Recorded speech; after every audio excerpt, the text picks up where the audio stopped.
Hello everyone, good afternoon. Thank you for joining us on day 2 of our seminar, To Map the Map, a conversation in the clearing. This event is organized in collaboration with the ongoing exhibition at the Jehangir Nicholson Art Foundation, which is upstairs on the second floor of the building. I'm sure some of you have already seen the exhibition and are now attending the seminar. The exhibition, A Forest in the City, Living within Sanjay Gandhi National Park / Aarey Colony in Mumbai, is a collaboration between the Kamla Raheja Vidyanidhi Institute of Architecture and Environmental Studies and the Pani Hak Samiti. We are actually joined here today by the co-founder of the Pani Hak Samiti, Sitaram Shelar, who will be telling you a little bit more about the organization's efforts. To get us started today, for our first session is Sonal Sundarajan. Sonal has been part of the core team of the research project and is an associate professor at Krivia. So good afternoon, everyone. Welcome to the second day of To Map the Map, a conversation in the clearing. This is a series of conversations between practitioners from different disciplines on questions of spatial representation and on maps as conceptualizations, as methods, forms, and on their agency as claim-making objects. Yesterday, in the session Maps and Stories, we looked at various practices that developed methods to record and inscribe stories into the making of counter maps. The session included Kareena Kochery and Samidha Patil from Herbs, Dinesh Barap, who is a Wagh artist, who's part of the team, Shaina Anand from CAMP, Lalitha Kamat from TIS, and Aneerudha Paul from KRVI.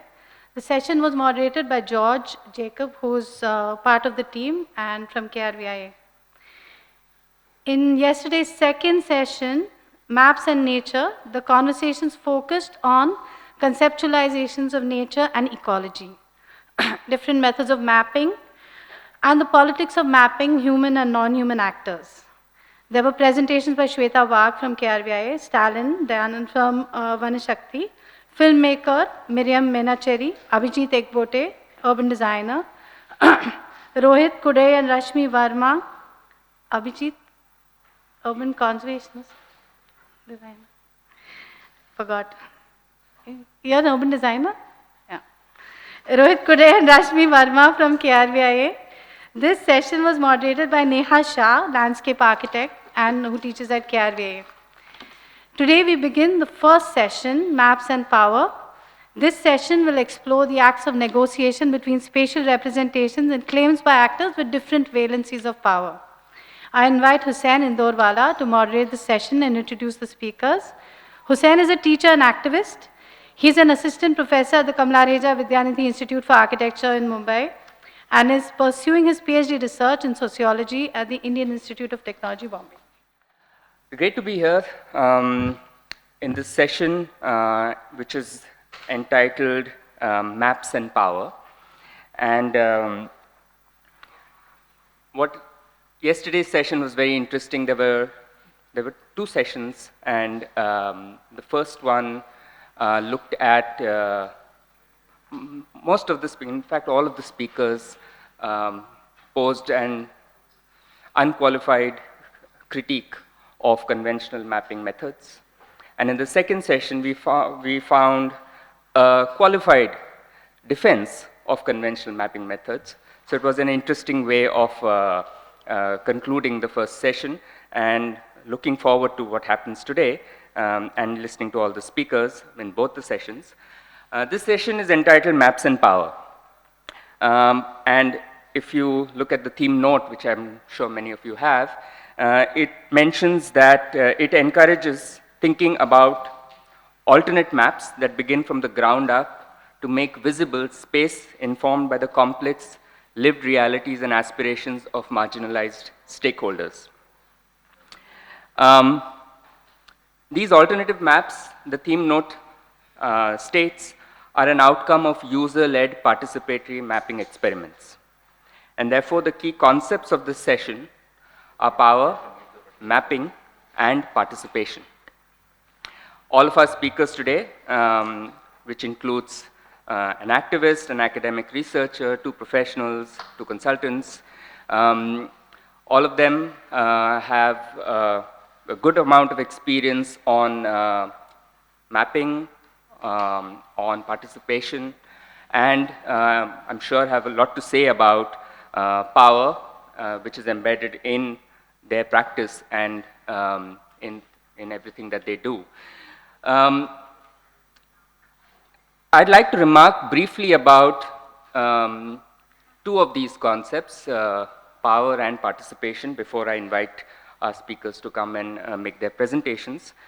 While talking about power, much of the discussion about power, especially in academia, which is to some extent disconnected from social movements, is one of ways in which people and communities endure, evade, and escape power.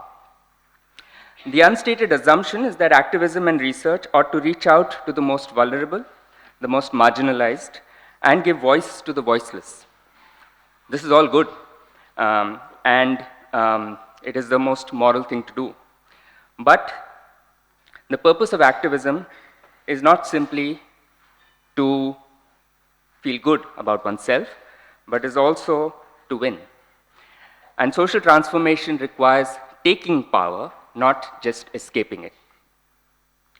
One second.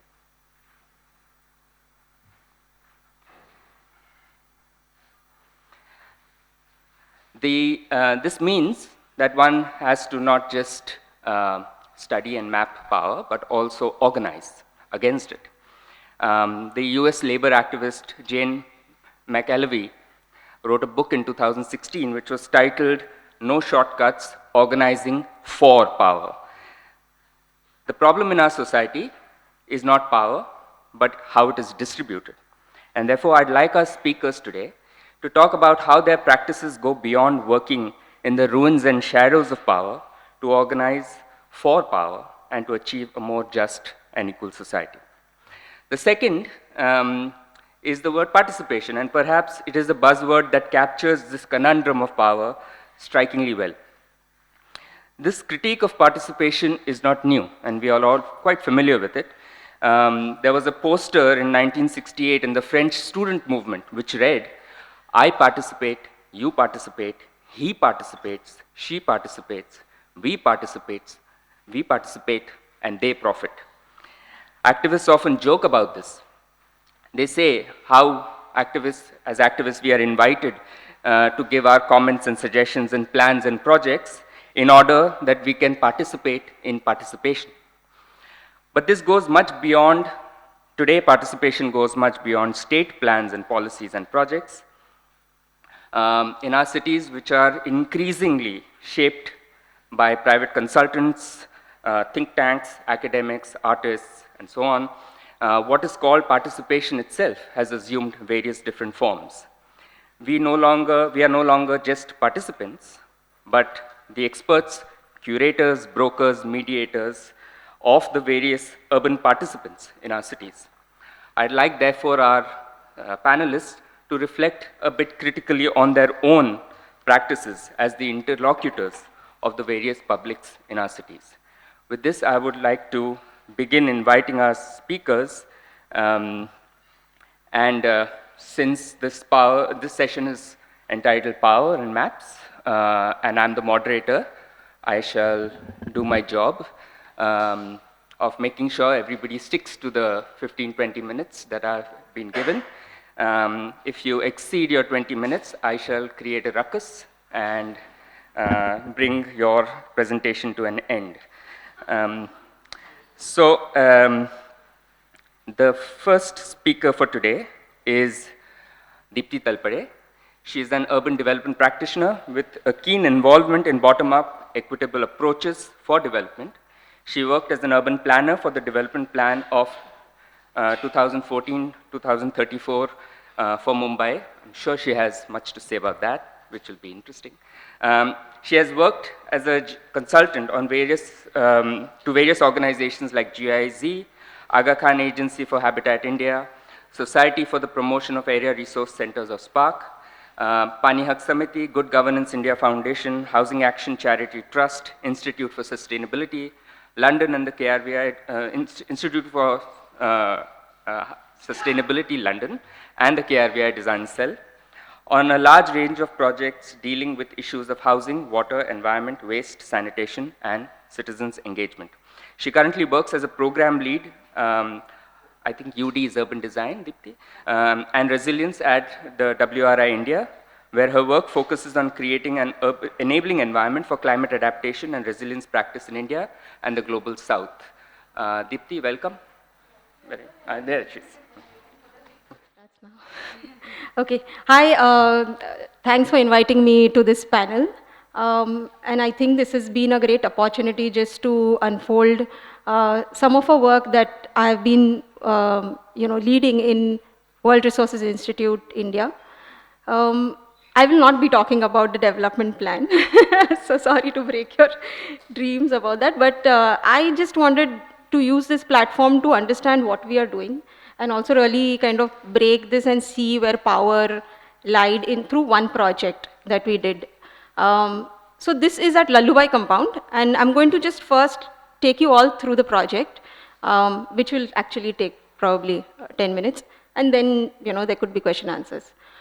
So to begin with, just to give you an introduction, this began with the Mumbai Climate Action Plan and the larger goal of increasing green cover, increasing permeable surfaces, having more accessible public spaces, and this was the map which basically gave some sort of an assessment of where the green cover has deteriorated over years.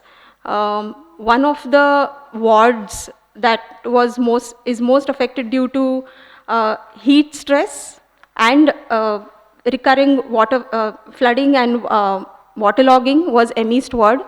So I would really like to deep dive into that one particular project of Lalubhai compound, and look at, I came in on board after the MCAP was out, so really my role was to look at which are the projects which can increase green cover, and with that logic, we had it, we partnered with UA and TIS, who had been working in M East ward very, very closely. So, so the first round of work was really going and finding out the sites. So, finding out and speaking to people on ground, understanding which sites that can be taken for increasing green cover. Now, these are patches of land which are, like if you see in Lalubhai compound, completely concreted. You see that there is really no green cover. They are closer to the mangroves ecosystem. There are creeks that are running around. There are issues of siltation. There are issues of lack of proper recreational spaces. Mostly, and and the conversations we had on ground were also that there is no access. Like there are open spaces, but really people don't use them as much. And also the whole context of the R&R settlement, which is the rehab resettlement housing. That context was also like really picking shifting a lot of people from their previous locations and kind of plonking them here. So the soft infrastructures were also missing, apart from a lot of inadequacy in other amenities. And here we were with the idea of greening. So it was an interesting sort of a case to first kind of deep dive and understand the place itself. So this was the location where, through a lot of discussions with different communities, there's one community over there, this particular housing society, which allowed us, and not only allowed, they also said that, this is where we wanted, a park. We were provided a park by the MMRDA, but it's no longer, being used in the right sense. It always gets waterlogged. And you can see in this map, right, in 2002, it was a warehouse, and by the Lalubhai owner itself. And on that, right now, there is this, huge habitation, whereas the concrete that is below the park is still the same. So So their main intention was that, we need, if you are coming there to help us green this place and, make more kind of access to open space, make sure that you excavate the ground, okay? Because we don't want concrete, we want water to percolate, we want more green, and that was the starting point. Now, in this entire kind of mechanism, there were these main key actors. The first actor, I would say, starting from there, were the donors. So the donor, again, again an international donor, comes from an idea that, we want to plant so many hectares of land, and, we are going to fund, if that is, the context or that is the project. They didn't have any community engagement as a, as a precursor. We had, we had Yuva and Tata Institute of Social Sciences as our partners. So their main sort of, and what we also wanted in the practice was to engage with the community and see what their needs are, and then only incorporate that. So they came with a lot of, community mobilization experience and having worked on that site. The third was, the whole, so we wanted biodiversity experts on to be there on the team to understand what is the broader ecosystem around, and then make sure that the green cover is not just any green cover, and it is, abiding with the sensitization of the surrounding. The community who basically came up with the, their sort of want of immediate needs. There were issues of water, there were issues of recreation, like I just said, and various other, land-related issues also that they were dealing with, regular maintenance issues that they were dealing with. There was the BMC and all these departments, the environment, garden infrastructure cell, all of them, they basically, their agenda is to do planting, increase planting, because, so, I mean, and the idea being that they always kind of complain that we don't have enough space. So their idea was that you bring on board, space that we want to go and plant in. So in that case, they will kind of help. And the MMRDA was really, they had the development conveyance. So even though the land did not belong to them, they had developed the entire area. So they were the only ones who could give us permission or an NOC to go ahead and plant. So that was the larger sort of push and pull. And then through this, I mean, entire project, you'll also see that, those kind of demands kind of, we had to craft around them to actually just plant simple trees. Though we started with, 1 year, it's very easy to do it. But when we went on ground, we realized what are the complexities. So this is, again, like, the Society Federation, around 9 buildings, who came together. You see within this, like, the participation of women is also not too much. They're really, like, gendered. So there is that sort of power also that comes in with the participation. We kind of understood that, this is the community group also which is going to have a certain power dynamic to play. And also, like, we'll have to listen to them. But at the same time, we knew that, a lot of other, population, which is children, women, senior citizens, were absolutely absent in this entire conversation. So that is one kind of thing that we had in our mind. So after kind of, looking, and they kind of, they basically told us about what are the land dynamics, the fact that BMC, they had kind of, BMC had handed over, taken over, I mean, the handover from MMRDA to BMC had happened only for buildings, whereas the open spaces were still under MMRDA. MMRDA was not ready to develop them, neither was the BMC, because they didn't have a legal title to go ahead to do that. So so that's why they were suffering, that space was suffering, there was no sort of activity that's happening, and this community has been working for more than 10 years to just get some green cover, some park in that area. So some of these drawings that were created, just to engage with them was one kind of way to kind of, bring their ideas in it and, understand what are the issues. These are some of the images which, of continuous, there are problems of solid waste management, drainage, the fact that it's always kind of, during hot days, it's really kind of barren. So all of those sort of issues. And then we started talking with the government officials, one being, at the ward office level, the garden department officers, again, at all different multiple scales, just to kind of understand where are they situated in this whole kind of dynamic. And till we could really get the permission, we were doing other work on the ground, which is, doing a biodiversity baseline, understanding what is the current status of green cover there, what are the habitats, what are the birds, and, other creatures that are existing there. We were doing the soil test to understand whether it's feasible to do the greening or not, where we realized that it's, concreted, and hence we will have to really, excavate.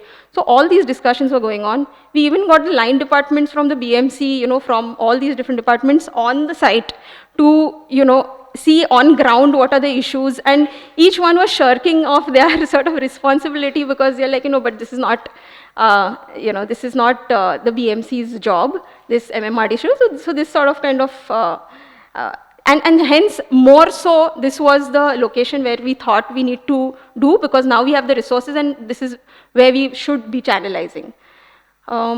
Again, like, we had to do some kind of line, some sort of assessment of the services that are below before making sure that where we plant, it doesn't really affect them. And after all these deliberations, we realized that the scope of the work for the triangular patch, which was 2,000 square meters, was extremely beyond our budget.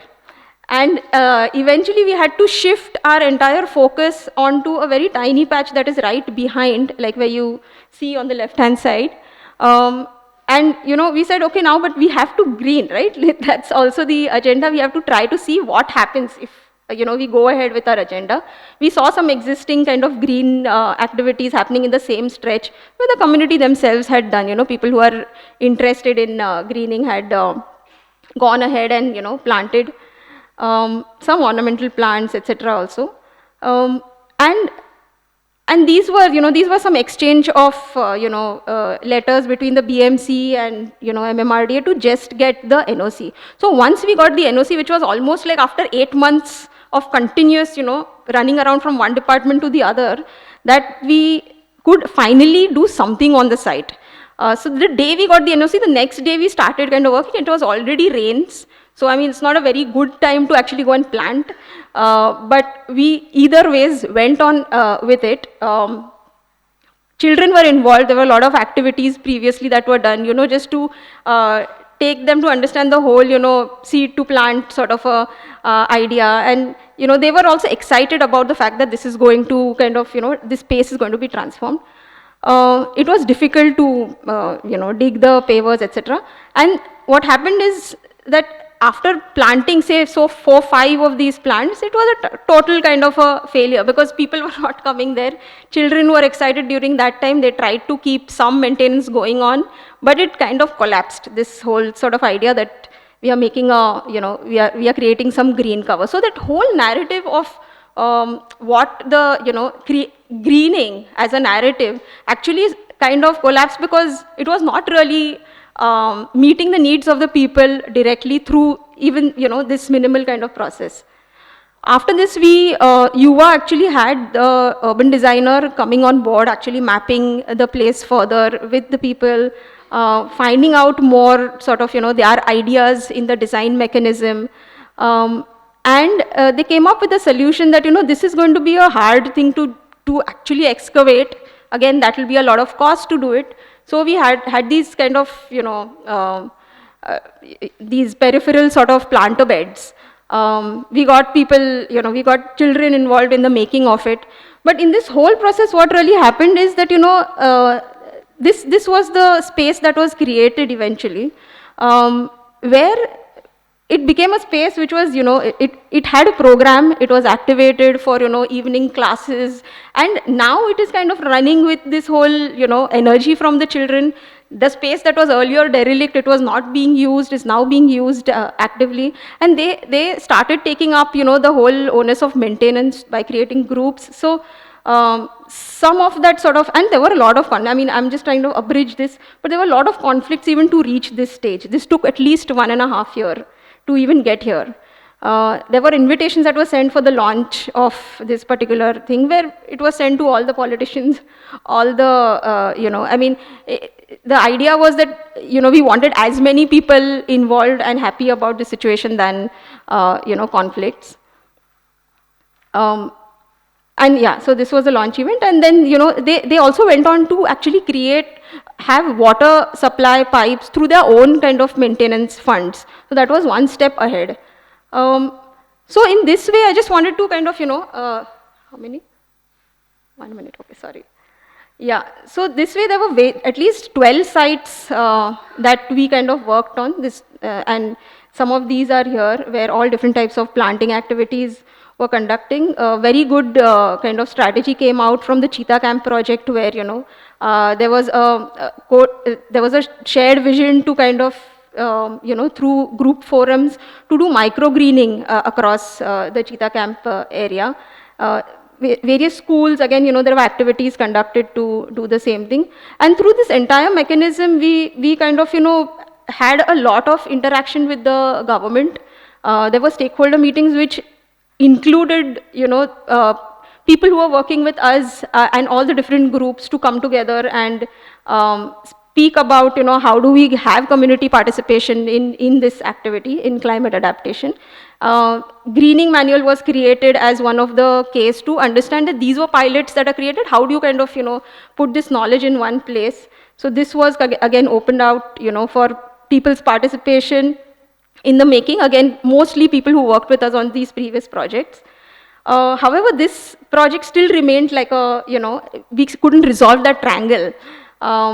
And hence we went on to create a DPR through, some more, because there was a momentum that was created, we could actually build on that, had more, oikos and various other experts involved in the making of it. And now it has, being able to,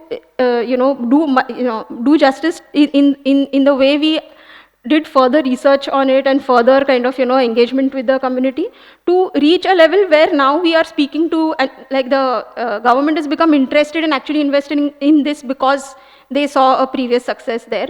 And now we are helping them with the tender development for this document. And there are some non-negotiables that we are bringing on board to make sure that people are also a part of this process and they in fact lead the process. And various such, interventions, which I feel that power actually, maps is one, but there are all these other, aligned documents, which are the DPR, which are, the SOPs, which are, budget analysis, to make space within the existing kind of governance system and find out how to kind of bring participation through, those kind of mechanisms. So, yeah, I think that's it. Thank you. Okay, thanks, Deepti.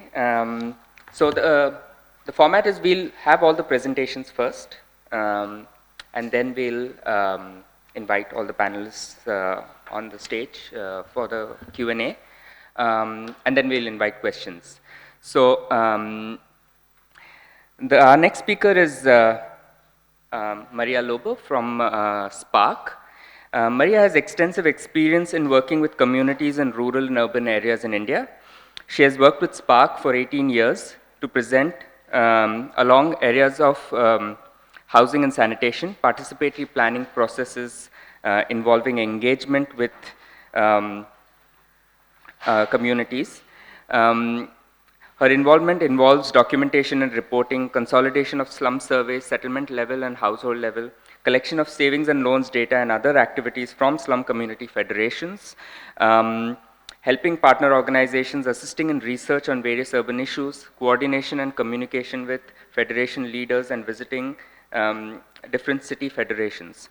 In her previous work, she has worked with Water Supply and Sanitation Department of the Government of Maharashtra in Bhandara district, assisting Government of Maharashtra in improving the quality of rural water supply and environmental sanitation service delivery to achieve sustainability of investments.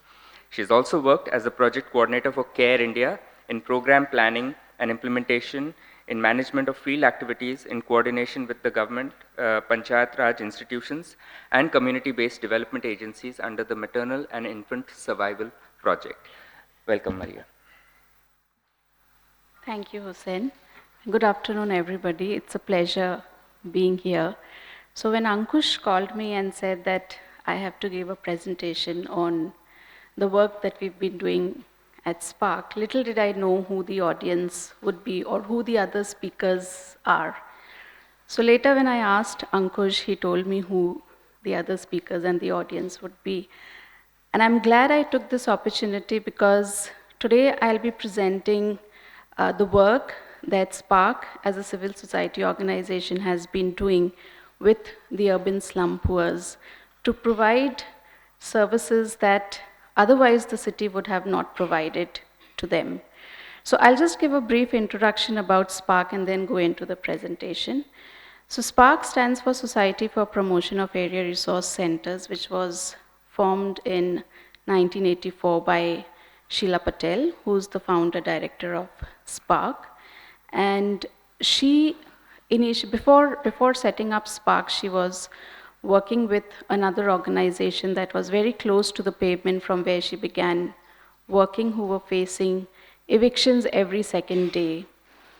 And since they had no idea of what to do with the evictions, they would rebuild their house once it was demolished.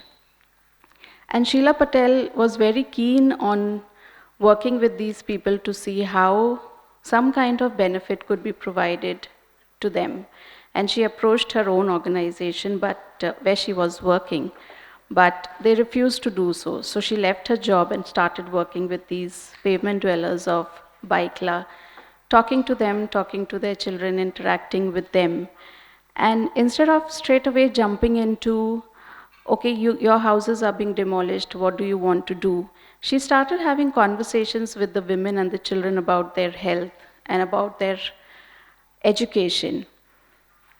And the reason for this was because many NGOs, many individuals and many groups had approached these pavement dwellers in the pretext of providing them with a house or with water or with any other kind of services, but none could do that. So Sheila had to gain that experience, that trust from them before she could actually dive into what she was there for. So it took a lot of effort, and after a couple of years, she was able to, get the confidence of the people.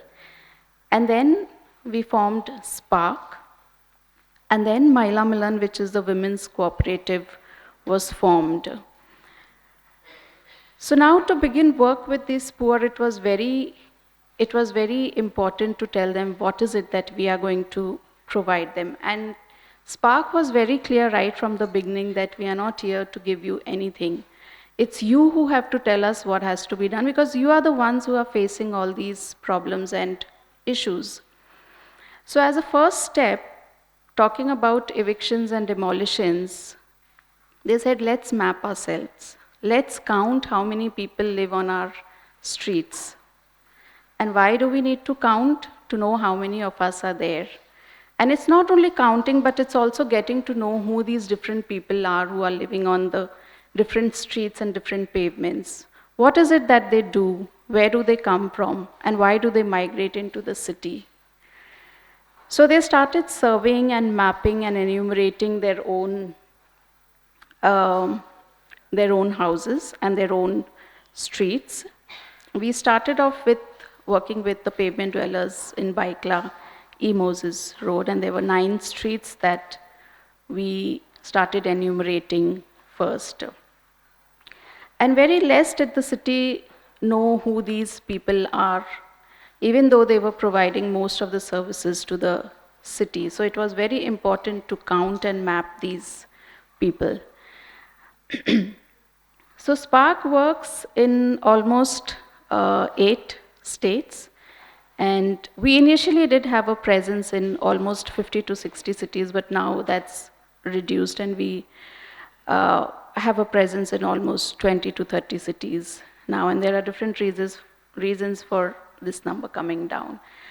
We partner with the National Slum Dwellers Federation and Mahila Milan, which are the grassroots organizations that work with Spark, but are not registered. Spark is the only organization that's registered and takes up work on behalf of the Federation and the Mahila Milan. So all the activities that were initiated by Spark are now taken over by these 2 grassroots organizations. The other activity we started was with the savings and credit, which is nothing but collecting money on a daily basis to fulfill their needs, and anything that comes up as an urgent need, because again, these people had no identity of their own. So they could not open bank accounts. Banks would refuse to open accounts for them. So they started their own savings, which they could use for anything and for everything that they needed. Exchanges was another activity that we initiated, where one group would go and meet the other group, talking about the challenges they face and how they address those challenges. And then we started doing that at different levels: city level, regional level, national, and then international level. And precedent setting was the last thing, where we showcased some of the projects with our own funds, with community participation, that were then included in the policy and taken up by the government. So why do we map? Who do we map for, and what does it produce, are some of the questions that I've tried to address through my presentation.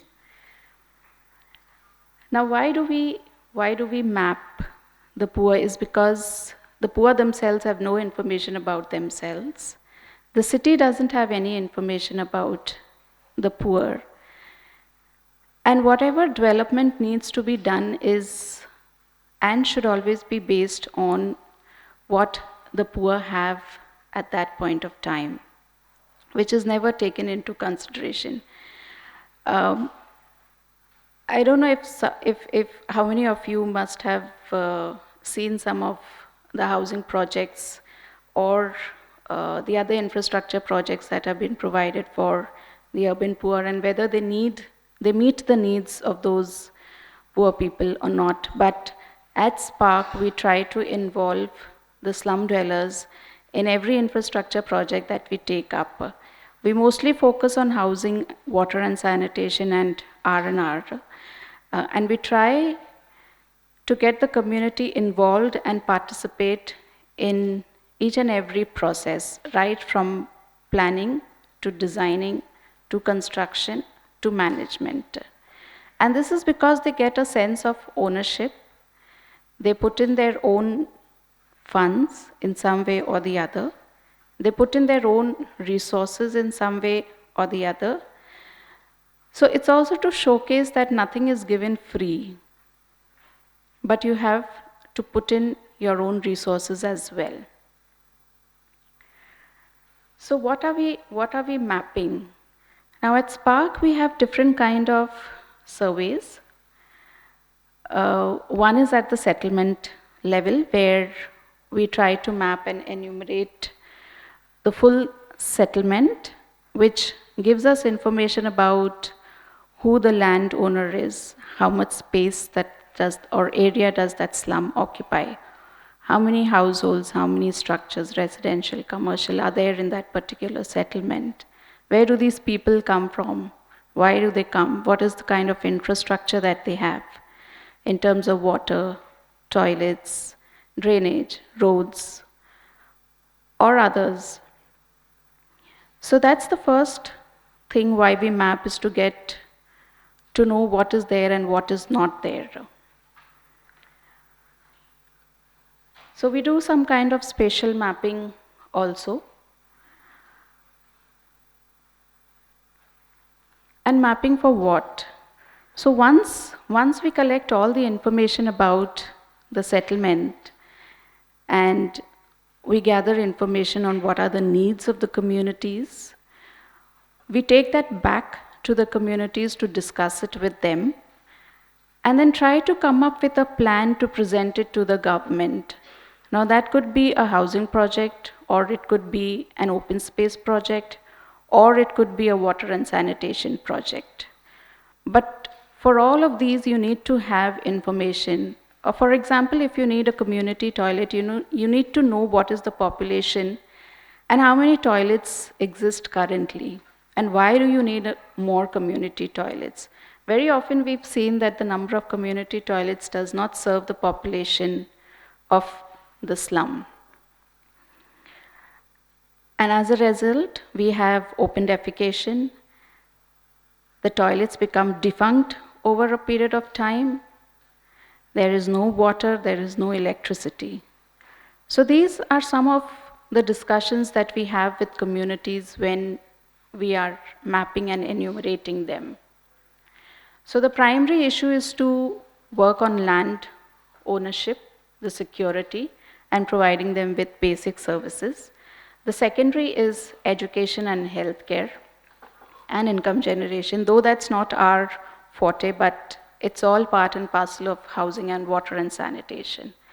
And the third is looking at markets, transportation, and other kind of administrative services like police stations, fire brigades, fire stations, or whatever the community would want to have within their settlements. So this is an example of the kind of mapping the communities do themselves. They map, they draw their own settlement and they pin down their houses or whatever is there in their settlement, the toilet space, the school, the Anganwadi, the Balwadi, the temple, any open space, the roads. So when they do that, they can physically see their settlement on paper, and it becomes very easy for them to then plan. So if for example in this picture, if you see the houses are so close to each other, so if they want to replan, then they have an idea of how they can do that. Or if there are no toilets, then how can we generate space for a new toilet? Or if there are narrow lanes, how can we broaden those narrow lanes? So these are some discussions they have when they have these kind of maps with them. Now once the settlements are mapped, we also number their houses. That gives us a rough count of how many structures are there, both residential as well as commercial. And first the numbering is done with chalk. And once that is done, that information is taken back to the community to check if any household is left. And when that is finalized by the communities, then we put it in paint. So that becomes like a permanent number. So even if the municipality comes to do another round of surveys, it helps them. So we get a count of the number of households that are there and the population that's there in that settlement.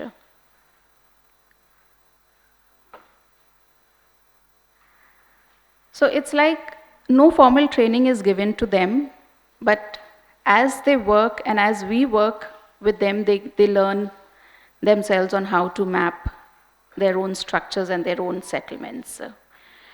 Now, along with that, we also do plain table surveys. So whatever numbering has been done by the communities, that is put by a technical surveyor on the plain table. And both the numbers have to match. If there are discrepancies, then they go back and redo the surveys.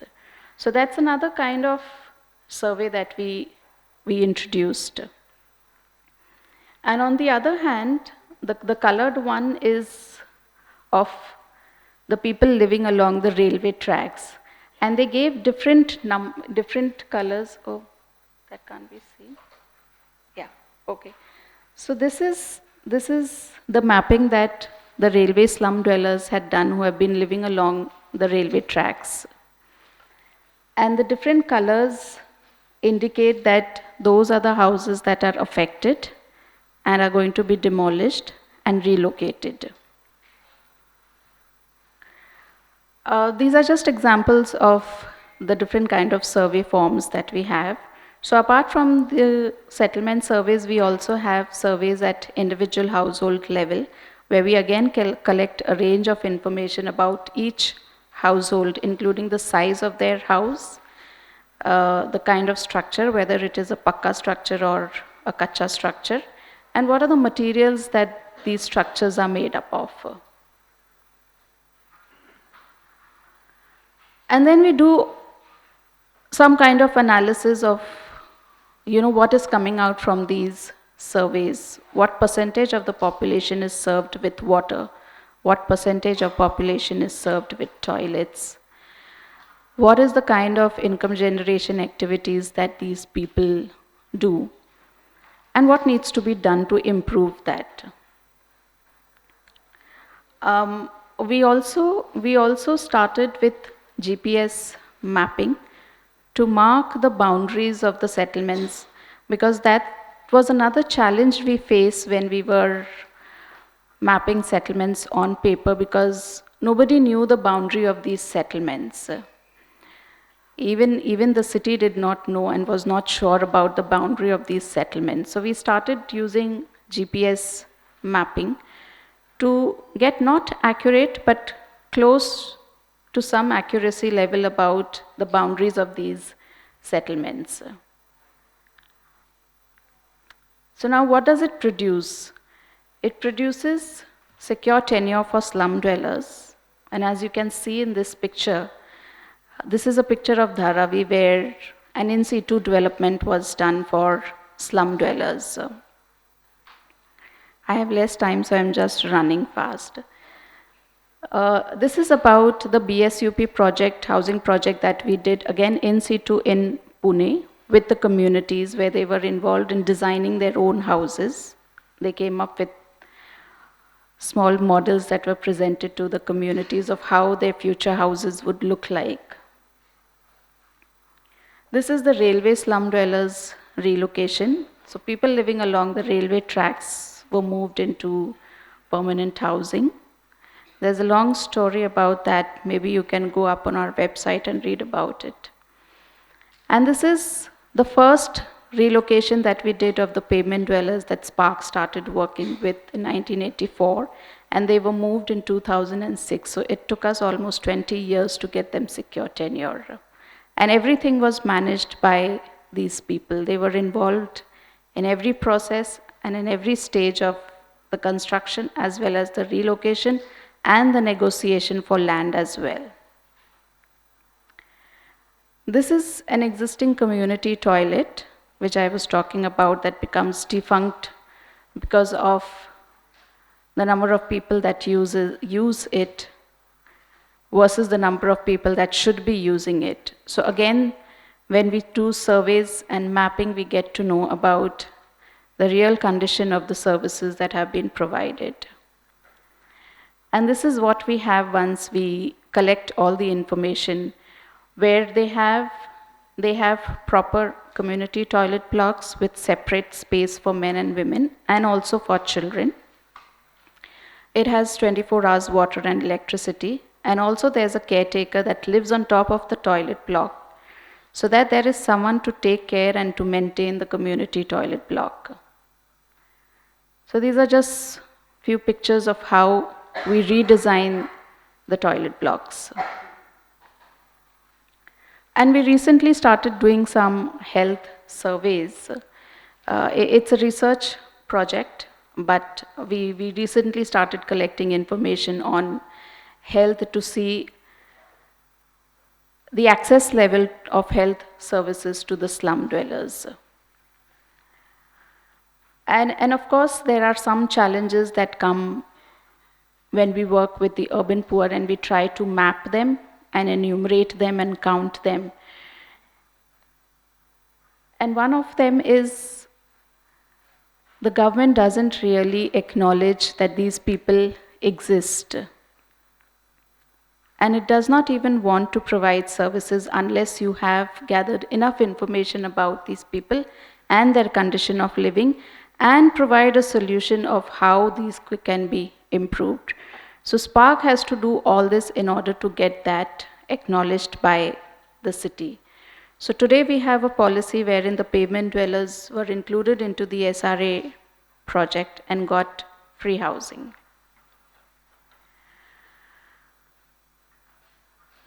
Yeah, I'm almost done. So thank you, and we can take up questions later. Our next speaker is Mr. Pratik Dhanmer.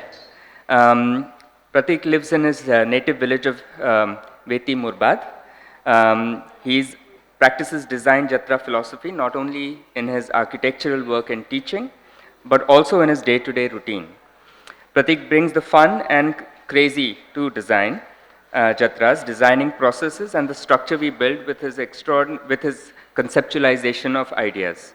Since he is the closest to the community of Veti Murbad, Pratik takes up a lot of participatory initiatives of design jatra.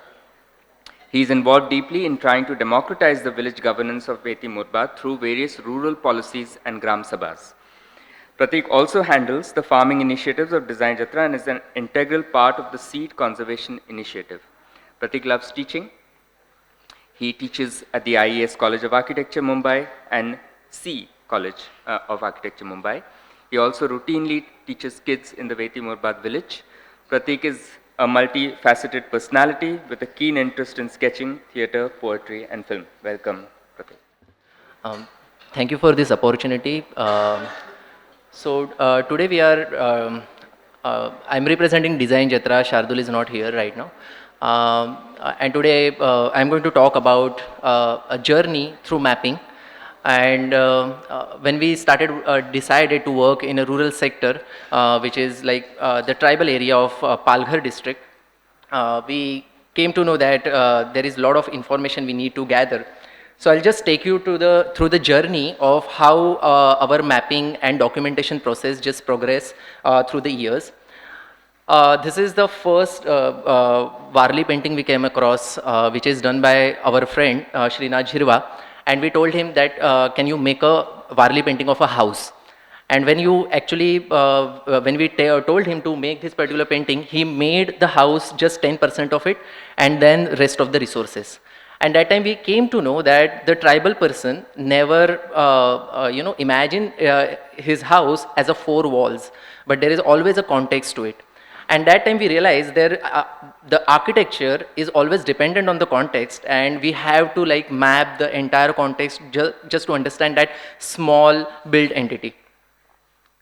So that's how we started our process of documentation, in which we started doing the resource documentation, and most of the time like understanding from the villagers. And villagers have various techniques to explain things, like drawing on a ground and explain the details. And that's how we started adapting these different kind of techniques to understand the architecture part of the rural settlements. This is the way then we started working. So whenever we have any kind of a project and there is a site, we usually make this kind of a sketch to understand what are the resources are there and how our building is impacting on those area. So this is our first project when we were working for Shardul's house.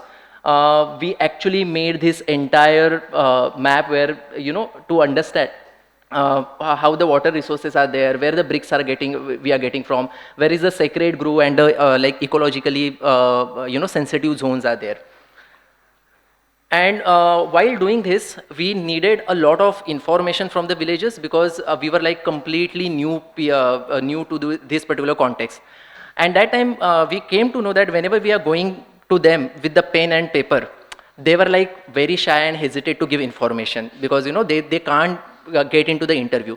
And that time we came up with a process where we thought, okay, we'll get involved with the work they are doing and get the information. So in first photo, this is like formal discussion we are trying to have, but no information we are getting. Then we started getting involved with them in the farming practices, learning skills from them, getting into farmland. And that's how we started asking questions and start gathering information from them. And that time, we came to know that there are 5 J's which are very important in to document any kind of a tribal settlement, which is Jal, Jungle, Zameen, Janwar and Jan. So these are the 5 J's which we have to look forward, and that's how we started mapping all those J's. Then we started involving a lot of students, because you always need manpower for documenting the larger areas. And the students started coming to our places to document all those activities and the information we want. And there is a very interesting way to, it is already discussed by Maria ma'am, that how the participatory mapping process happens. So this is how you actually start drawing their houses, and the village people actually villagers start giving you information, whose house is there, whose farm is where, and then you actually make a map which is not at the scale, but after that, once that map is done, you can actually superimpose it with the Google map and you get the exact information whatever you want. This is another way, like just writing it down on the paper, whatever they are saying, and like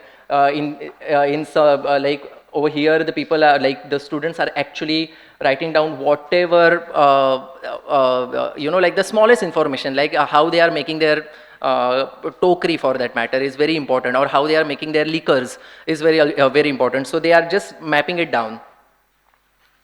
So this is this entire process started more like documentation for ourselves to understand the context, and then we came to know that there are various skill sets which are not part of the mainstream economy system, but their daily survival is dependent on those skill sets. So basically the tribal people are not following the GDP economy system, but they follow the gift economy system, where they exchange skills with each other. For example, मैं अगर घर बना रहा हूँ तो बाकी 10 घरों के लोग मुझे हेल्प करने के लिए आएंगे, and I will keep the record of it कि ये बंदे ने मुझे 10 दिन के लिए हेल्प किया है, ये बंदे ने मुझे 5 दिन के लिए हेल्प किया है, and when ever that particular person is building the house, I will go and give that particular skill. So over here the money transaction is not happening, but the skill transaction is happening.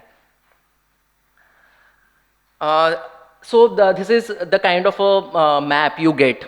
This is done on the ground. You can see the foot over there, and we are actually mapping what are the farmlands are there, what are the trees are there, and then you try to superimpose it with the Google map, and you again try to put another layers to it. For example, where are the community spaces are there, where are the how the circulation is happening, and what are the activities are happening.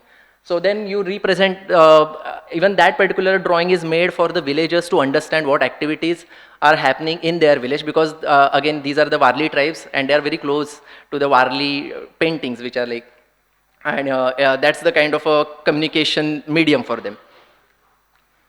After that, understanding water is also important. Then you actually again zoomed out from the map, and then you try to understand the watershed analysis, like how the water is, in what watershed zone the villages belongs to, and that's how it is. This entire thing is mapped, and you can see that there is a Gulzari Nala and all those nalas which are important, which are the feeder for their farmlands.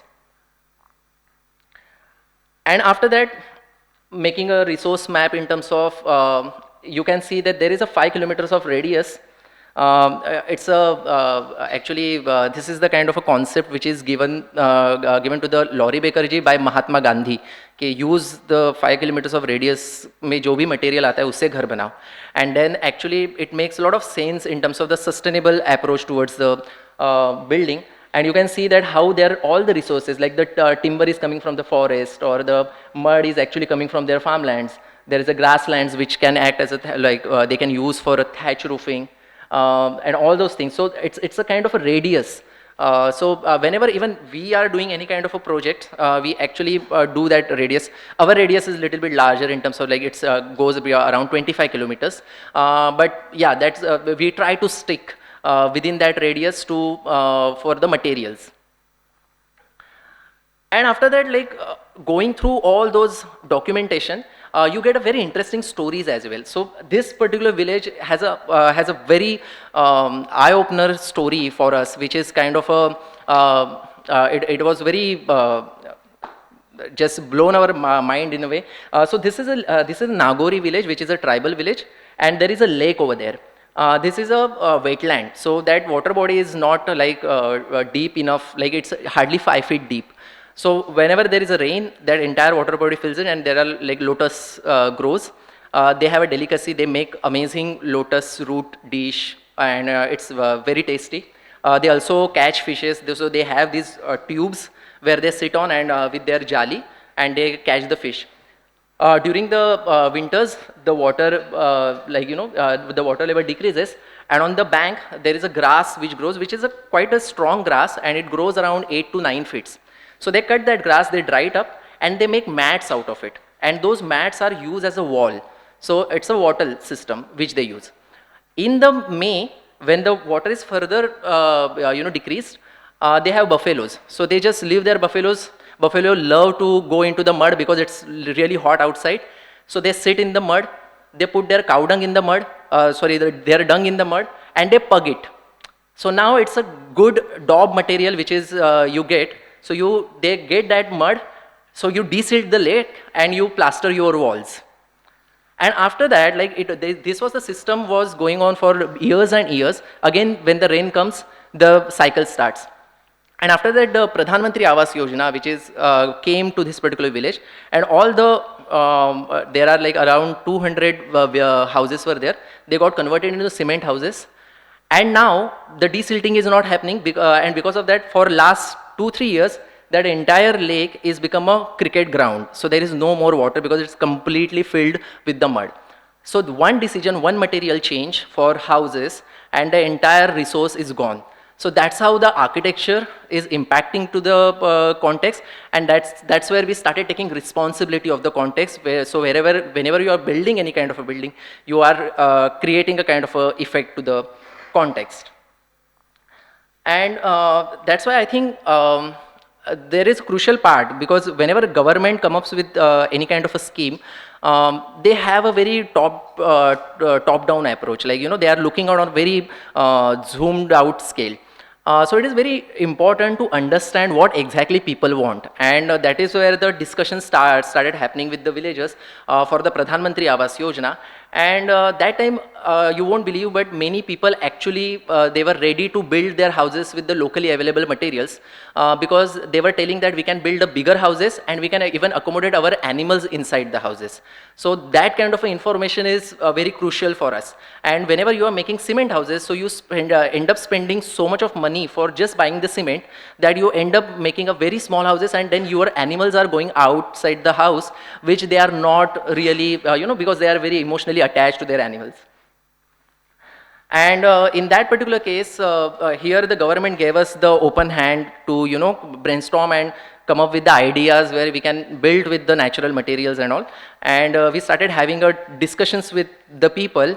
And we also started making, helping them with the process where they can build with the locally available materials.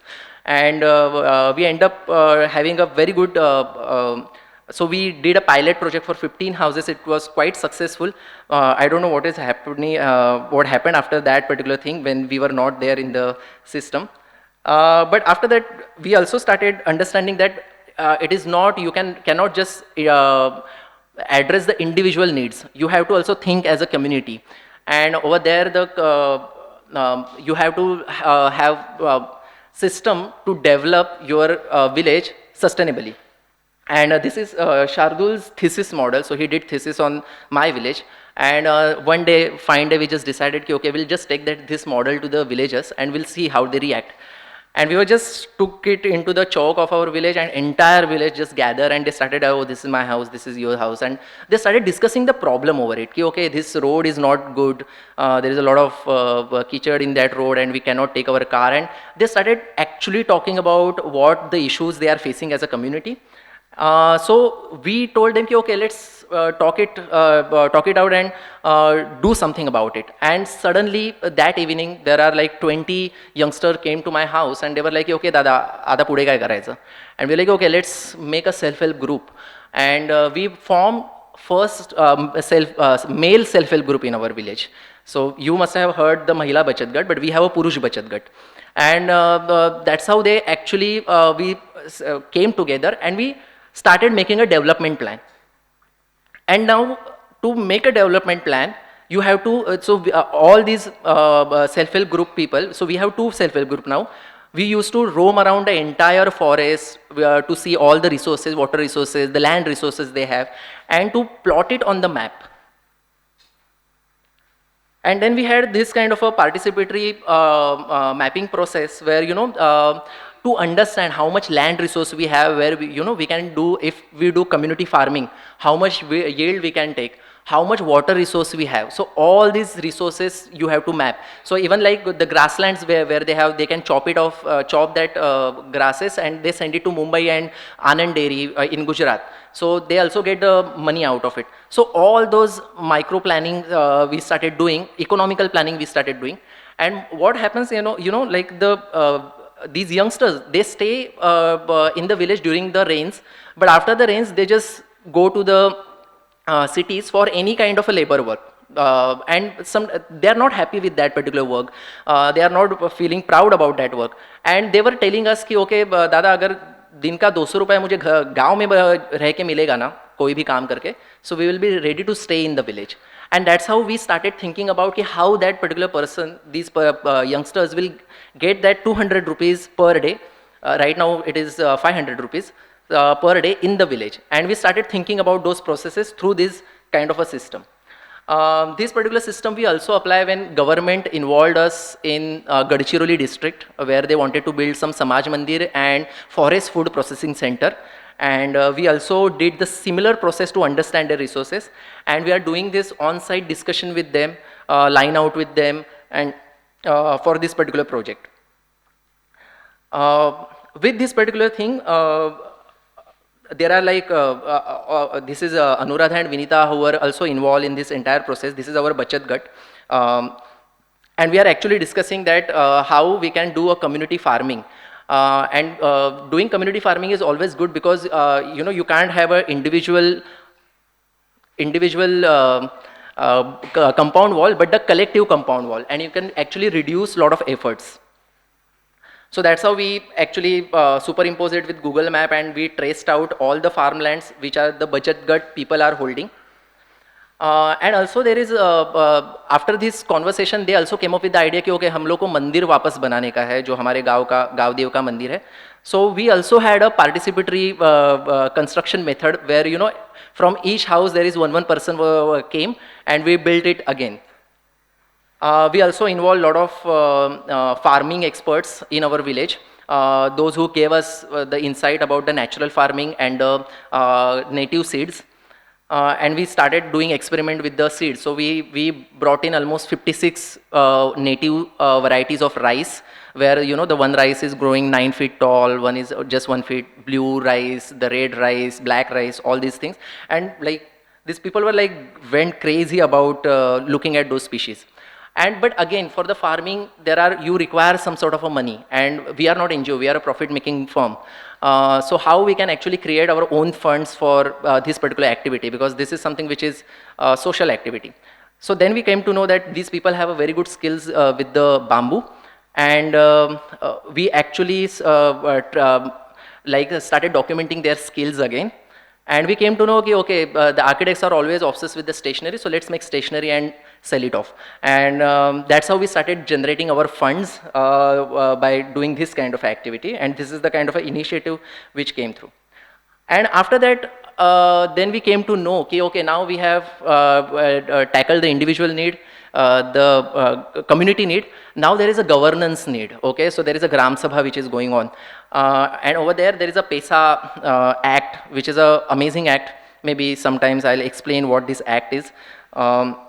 So this is a PESA meeting which we hold in our village, and there was quite some response. Like the entire village came. And then we also had a meeting with the women of the village where, you map again for the PESA Act. So this map is made for the government to understand what exactly our needs are. And over there, the Design Jatra was facilitating this entire process. And then in the Gram Sabha, we made the resolutions. So because people know what they exactly want, they could voice out in the Gram Sabha, okay, our needs are this, and these are the collective needs. This is not the individual needs. So Gram Sevak and the Sarpanch has to, pass those resolutions. In that particular case, we also came to know that people are not aware about their rights. And they don't even know what is the basic constitutional rights they have. So in the COVID time, we had because everybody in the village, every evening we started having this one interesting session where one law we used to explain them and simplify it for them. And through that, they came to know they have a lot of power in their hand. And through that, we again started having a lot of meetings about where they are feel the government is not actually reaching them out, or the Gram Panchayat is not reaching them out. And through that, they made a lot of resolution and pass under the PESA Act. And we started making the bandharas and all these things, like whatever the government should be, was never doing it for the villagers. And then we also started documenting the bad work which is done by government. Like you can see the road which is very poor in condition, or there is a water tank but there was no pipe which is providing the water to them. So we started mapping problems on the map. And then one day we just put 40 RTI in the Gram Panchayat, and it was like we exposed around 60 lakh rupees scam which has happened, where government told ki, okay, this work is done, but it was not done on the on ground. And we filed those RTI, and I think over there we also hold the protest because everybody aware about those problems.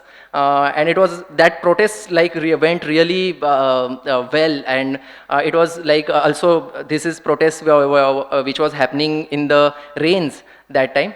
And after that, actually government started taking action, and they started allotting a lot of work to the villagers, and they also even expelled the Gram Sevak from the services.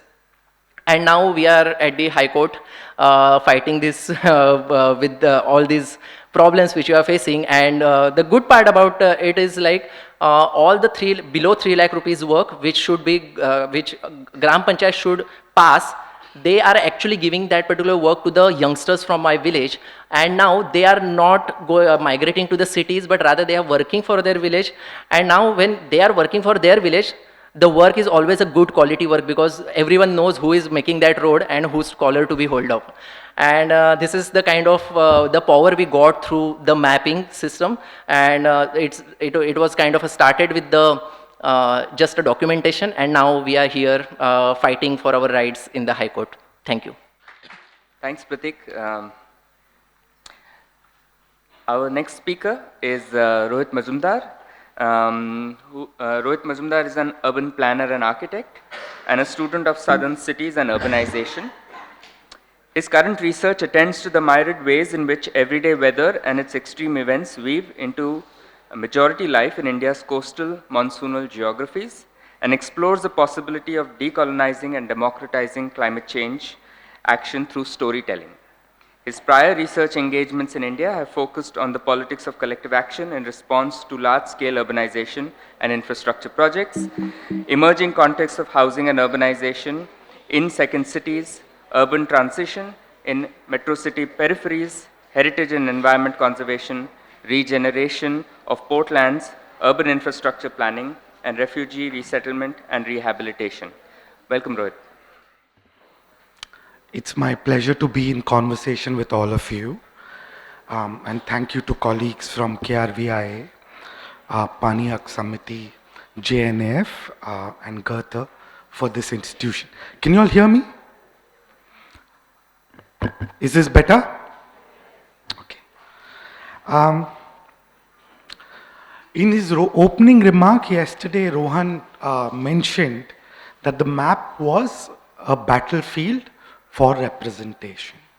And two other points that were made yesterday, one by Lalita, Kamat, on the role of language and the map, and one was in the conversation later on by Ashok regarding the role of concepts and the map. And I was thinking I will kind of build on these three things in my talk, these three provocations in my talk. And Hussain just raised the ante today and kind of pushed the bar higher, saying, not only discuss the relationship between map and power, but also discuss the role that you are going to play in terms of engaging society actively through participation. That just pushes the bar up, and for this burden that Hussain puts on me, I'm going to take some more time and ask Hussain to start the clock later on. Hussain declared himself to be the police state, and I'll stand over here opposing the police state at 20 minutes and taking some more time. Let's see the violence of the state when it kind of plays out. So let me begin with a poem which I was not planning to,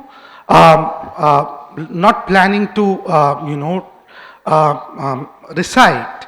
It always exists at the back of my mind, and particularly with the kind of work that I'm doing, and particularly because in my prior work I've been engaged, or rather thrown into, two social movements. The poem is by Vaharu Sonavane, written sometime in the late 1970s. It's a well-known poem. Many of you might be knowing it. But I think after what the provocation that Hussain made, I have to recite it. This is Gail Omved's translation of the poem. It's titled Stage.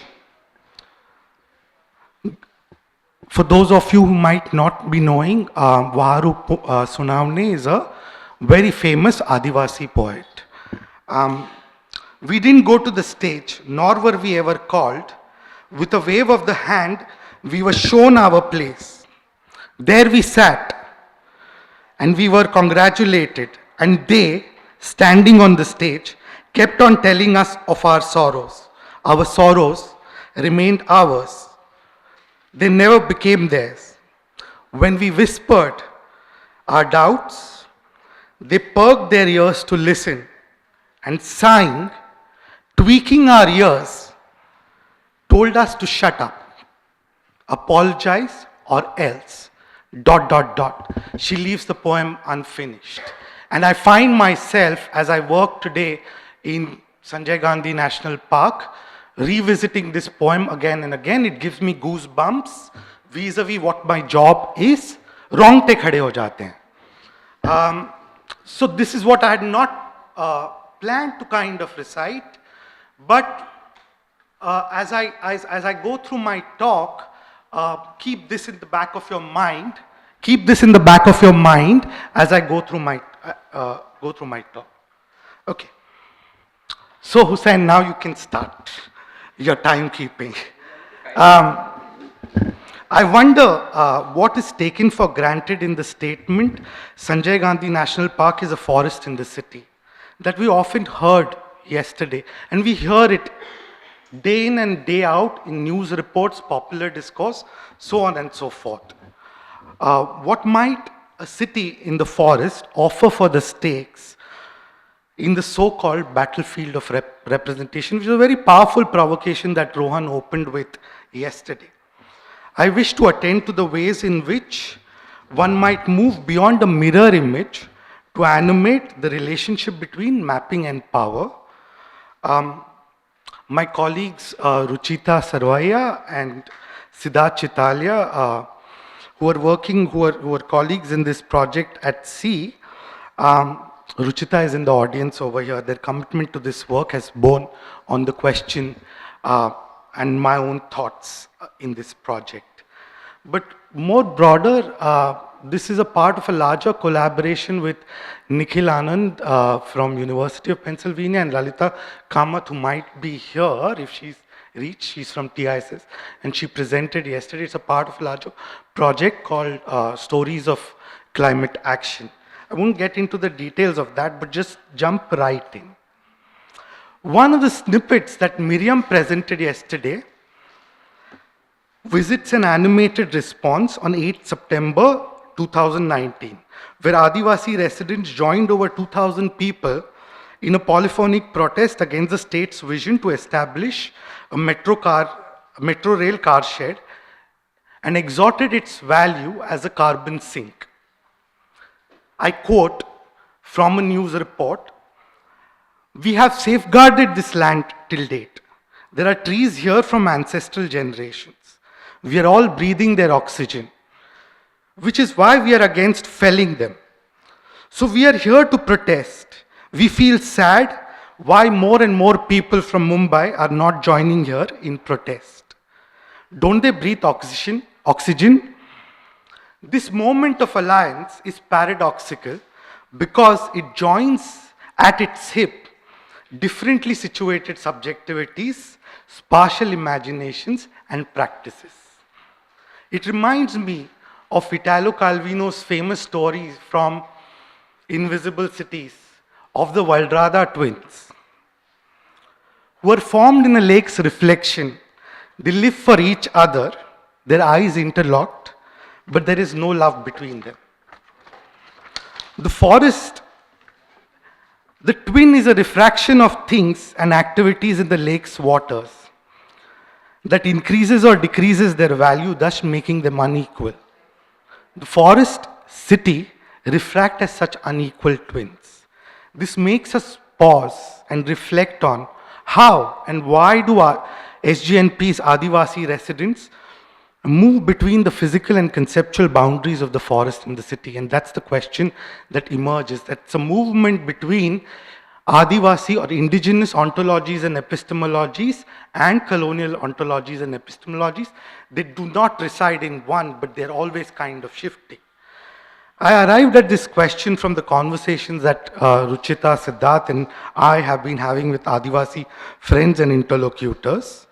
Implicitly, they compelled us to ask how to make a map when the ground beneath one's feet is never stable, where every action has a potential doubleness to it. This question lies at the heart of the relationship between map and power. I will present short vignettes to open out a window on plural space-times that SGNP's Adivasi residents find themselves situated in today. That is, the four concepts that I want to introduce is the idea of the garden, exile, traverse, and exfoliation. Each unit of this narrative in this narrative form, what you see on this image over here is organized around a 250-word text and a visual, a drawing, a photograph, so on and so forth. This is not its final form, which will be released in an exhibition soon. But hold on to this image and I'll get back to the narrative form towards the end of my talk. So let me begin. The landscape, and I begin talking, and I'm talking, listening has been a method for us to listen carefully to what is being told to us and think through what is being told to us. So more than the visuals, I'm showing some visuals which are not really the visuals that we'll be showing later, but it's the words that matter here. So I urge you along with me to listen to what is being told to us and how we are in conversation with it. The landscape architect, Dilip Dakuna's provocation, forest is an infrastructure to hold wetness, had gripped our minds. During initial field walks, we wondered, if indeed true, how should we draw various surfaces that seem to fold onto one another to hold monsoonal waters, while we were doing our initial field work in some of the Adivasi padas in HGNP. We were literally and metaphorically lost in the forest until we met the grandmother who insistently corrected us. What you call forest is our garden. I was making this foolish blunder despite having read anthropological works or anthropological scholarship that had made this point earlier, and I was repeating a mistake. And I was put into my place by another language concept of the garden. Subsequently, the dense foliage opened differently to our eyes. A narrow mud path lined by lemon, starfruit, banana, papaya, guava, custard apple, mulberry, and several other trees. One can just keep on naming them. In one of our walks, led us to a shaded backyard of few houses. Here, aubergine, chili, curry leaf, cucumber, ladyfinger occupied small spaces protected by sari or plastic sheet fences alongside jasmine, hibiscus, marigold, rose, and adusa. Nonchalantly, we asked a few women, who takes care of this garden? Gazing back suspiciously, they replied, we women do. We have planted these, the ones further away grow on their own, but we, the Adivasi clans, take care of them. There are many Adivasi clans. One of Miriam's film snippets yesterday, and even in the previous presentation, we saw what was opened out as an expanded notion of home. The forest as home. for Adivasi residents. But when one carefully kind of looks at it, the home is not really the forest. It is a vast garden that demands paying attention to practices of care and social labor that Adivasi residents employ in its design and maintenance. So what does it mean to care? Allow me to introduce you to two vignettes that do not neatly fit into the practices of environmental conservation advanced by the Forest Department or by a wider civic consciousness. Consider, for instance, the practice of making a Wagh, literally a fence built around houses in Adivasi padas made from bamboo or karvi sticks. You see, the Adivasi artist pointed to us. Wagh is never built in a straight line. It is always meandering. The point being, to reduce the speed of, not to kill, big cats and other wild animals, while dissuading a hen to get out or a snake to come in. So really,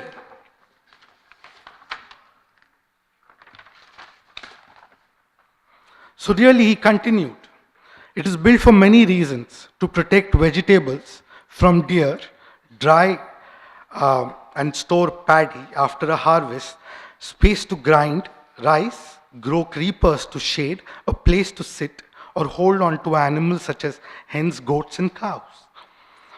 One Wagh is built around the house to protect tender lives, another one further away from the house such that all cultivation takes place within it. The latter marks the boundary of the wadi. Wagh is one design concept that sees the garden without a constitutive outside and place this in conversation with the idea of the garden that academic, popular and policy discourse that one is kind of trained to think with. That the garden is always outside there. There is an inside and an outside in that sense, and that's what this completely breaks. My second example is of the role of the Wagh or forest fire, the role that Wagh plays in forest regeneration. Wagh, the Adivasi youth pictured a forest fire. It doesn't spread where things are moist. Forest department's people nowadays extinguish it swiftly in a day or two. But earlier, it used to burn for a month or two. What? The city dweller retorted. What happens to animals and birds at this time? Monkeys? Big cats? They're the fastest, no? Those who can fly or run escape. Others do die and become food. Palpusa kotwal, the black drango, often comes to eat flies. It is as if the forest has come to life. It is like a feast. Came his matter-of-fact, wry response. Unable to reconcile, the city dweller couldn't resist asking the medicinal healer, how do Adivasis see Wagh as a time when the jungle comes to life, but the forest department and news reports describe it in terms of destruction and loss? You see, the healer replied, the forest department wants to clear our padas. If it happens, there may be more animals and birds. But Wagh regenerates the soil that all of us depend on. They don't want to understand this. Various insects have increased as instances of Wagh have decreased in the forest. Now our whole body itches when we are back from a walk in the jungle. And after 2-3 days, we get red, black and black patches. Going to the doctor does not provide relief. All this is something to think about, no? So, Adivasi residents find themselves being exiled from such a space of tenure and civility in their garden. Let me turn to the grandmother once more. Thank you, but I'm going to take 10 minutes. The space from where one enters, so give me, after 5 more minutes, give me a warning.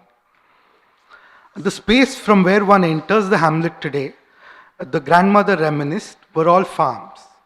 We used to farm rice, sorghum, finger millet, white muesli and maize. One day, the forest people, and think through this, one day the forest people, that is the forest officers and not the Adivasis.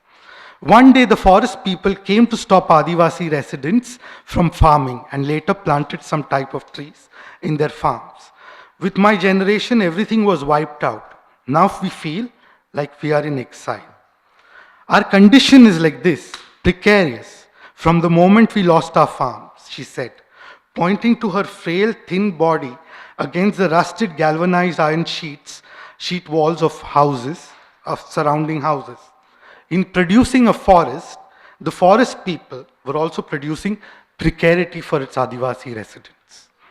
Exile marks a recognition of the moment when the climate of their garden started changing. A tipping point produced and exacerbated, not in the near or the distant future, but in a recent past, and there have been many such pasts, by the slow violence of new extractive values and discontinuities embedded in ecological conservation and developmental initiatives. There's no time for me to get into the details of this history, but what's important over here is that in story after story, all the examples build to the relationship between their surroundings and the understanding of the climate that they reside in. It is the relationship, when that relationship changes, the climate changes.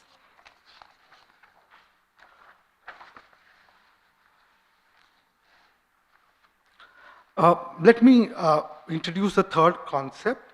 Traverses are not just physical, but also aspirational imaginaries produced in response to the ways in which post-colonial archives or colonial archives have indexed Adivasi socio-natures as unproductive, primitive, and militant. And these get played out every day, often with small children in schools. Allow me to open out one of them. The scout and his friends used to play at the spot where his house stands today. He remembers, earlier my Pada inhabitants used to consume a lot of alcohol. As some boys started going to school, they realized this is wrong. Nobody wanted to stay close to the people who consumed alcohol. So we 16, 17 boys thought of building a house and living in it. Together, we built a big house from karvi and bamboo. After we finished 7th grade, we bought food from our houses, shared, ate, and even slept together. The next day, we used to go to school or work from here.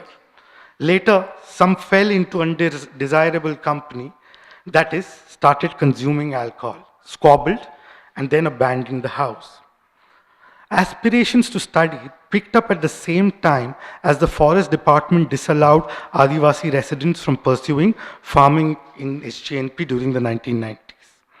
All the boys who decided to live separately from their parents and build a house together had studied in state-supported residential schools up to 7th grade. Adivasi teens do not build actual houses together today, but only in the everyday games that they play or their siblings play. In these, we observe aspirational imaginaries where the garden occupies a central space as a kitchen, surrounded by a separate bedroom, hall, kitchen. In reflecting on the traverses in her household, an Adivasi entrepreneur asked those who were asking us, if you see the other way around, what is there in the jungle? One can reside nicely, it's a good thing. Then again, she said antagonistically, it is nice here too, to breathe fresh air without tension. Even if the relocation scheme comes through, she continued, no one will leave without the guarantee of getting proper houses. No one will leave easily. Those who went to the relocation scheme couldn't adjust to their new surroundings. They've decided to come back again to live here in the jungle. Over here, one can wander freely, sit and chit-chat. How is it possible to do that, to do all this in that small room? Such small rooms. How will families with more members adjust in them? How will one even stay there? Following these questions, an uncomfortable Silence pervaded the veranda where this conversation was taking place. She was asking her interlocutors to locate the stakes in Adivasi claims to in situ tenure in their garden beyond experiences of despair and dispossession. So I will kind of very quickly summarize and not go to the fourth concept in detail. But as the rhythms of all of these forces, which is the cyclical time of the garden, the linear time of the slow violence that has been kind of perpetuated on them, and their own aspirational imaginaries within all of these, as the rhythms of these forces and energies punctuate everyday lives, architectures of exfoliation, foliation and exfoliation emerge as ordinary adaptive spatial, material and aesthetic practices that garner new capacities while recalibrating old indigenous knowledges to sutur home in their garden. The work that I'm doing points out to spatial material, yeah, I'll just take a minute. Spatial material aesthetic practices that kind of work to sutur home, wherein the GI sheet house, the galvanized iron sheet house, is actually working towards as an adaptive capacity that they have built, and it emerges very powerfully in their work. I don't have the time to detail it right now, but I'll do it probably in the conversation if there is a chance to do it. So let me come back to this image which I started with, and kind of finish with this image. So what is this map that I'm working with?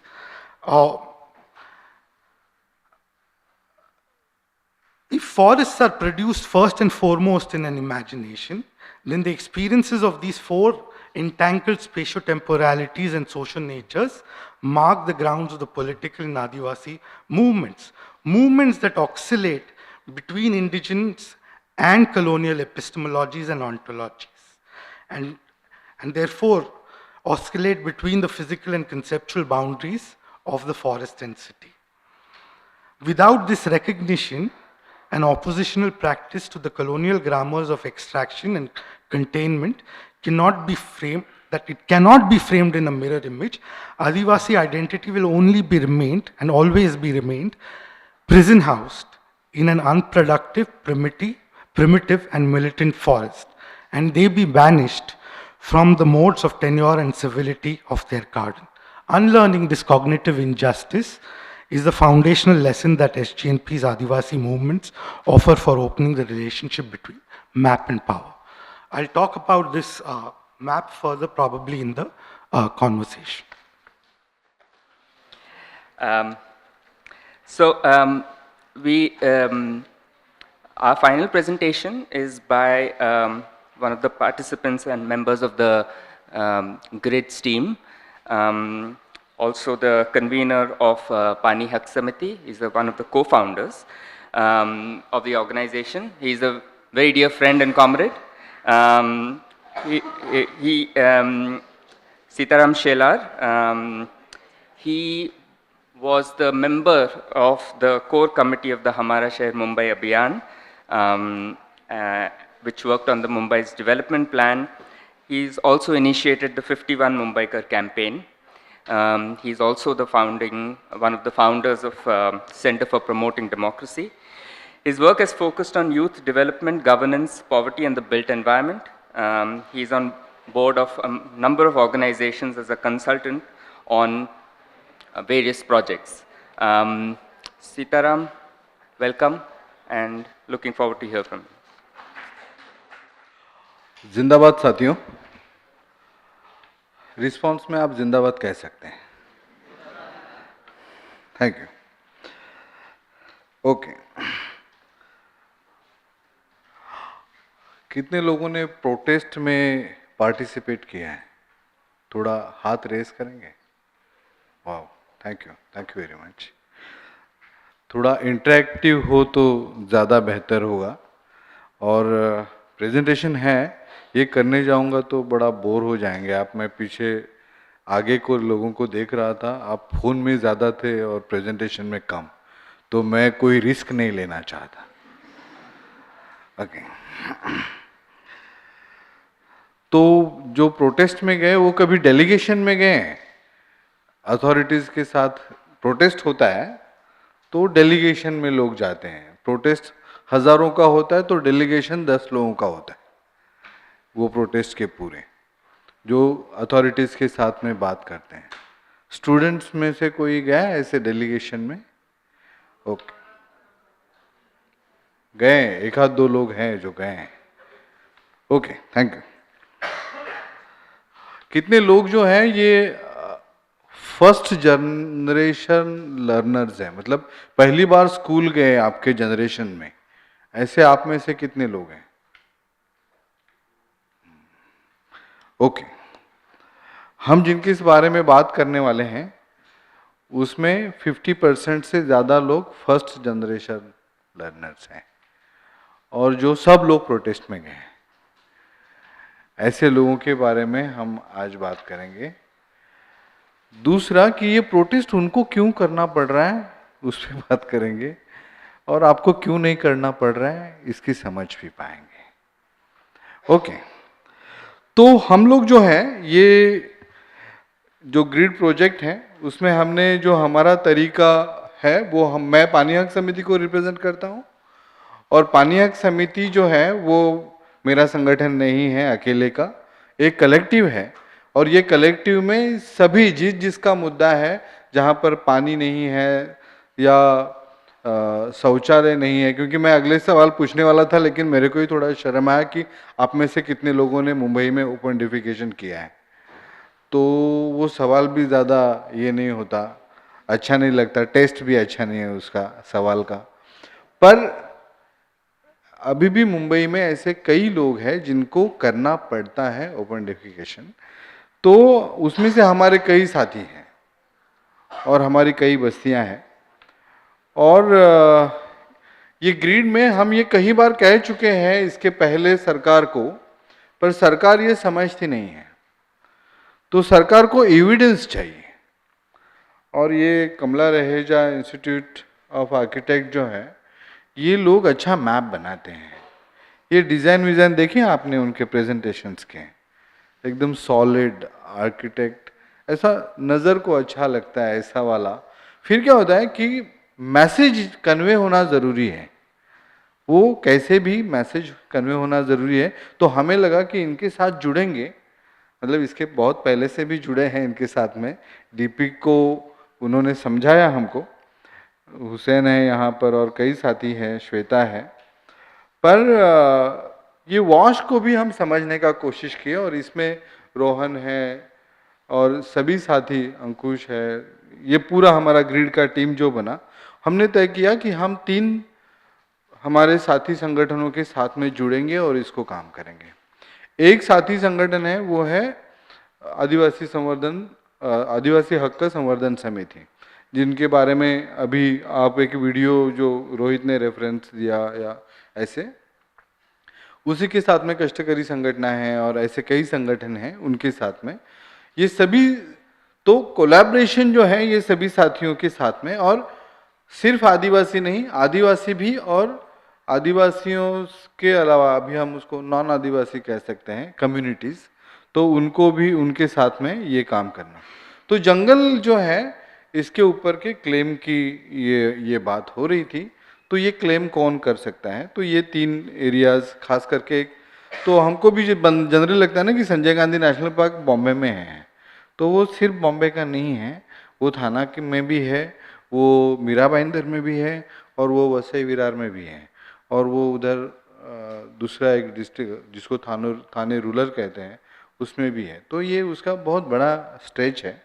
तो इन सभी के साथ में हमने ये सोचा, और आरे में भी ये करने का हमने सोचा। ये बहुत से ये टेक्निकलिटीज़ में उस पर नहीं जाऊंगा, पर ये थोड़ा दिक्कत है। हाँ, तो हमारा तरीका ये तरीका रहा। ये तरीका जो है ये तरीका एकदम क्लियर है कि हम खुद कितने भी सालों से वहाँ पर काम कर रहे हो, लेकिन ये समझना कि जो लिव्ड एक्सपीरियंस है, कि जो वहाँ इंसान रह रहे हैं उनको क्या लगता है कि ये सवाल क्यों अभी भी वहाँ खड़ा है। तो ये हमारा एक तरीका है, ये एकदम मतलब नॉन निगोशिएशन है कि, और मेरा ये मानना है या हमारा पानीय समिति का ये मानना है कि हमें बहुत ज़्यादा पता नहीं होता है। हम लोग, बहुत लोग ऐसा आते हैं कि आपके पास तो आपने इतना कोर्ट में केस लड़ा, ये किया, इतने आर्ग्यूमेंट सॉलिड है आपके, वगैरह वगैरह वगैरह वगैरह वगैरह। पर सवाल यह है कि ये सभी जो हमको मिला है, ये हमारा साझा नॉलेज है जो हमारे साथियों से मिला है। तो ये सभी साथियों के साथ में बातचीत, ये हमारा एक बहुत, क्योंकि इनके साथ में हम सालों से बातचीत कर रहे हैं और संघर्ष कर रहे हैं, और वो बातचीत करना और उसमें से समझना, ये एक जरिया हमने इस्तेमाल किया। और दूसरा जो आरटीआई के बारे में अभी बात हुआ, राइट टू इंफॉर्मेशन का जो एप्लीकेशंस है, तो जिसको अभी सरकार वो विक करने की पूरी कोशिश में है, तो वो आरटीआई का इस्तेमाल किया और उससे कई जानकारी जो है वो हमने आरटीआई के हिसाब से भी निकाली है। तो बहुत से एप्लीकेशंस का जवाब यही आता है कि ये जानकारी हमारे पास नहीं है। ये जवाब ज़्यादातर आजकल गवर्नमेंट देने लगा। ऐसे कैसा है ना कि ट्रांसपेरेंट होना ये सिंपल नहीं है। और दूसरा ये है कि बहुत लोगों को ये लगता है कि हम जाके अभी है ना लोगों का भला करेंगे, और वो भला करने के लिए, मतलब दिल अच्छा है, ओके, पर दिल अच्छा है, भला करना भी अच्छा है, पर वो लोगों को नहीं समझता है, ये अपनी समझ, ये थोड़ा प्रॉब्लम है उधर। तो लोगों ने भी बहुत ज़्यादा डॉक्यूमेंटेशन नहीं किया होगा, पर जो भी उनके पास होगा वो बहुत अहम होगा। तो हमने कई जानकारियां जो है वो निकाली। तो ये फोटोज़, ये फोटोज़ आपको क्या लगता है कि कोई ऑफिसर के पास नहीं रहेंगे, इंजीनियर के पास, कि वहाँ के लोग पानी कैसे भर रहे हैं? पर अभी कैसा है, रिपोर्ट बनाना है, अच्छे से रिपोर्ट बना के उनको देना है, तो ये हमारा जिम्मेदारी बनता है। तो इस तरीके से पानी का सिचुएशन ये मुंबई में है कि अभी भी लोगों को नल का कनेक्शन नहीं दिया जाता है, और नल का कनेक्शन नहीं तो उनको इस तरीके से स्प्रिंग में से पानी को भरना पड़ता है। यहाँ ये प्रेशर वॉल है, ये प्रेशर वॉल जो है उसमें से पानी जब जाएगा, प्रेशर जब पाइप में ज़्यादा हो जाएगा, तो वहाँ प्लास्टिक लगा के फिर वो पानी पीने के लिए वो भरेंगे। तो ऐसे कई तरीके हैं। ये आदिवासी है, आदिवासी समझते हैं आप लोग? आदिवासी का मीनिंग आप तो समझे ही होंगे, कल से आज तक बात कर रहे हैं। जो है ना आदि है यहाँ के, मतलब जो सबसे पहले यहाँ रह रहे हैं वो है, वो उनको ऐसा वाटर सप्लाई का सिचुएशन है। ओके, टॉयलेट कंडीशन ये है कि भाई ये टॉयलेट जो है वो आप जब टूरिस्ट करके जाएंगे तो आपके लिए बना है। ओके, आदिवासियों को उधर वो ओपन डेफिकेशन के लिए हमारी दीदी जा रही है, वो टमरेल लेके जंगल में। तो और ये जो है ये बस्ती है, ये बस्ती का एक स्टोरी है।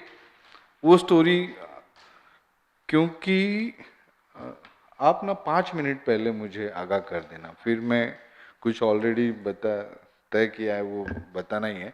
ये स्टोरी ये है ना, ये अंबेडकर नगर है।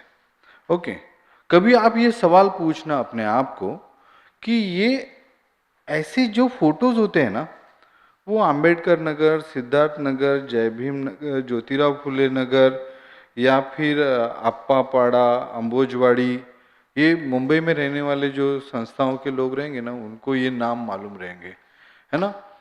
यहीं के क्यों होते हैं? तो ऐसा एक सवाल है, इस शहर में ऐसा क्यों है कि ये सब नगर जो है, इंदिरा नगर, संजय गांधी नगर, महात्मा गांधी नगर, भगत सिंह नगर, ये ही के ऐसे फोटो क्यों होते हैं? ये सवाल हमको पूछना चाहिए। पर तो ये हमको डेली स्ट्रगल मिला, ये अंबेडकर नगर ये है कि इन लोगों के घर है। आपने कल, अंकुश का कल हुआ ना, आज है, सॉरी, तो अंकुश बताने वाला है वो, पर फिर थोड़ा सा ग्लिम्स। हाँ, तो इनके घर आज इधर है, और आप आके आज मुझे बोल रहे हैं कि क्या, अभी देखो ये जमीन मैंने ले ली, अभी तुम इलीगल है। पर जमीन पे तो मैं रह रहा हूं ना पहले से। हाँ, पर अभी मैंने ले ली, तुम इलीगल हो गए, तो तुम्हारा घर तोड़ूंगा मैं। और मैं तोड़ देता हूं तुम्हारा घर। मैं एक जनरेशन से यहां रह रहा हूं, आप आओगे मेरा घर तोड़ दोगे, क्योंकि अभी आपने वो जमीन ले ली। किसके लिए? नेशनल फॉरेस्ट बनाना है आपको, उसके लिए। तो आप आते हो, मेरा घर तोड़ देते हो, घर तोड़ देते हो। कोर्ट भी बोलता है तोड़ दो, फिर हम प्रोटेस्ट करते हैं। प्रोटेस्ट करते हैं तो कोर्ट बोलता है अरे ऐसा है, गलत हो गया, गलत हो गया। तो ऐसा नहीं, अभी एक काम करो, आप है ना, आप रिहैबिलिटेशन को तो आपको हक मिलेगा, पर आप एक काम करो कि आप ना रिहैबिलिटेशन का पैसा दे दो थोड़ा। तो मेरा घर आप तोड़ोगे, वापिस बांधने के लिए मैंने पैसा देने का। ओके, ठीक है, लोगों ने माना। 7,000 at that point of a time, 1997 की बात मैं कर रहा हूँ, कि ठीक है कि 1997 में लोगों ने माना कि हाँ हम 7-7 हज़ार रुपया देंगे आपको। उनके भी पत्रे के ही घर थे, बहुत कुछ अमीर लोग तो थे नहीं। वो जब बांधा, वो जब तोड़ा, तो बोले कि अभी 18 महीने में आपको दूसरी जगह शिफ्ट कर देंगे और तब तक आप यहाँ पर रहो। तो लोग बोले कि तब तक जो हमारा पानी काटा है, इलेक्ट्रिसिटी काटा है, ये सब का क्या? नहीं नहीं, वो तो अभी 18 महीना आप कैसे भी जुगाड़ करके जी लो, अभी नहीं होगा वो। 1997 ना, 5 मई 1997। ओके, कितना फैमिलीज है एलिजिबल है ये लोग? कितना फैमिलीज? 25,000 फैमिलीज। 25 फैमिलीज का घर तोड़ा। अब रिहैबिलिटेशन करना है, करना है, करना है, करना है। 97 से अब तक कितना साल हो गया? कैलकुलेट करो, अराउंड 27 ईयर्स। कितने लोगों का घर बनाया? 11,000। 14,000 अभी भी उधर, बिना इलेक्ट्रिसिटी, बिना रोड, बिना पानी, बिना टॉयलेट, बिना हेल्थ पोस्ट। स्कूल था उधर, तोड़ दिया। रास्ते थे, उखाड़ दिए। 27 साल से वो लोग अपने हक के घर को वेट कर रहे हैं। तो ये है अंबेडकर नगर। वहां पर ये इनफॉर्मल वाटर कनेक्शंस फिर आते हैं। फिर ये धंधा है अच्छा, कैसा कि हाँ ठीक है, आपका परिस्थिति विकट है, मैं आपका दाता हूं, मैं आपको पानी दूंगा। ओके, महीने का 2,500 लूंगा एक फैमिली से। कैलकुलेशन करते जाना, 2,500 मल्टीप्लाई बाय 15,000 फैमिलीज अभी पेंडिंग है, कितना हो गया महीने का? बीएमसी का है। ओके, ये होने के बाद में जब लोग, इलेक्शन आएगा, अभी अभी गया, आपने वोट किए कि नहीं? करना चाहिए भाई, बिलीव करो डेमोक्रेसी में।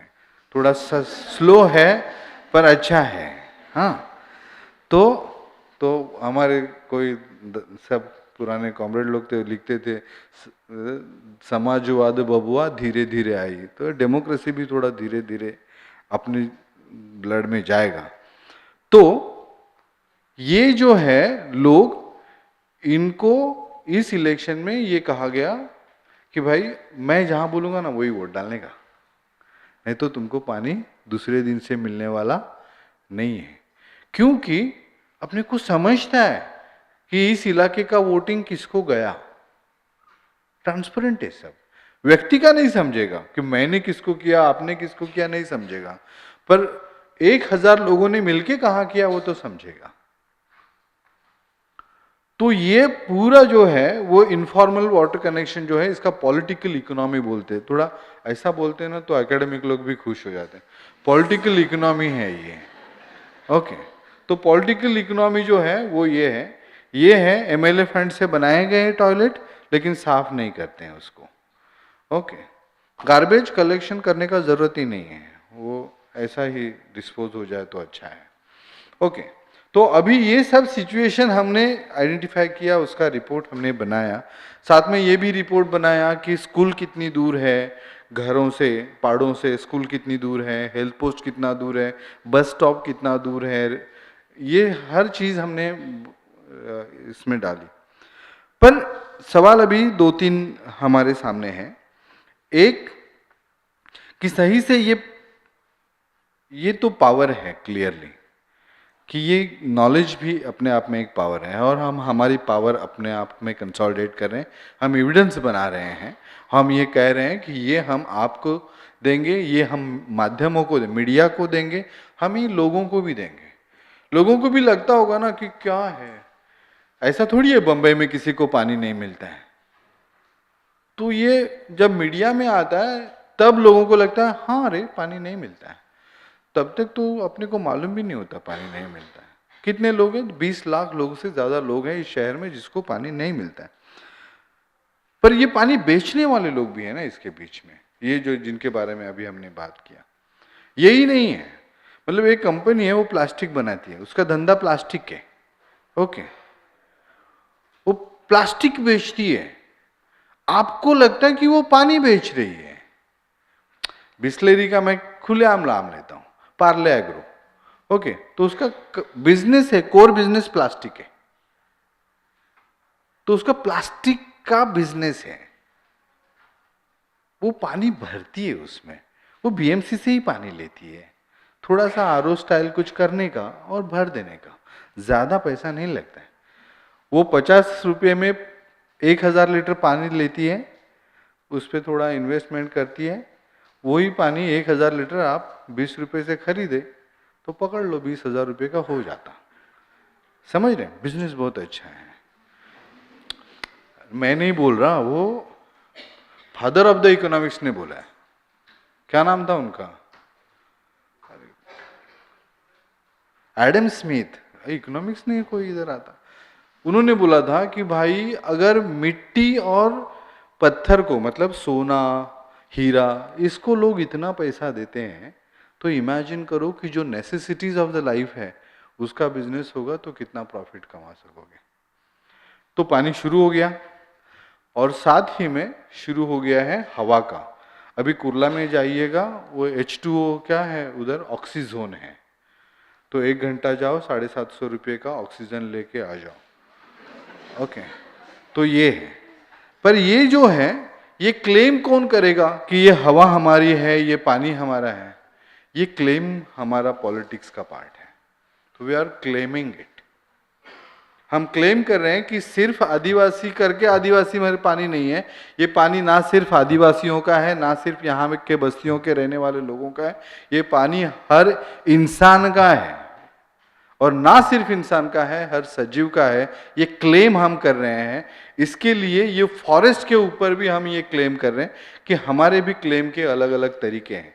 वो तरीके आपने एग्जीबिशन तो देखा होगा जिसमें हमने कई क्लेम के तरीके हमने भी रखे हैं, पर सबसे ये है कि इसमें सबसे ज्यादा इक्विप्ड कौन है। अभी थोड़ा क्लैश जो है, आखिरी 1 मिनट है इसलिए इसमें क्लैश है जिसको हमें समझना चाहिए। एक ये है कि मैं अगर आदिवासी हूं तो मुझे आदिवासी का सर्टिफिकेट मैं खुद, मेरा आदिवासी समुदाय नहीं दे सकता, उसके लिए गवर्नमेंट ने मुझे आदिवासी सर्टिफिकेशन देना चाहिए, और आदिवासी सर्टिफिकेशन के लिए गवर्नमेंट मुझसे मांगेगा कि 70 साल पहले एक डॉक्यूमेंट बना था जिसमें तुम्हारे कुछ पुरखों का नाम है क्या, ढूंढ के लेके आओ, जो डॉक्यूमेंट गवर्नमेंट के पास ही है, वो मैंने ढूंढ के लाने का। तो onus is on me. Onus, ये बहुत मसला है। मुझे लगता है कि यही मैं बात करना चाह रहा हूं कि, और गवर्नमेंट के पास टेक्नोलॉजी है। अभी आदिवासियों कितना खेती करते हैं वो ऊपर से बताते हैं ड्रोन्स को कि भाई अभी आप चेक करो, हाँ इतना ही है तो आपका इतना ही जमीन होगा, ओके। आदिवासी को खेती कर, वो ईमानदार है ना, हम बड़े बेईमान लोग नहीं है, हम ईमानदार हैं। मार्केट वाले क्या करते हैं मैं बताता हूं, जमीन के लिए वो घास उगाते हैं, बोलते घास मेरा प्रोडक्ट है, क्रॉप है, वो बेचता हूं मैं। आदिवासी वैसा नहीं करता है, जितना लगता है उतना ही उगाता है, जितनी अपनी खुद की जमीन है उतनी ही उगाता है। तो ये जो कन्फ्लिक्ट है कि ईमानदारी वर्सेस चालाकी, ये तो देश भर में चल रहा है, आपके सामने है, पर ये ओनस किसके पास जाएगा, ये आखिरी सवाल मैं सिर्फ रेज करता हूं। टू प्रूव एलिजिबिलिटी वो लोगों का है ओनस। इसका एविडेंस किसके पास है? सरकार के पास है। सरकार क्रॉस चेक करेगा कि उन एविडेंस के साथ में क्या इनका क्लेम सही है। तो सरकार ओनस क्यों नहीं लेता है खुद डिक्लेयर करने का, अरे ये सब तो इलीगल है या ये सब तो लीगल है? ये लोगों को क्यों भागना पड़ रहा है? क्यों आपको रिक्वेस्ट और फॉलोअप का पूरा लेबर लेना पड़ रहा है कि मुझे पानी दो, मुझे, और फिर सरकार जाके एक बड़ा सा पेट्रोल पंप पे बोर्ड दिखेगा, घर घर नल, हर घर नल, ऐसा कुछ तो एक दिखेगा, आप लोग ताली बजाएंगे। तो वो क्लेम अगर आप कर रहे हो तो आप वो क्लेम का एडवर्टाइजमेंट के लिए जितना पैसा खर्चा किए वो इन्वेस्टमेंट लेके आप खुद क्यों नहीं हर घर पानी का सुविधा कर सकते हैं, टॉयलेट का सुविधा कर सकते हैं। दूसरा कि ये owners to get recognised as Adivasi जो मैंने बोला, दूसरा कि टू क्लेम रिहैबिलिटेशन। अभी ये अगर सरकार ने माना है कि हाँ ये रिहैबिलिटेशन के लिए एलिजिबल है, तो 27 साल जिन्होंने रिहैबिलिटेशन नहीं किया तो उसका ओनर्स गवर्नमेंट पे कुछ भी नहीं है, एक्शन नहीं होना चाहिए। तो ये सवाल जो है ये हम लोग रेस कर रहे हैं, ये same about the land ownership. तो मुझे ये लगता है कि हमारी जो जिम्मेदारी है वो डेमोक्रेटिक वेज से हमारे मुद्दों को उठाने की है, और हम ये मानते हैं कि क्रिएटिंग ए एविडेंस ये एक उसका ये है, और ये एविडेंसेस को जनमानस में लेके जाना, लोगों तक लेके जाना, ये एविडेंस को पॉलिसी मेकर्स तक लेके जाना, ये एविडेंस को माध्यमों में लेके जाना, ये एक तरीका है जिससे ये डायलॉग जो है उसके लिए नए स्पेसेस क्रिएट होते हैं। क्योंकि डिफाइंड स्पेसेस बहुत कम हैं, तो अभी ये नए स्पेसेस हमको क्रिएट करने पड़ते हैं। तो ये क्रिएटेड स्पेसेस जो है उसकी लड़ाई जो है वो हम कर रहे हैं, और आप उसके साथ में रहेंगे ऐसा एक उम्मीद करता हूँ। शुक्रिया, जिंदाबाद। थैंक यू सीता, थोड़ा सरकाज़म थोड़ा रिफ्रेशिंग था।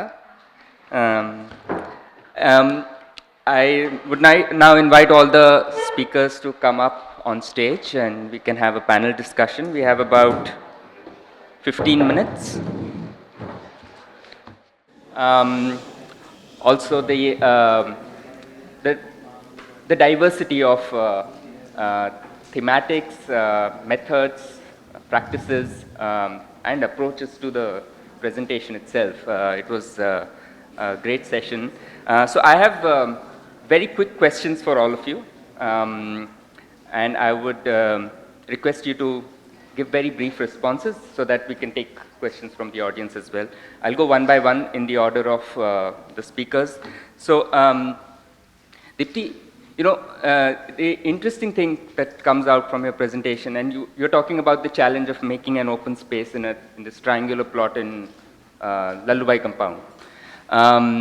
And it's interesting, you mentioning all the various kinds of obstacles, institutional, financial, administrative, legal, etc., to make this open space. Yet it is, so when it comes to essential services for people in resettlement colonies where people have been picked up from their homes and dumped into the peripheries, we are suddenly encountered with this whole range of obstacles. But when it comes to large infrastructure projects, laws are almost like cobwebs. They can easily be cleared. So, you know, this is essentially the problem of power that we're talking about. So if you can talk a little bit about that through your own experience, it'd be great. Hello. Yeah.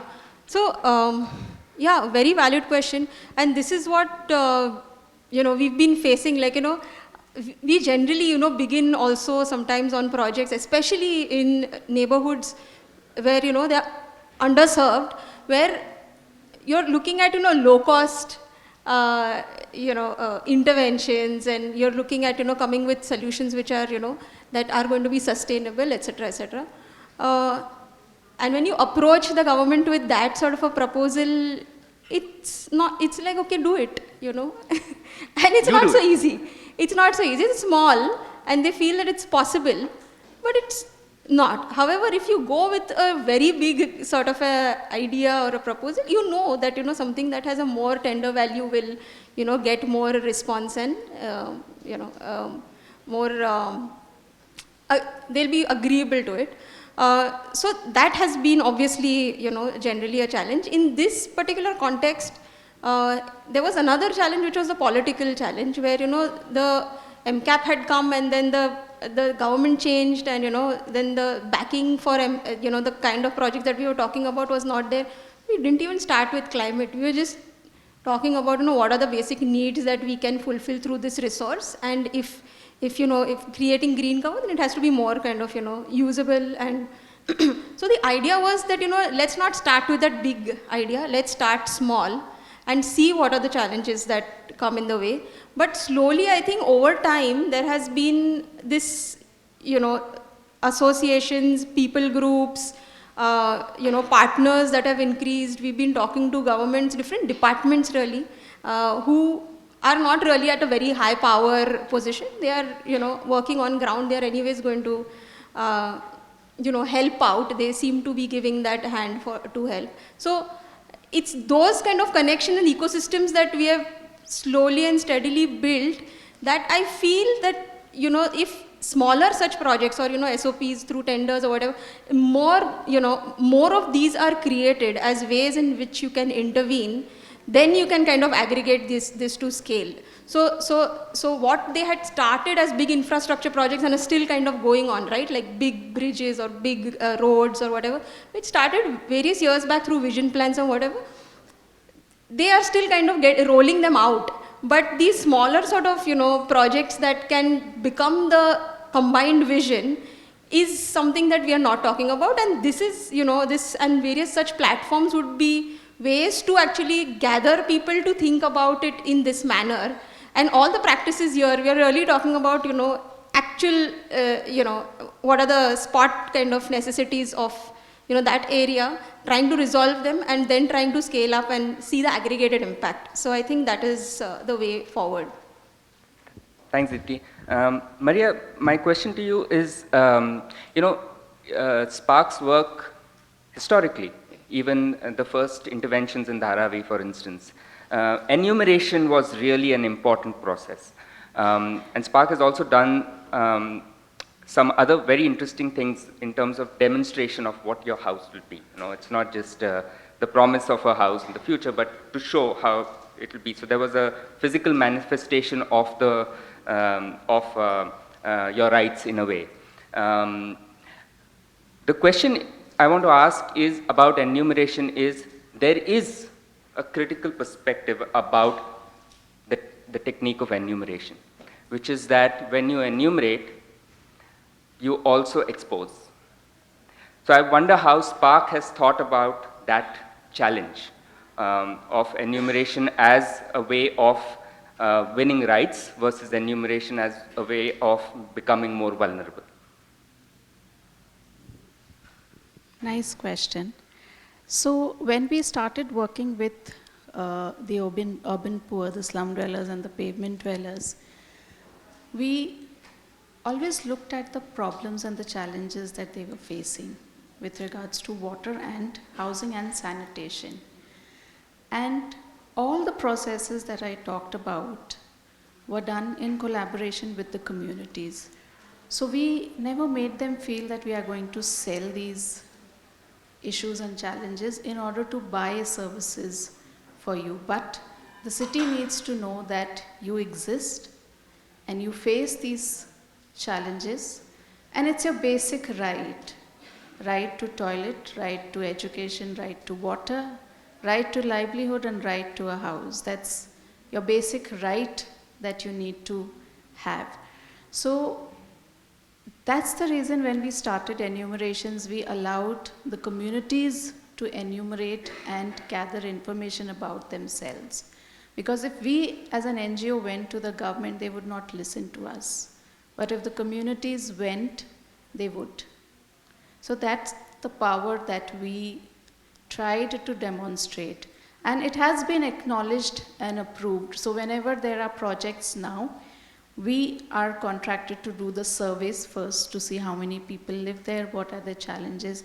Even if it's an approved project, the government needs to know how the existing community will be affected.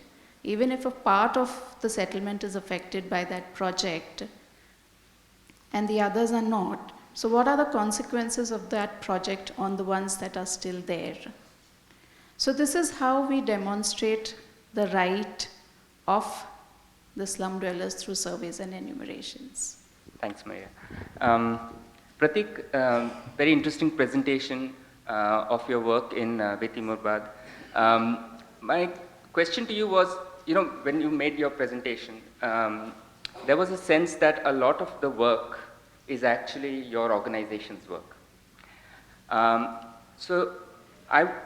It would be nice if you can tell us how much of this is your organization is an agent of this process, and how much are you fellow travelers, how much are you, technical assistants, how much of are you simply observers?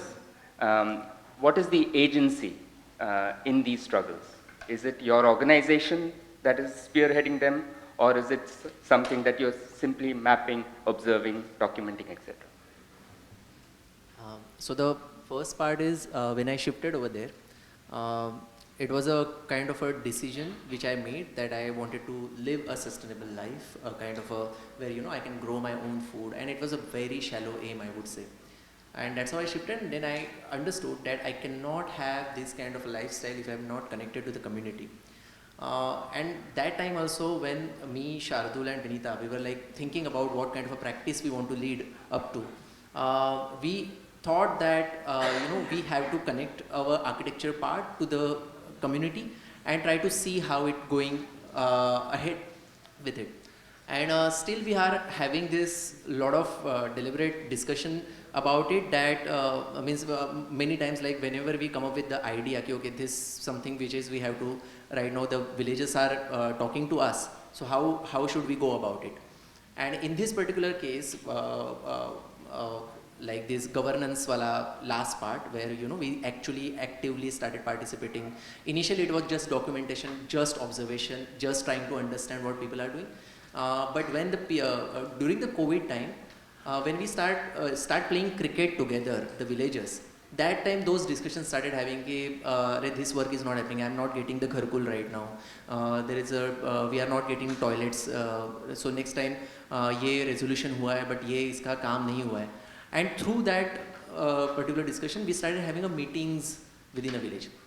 And we, till now, Shardul and Vinita always tell me, okay, whether this is a design jatra initiative or a community initiative. So we question it. And every time it is like, okay, if design jatra is doing it, then how we will be the catalyst only to just accelerate the process, because the villagers cannot read the law and process it, because the language itself is so difficult in that case. So that's how we decided to have this kind of a session where we just simplify those laws, and then the villagers like, okay, अगर ये ऐसा होता है तो हम लोग ये ऐसा करते हैं. So one of the example कि ग्राम सभा जब होती है तो ग्राम सभा में हमेशा सरपंच को लोग अध्यक्ष बनाते हैं, but that is not the law. Law says that you can elect अध्यक्ष of ग्राम सभा every time in every meeting with the collective votes. So ये law उनको ये पहला एक स्पार्क समझने के बाद उनको ऐसा हुआ कि अरे हाँ, ये हम लोग नेक्स्ट ग्राम सभा में ट्राई करते हैं. एंड दे एक्चुअली मेड कि नहीं, हम लोग को दूसरा अध्यक्ष चाहिए, हम लोग को ग्राम सरपंच अध्यक्ष नहीं चाहिए. And the thing is that over here we are actually trying to read the documents, and we are just a bridge between whatever there is as a law is there, or the acts are there, and how we can actually translate or percolate that kind of information to the villages. But again, like go to the court, I was against it completely. Ki, okay, we are not taking this particular case to the court because it's but the entire village is like, no, if we have come till here, I think it's right time that they will actually, this is the conclusion for them, कि हम लोग उनको court में खींचेंगे, फिर उनको समझ में आएगा क्या. And then we're like, okay, so now because the entire community is agreeing to it, we are helping them out with the, what is the process of it and everything. So that is how right now it is going on. So yeah, our presence is still over there. It is dark, but I could like see that it is reducing by year, where now there are second layer has coming, which started taking initiative in the village. So there are like Sunil, Mohan and all these people, like those who are in the photo, they are taking the leads and they are coming up with the ideas. Thanks, Pratik. Rohit, my question for you is not so much about your presentation, but about the approach of the study that you were talking about. It's for instance, you talk about decolonization and democratization of climate change, and much of your approach is also an anthropology approach. So, one thing that I found very interesting reading the newspapers in the past maybe couple of years, is that the editorial pages, for instance, of the Indian Express, runs regular columns by Ram Madhav, the executive head of the RSS, member of the RSS. And he's talking about decolonizing perspectives. So, it gets me curious. There is a conservative perspective of decolonization, and you would obviously want to think of your own work as a progressive perspective of decolonization. What is really the difference? Where do we differ? Where do these two differ? And, in a way, anthropology has colonial roots as well. So how do you then distance yourself from that kind of problematic? I'll leave the anthropology question to the anthropologists. But to kind of answer the other question, the reason why I started with that poem was the idea that, there are certain kinds of discourses that arrive through certain forms of collective action. Like, one of the discourses that we are receiving is the C40 discourse of how we should work with changing weather, make things more resilient, so on and so forth. In learning from the Adivasis in SGNP, the idea is not to go back to them and tell them what to do, but use that as a window to push back some of the discourses that we are receiving of how to read weather, how to understand what constitutes resilience, and in that also engage with some of the discourses that some of the state agencies also advance.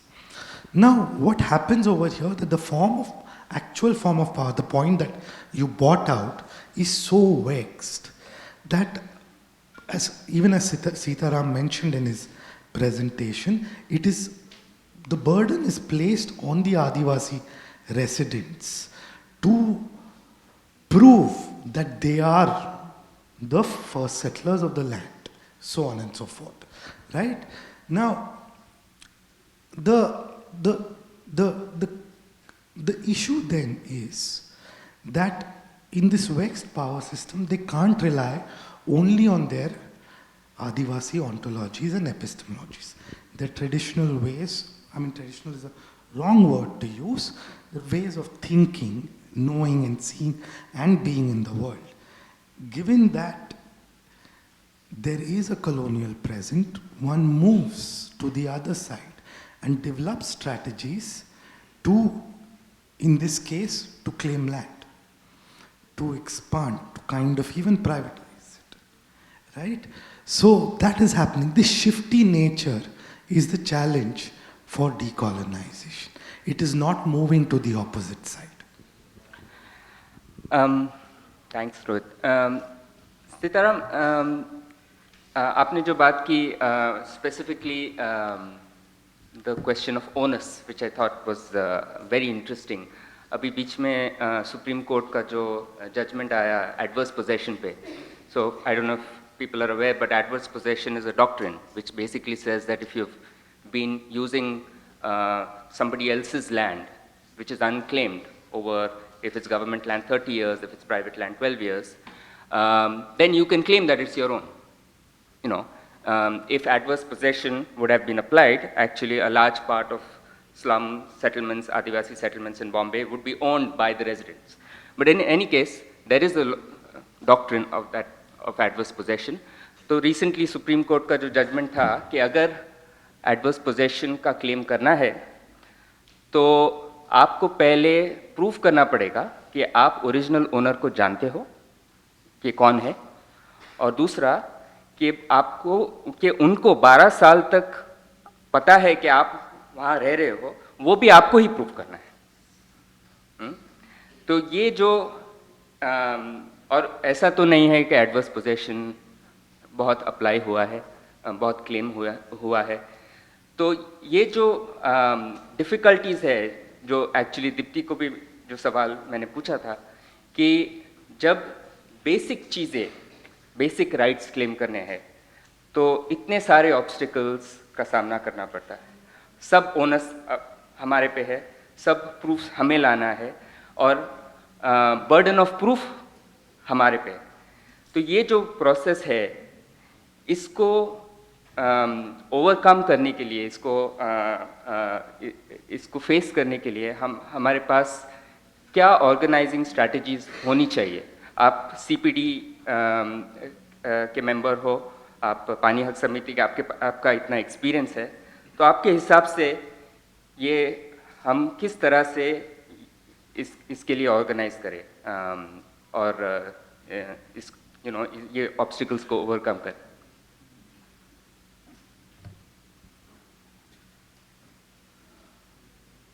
तो एक है कि एक तो पहले belief organising में ये होना चाहिए कि we are the people of India, हम भारत के लोग हैं और ये हमारा देश है और सरकार को हमने चुना है. And there is a doctrine of trust कि हमने सरकार को ट्रस्टी करके चुना है. So they are not the owners. ना हमारे एमपीज या एमएलएज या नगर सेवक ओनर है, ना हमारे आईएएस आईपीएस या जो भी वो कैडर के लोग हैं वो ओनर हैं, और ना ही जुडिशरी ओनर है. तो हम हैं सब, पर ये ओनरशिप जो है वो कलेक्टिव है, उसका एक समझ अपने पास होना चाहिए. वो एक बिलीफ पहला फंडामेंटल ऑर्गेनाइजिंग में होना चाहिए. अगर वो बिलीफ नहीं होगा और आप वो बिलीफ के अलावा का ऑर्गेनाइजिंग तरीका इस्तेमाल कर रहे हैं, तो फिर आप एक दूसरे, मतलब जिसको मैं कहता हूँ कि हमको किसी का छीन के लेना या ये वाली चीज़ों का दिक्कत नहीं है. हमारा वो क्लेम ही नहीं है. क्लेम हमारा है कि सामाजिक न्याय होना चाहिए, हर एक को अपॉर्चुनिटी, हर एक को रिस्पेक्ट मिलना चाहिए. ये हमारा फंडामेंटल है, जो हमारा कॉन्स्टिट्यूशन का प्रियम्बल बोलता है, स्वातंत्र, समता, न्याय, बंधुता. ये 4 प्रिंसिपल है. ये 4 प्रिंसिपल जिंदगी के, ये हमारा ऑर्गेनाइजिंग का प्रिंसिपल. स्ट्रैटेजीज में हम लोग थोड़ा डिफर करते हैं रूटीन स्ट्रैटेजीज से. रूटीन स्ट्रैटेजीज है कि एक स्ट्रैटेजी है कि सरकार के साथ हर बात पंगा ही ले, या दूसरा स्ट्रैटेजी है कि भाई नहीं, पंगा कभी मत ले. हमारा ये है कि भाई जब तक वो इन प्रिंसिपल्स के साथ में आपके साथ डायलॉग करते हैं, तब तक आप एंगेज करिएगा. जब वो प्रिंसिपल्स के खिलाफ जाते हैं तो आप प्रोटेस्ट करिए, और ये दोनों भी हमारा कॉन्स्टिट्यूशन अलाउ करता है. तो क्रिटिकल एंगेजमेंट होना ये बहुत ज़रूरी है ऑर्गेनाइजिंग में. ऑर्गेनाइजिंग में दूसरा ये है कि कार्यकर्ताओं को समझाओ मत. आप जो है वो कार्यकर्ताओं को बोलो खाली आ जाओ मेरे साथ में, मैं बात करूँगा वहाँ क्या करना है. तो ये जो एक तरीका है. आप अगर देखेंगे, हमने पानी हक समिति में, मैं आज बात करने आया लेकिन मैं नहीं आता था तो प्रवीण भी आने वाला था, तो प्रवीण बात करता था. तो क्या है, ये हर बस्ती के साथी को इतना डिटेल पता है कि वो हमको एनलाइटन करता है. तो ये वो पता होना, हर एक को नहीं पता होता है, आई एग्री, पर हर बस्ती में 10-12 लोग ऐसे होते हैं जिनको पता होता है, और वो पता होना ये सिर्फ अपनी ज़रूरत नहीं है, कोई जो ऑर्गेनाइजेशन को अपने आप को नेता समझते हैं, वो प्रोसेस का ज़रूरत है, संगठन का ज़रूरत है। मुझे लगता है कि जैसे देश के बारे में भी है कि मैं सिटीज़न हूँ, ये हमने कभी नहीं लोगों को बताया, सिटीज़न और प्रजा का फ़र्क नहीं समझाया, तो आज भी मेंटली हम प्रजा ही है और सिटीज़न नहीं है। तो हम सिटीजनशिप का जो पर्सपेक्टिव है वो लेना, तो फिर वो सबको पता होना, ये एक है।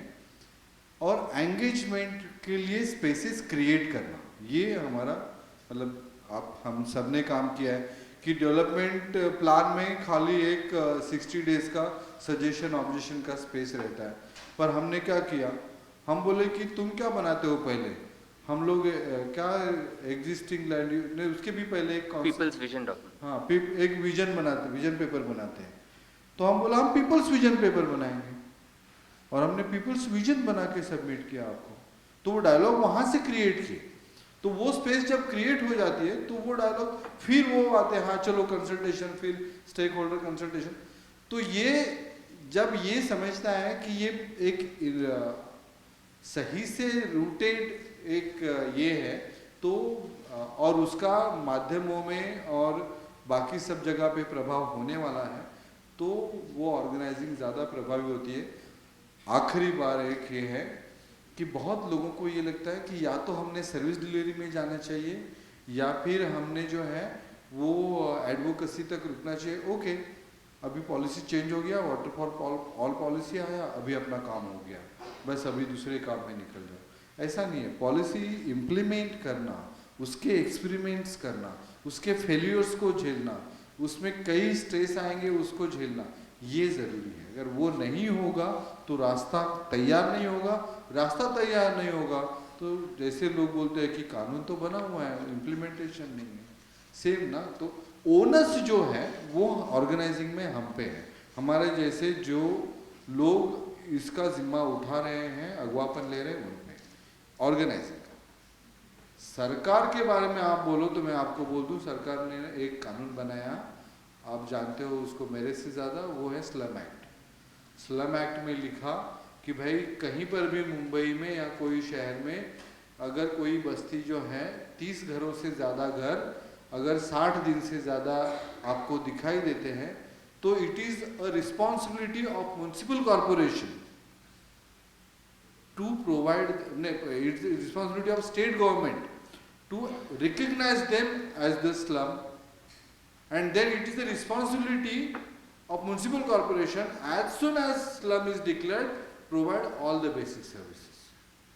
ये कानून है, पर कानून कौन सा इस्तेमाल करने का, कौन सा इस्तेमाल नहीं करने का, ये एक पर्सपेक्टिव डिसाइड करता है, और वो पर्सपेक्टिव के साथ में अपने को झगड़ा है, क्योंकि वो पर्सपेक्टिव ही बोलता है कि वो उसका चैलेंज है ये हमारे 4 मूल्यों को, स्वातंत्र्य, समता, न्याय, बंधुता को, आज़ादी को, समता को, न्याय को, बंधुता को, वो चैलेंज को हमको करना ही पड़ेगा। तो वो एक है। और इन्होंने कहा स्टेज के बारे में, स्टेज बहारू की जैसे कविता है वैसे नामदेव ढसाल एक कवि हैं, उन्होंने भी एक बहुत अच्छा ये लिखा है कि बहुत लोग ऐसे आते हैं आपको ज्ञान सिखाने के लिए, तो वो लिखते हैं कि मतलब मराठी में मैं बोल देता हूँ तो एक्सप्लेन करने में आसान होगा। अरे ज्यांना तुमची नसन-नस कळली त्यांच्याशी तरी इमान राखा, ज्यांना आपल्या बुडाखालचा अंधार दिसत नाही त्यांनी आम्हाला ज्ञानाचे दिवे पाजवावेत। ओके, म्हणजे क्या है कि मतलब क्या है कि आपको हमने पहचान दिया, आपको हमने, आप अभी ईमानदारी से बात करो और आपका ज्ञान आपके पास रखो, आपको खुद को नहीं समझना है कि आप क्या कर रहे हैं। ओके, तो आपको खुद को कुछ पता नहीं कि आपके बम के नीचे क्या चल रहा है और आप हमें बता रहे हो कि हमने क्या करना चाहिए दुनिया में, तो ये मत समझाइए। ओके, तो ये जो है ये अभी बहुत से लोगों को बताने की ज़रूरत है। ये मुझे लगता है कि ये बहुत लोग जो बहुत अभी तक प्रीच कर चुके हैं कि ऐसा होना चाहिए, वैसा होना चाहिए, ज़मीन पे क्या है उसकी समझ के अलावा वो प्रीच करना चाहिए। और मैं पहले भी ये बोल रहा हूँ कि अभी है ना, ये रील्स वालों से मुझे बहुत डर लगने लगा है, आपको बोल रहा हूँ। लेकिन आप लोग हैं, आपसे बहुत विश्वास है हमको, क्योंकि ये एक सेंटेंस कुछ बोल देते हैं, वो इतना कन्फ्यूजिया होता है कि ज़िंदगी में पूरा पॉलिटिक्स बदल देता है वो सेंटेंस का। सेम लाइक कि ये हाँ, ये डीकोलोनलाइज करो, देखो हमारा संस्कृति कितना ग्रेट था। कोई एक औरत कल बोल रही थी कि इसके पहले तो कहीं पर भी देखो 1780 का डेटा, उसमें सब लोग सब स्कूल में जा रहे थे, सबसे ज़्यादा स्कूल में ओबीसीज और दलित थे। कहाँ से लाए ये दिमाग, मतलब कहाँ से, मतलब ये कहाँ का है डेटा? डेटा का कोई सोर्स नहीं, कुछ नहीं। उसने इतना कॉन्फिडेंस में बोल दिया कि बस आपको लग जाएगा सही बोल रही खाला, पर ऐसा नहीं है। ओके, तो ये एक बड़ा चैलेंज हमारे सामने है, ये रील्स से जो प्रोपेगेंडा हो रहा है उसका। तो वो भी आप जैसे साथियों ने उसके बारे में बहुत सतर्क रहना ज़रूरी है, ऐसा मुझे लगता है। Okay, we have maybe 5-7 minutes for audience questions. If anybody has questions, please raise your hands. Mic will be given to you.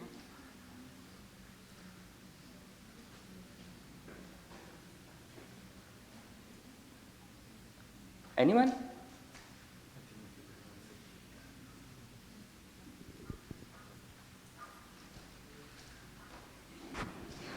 Hello, hi. Hi, my name is Shashwat. My question is to Deepti. I'm having a hard time understanding why this project of yours, the replanting and like green space covers in a relatively small or medium-sized community was so hard to pull off, despite the legalities and the overlapping agencies involved in everything. I still can't fully understand or visualize why to like sort of increase the green cover of a small area or to revamp it and make it more accessible for everyone. Why is it so like hard, like this, like, you know, that's, if you could visualize that for me in simple terms. Yeah, sure. So, and that's what we thought, right? Like when we went on to the site, we were like, this is a simple thing to do, just like plant trees along the periphery and we'll be done, right? The moment we set our foot on the site, we started speaking to the community, especially the Society Federation. Like you saw, I think you must have seen the presentation where, you know, there are all these different actors kind of coming in. It was not as simple as let's start the work there, because first of all, like I said, like it was concrete, like, you know, you have to excavate, so the cost obviously would increase. The solid waste management department was not ready to take the debris away also, that was another cost.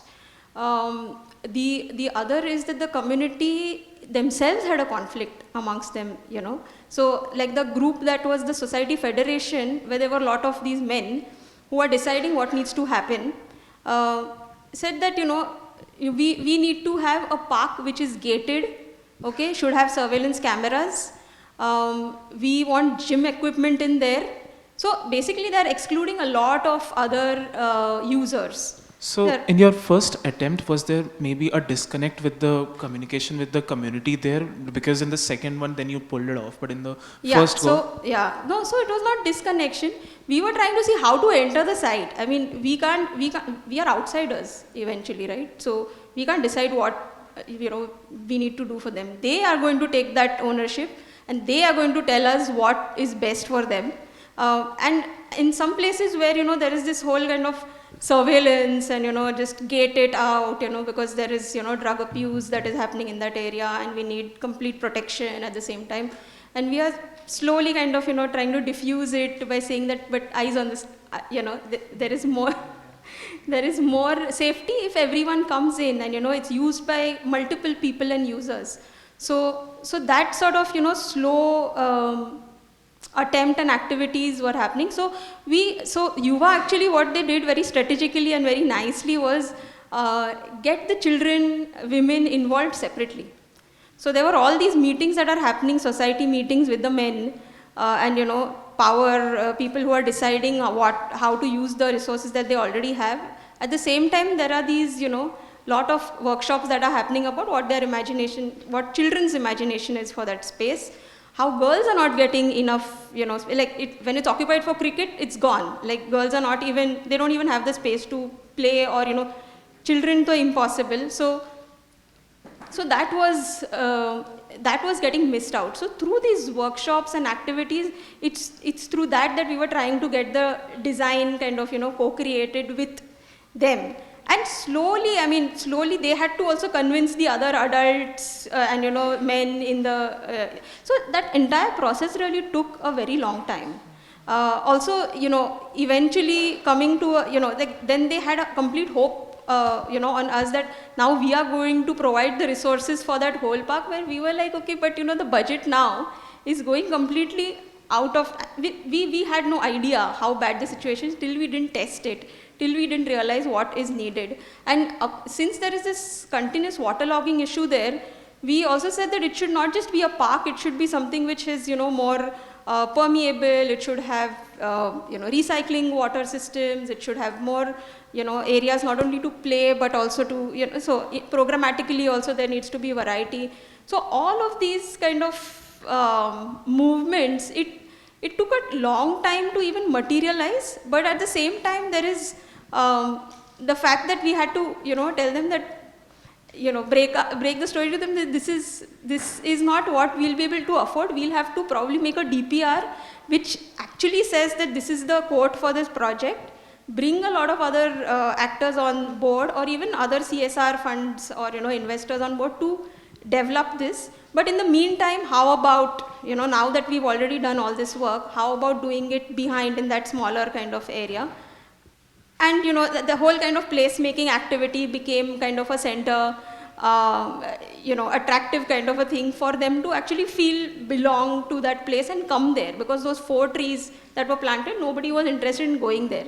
So all of these sort of push and pulls were the reason why it was not very easy. Also there was conflict between the community, in the sense that not only conflict, there's also this entire space that was used by people into substance abuse. And there we are, that is another challenge here. So we don't want to exclude them, we want to include them as well, because they are part of the society. But at the same time, that's their claim to space. So how do you create a, level field where everyone is kind of contributing? So bringing them on board was also one part of the story. Eventually they came in. So they found another spot somewhere else.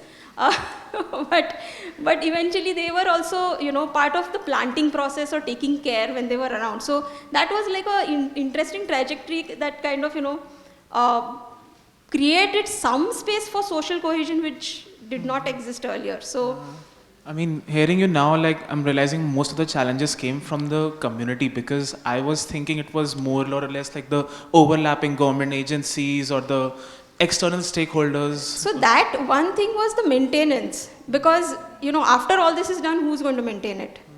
Till you don't plan for a maintenance, you can't. I'm going to interrupt, because we'll probably take one more question, then we'll have to stop. So,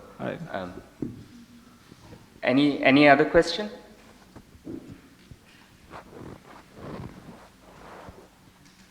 No? You want to continue your question? Okay, so we have a 10-minute break. Please come back in 10 minutes. Thank you to all the panelists. The session is titled Beyond Maps. Here we will discuss practices that are evolving and experimenting with exciting new forms of the map and representation within their practice, to reveal radically new possibilities for spatial thinking within their disciplines. I invite Aishwarya Padmanabhan to moderate the session and introduce the speakers. Aishwarya is an assistant professor at KRVIA. She completed her bachelor's in architecture at KRVIA in 2014 and a master's in architectural history theory at CEPT University in 2020. She's currently pursuing a postgraduate diploma in a visual studies course titled Indian Aesthetics, conducted by Nyan Prabha. Her interests lie in academic research, writing, as well as explorations of architectural historiographies that borrow frameworks from gender studies, feminist theory, theories of phenomenology, tectonics, and material culture. Being a Bharatanatyam dancer and a dance teacher, her perspectives towards her work are also derived out of her interest in dance theory, which mainly revolves around the idea of rasa, kinesthetic senses, and haptic theories.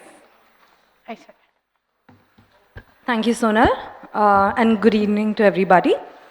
So I think for the past 2 days, long excruciating days as well, we've looked at examples of various maps across different disciplines, by different people, by different agencies, and we kind of realized that the map is aspiring to always represent a certain kind of truth.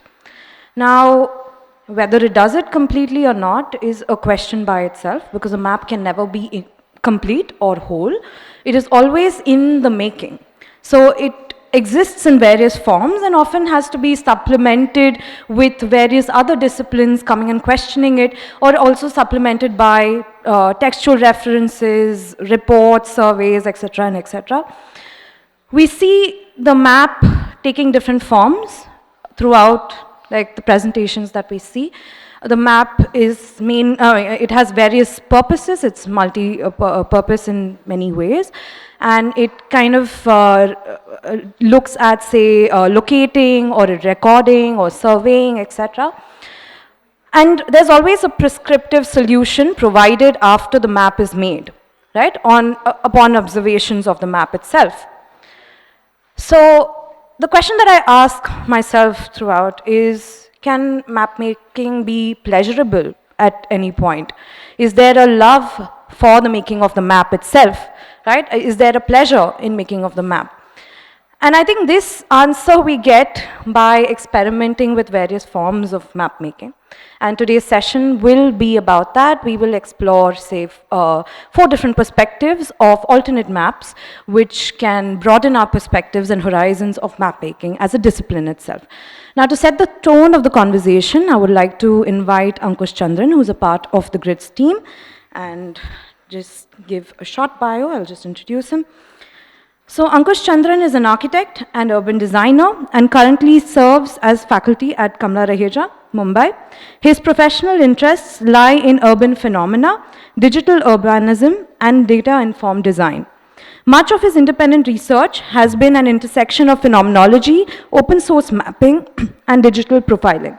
He is a part of the core research team for navigating the grid in the world-class city, poverty, gender, and access to infrastructure in India, Pakistan, and Sri Lanka.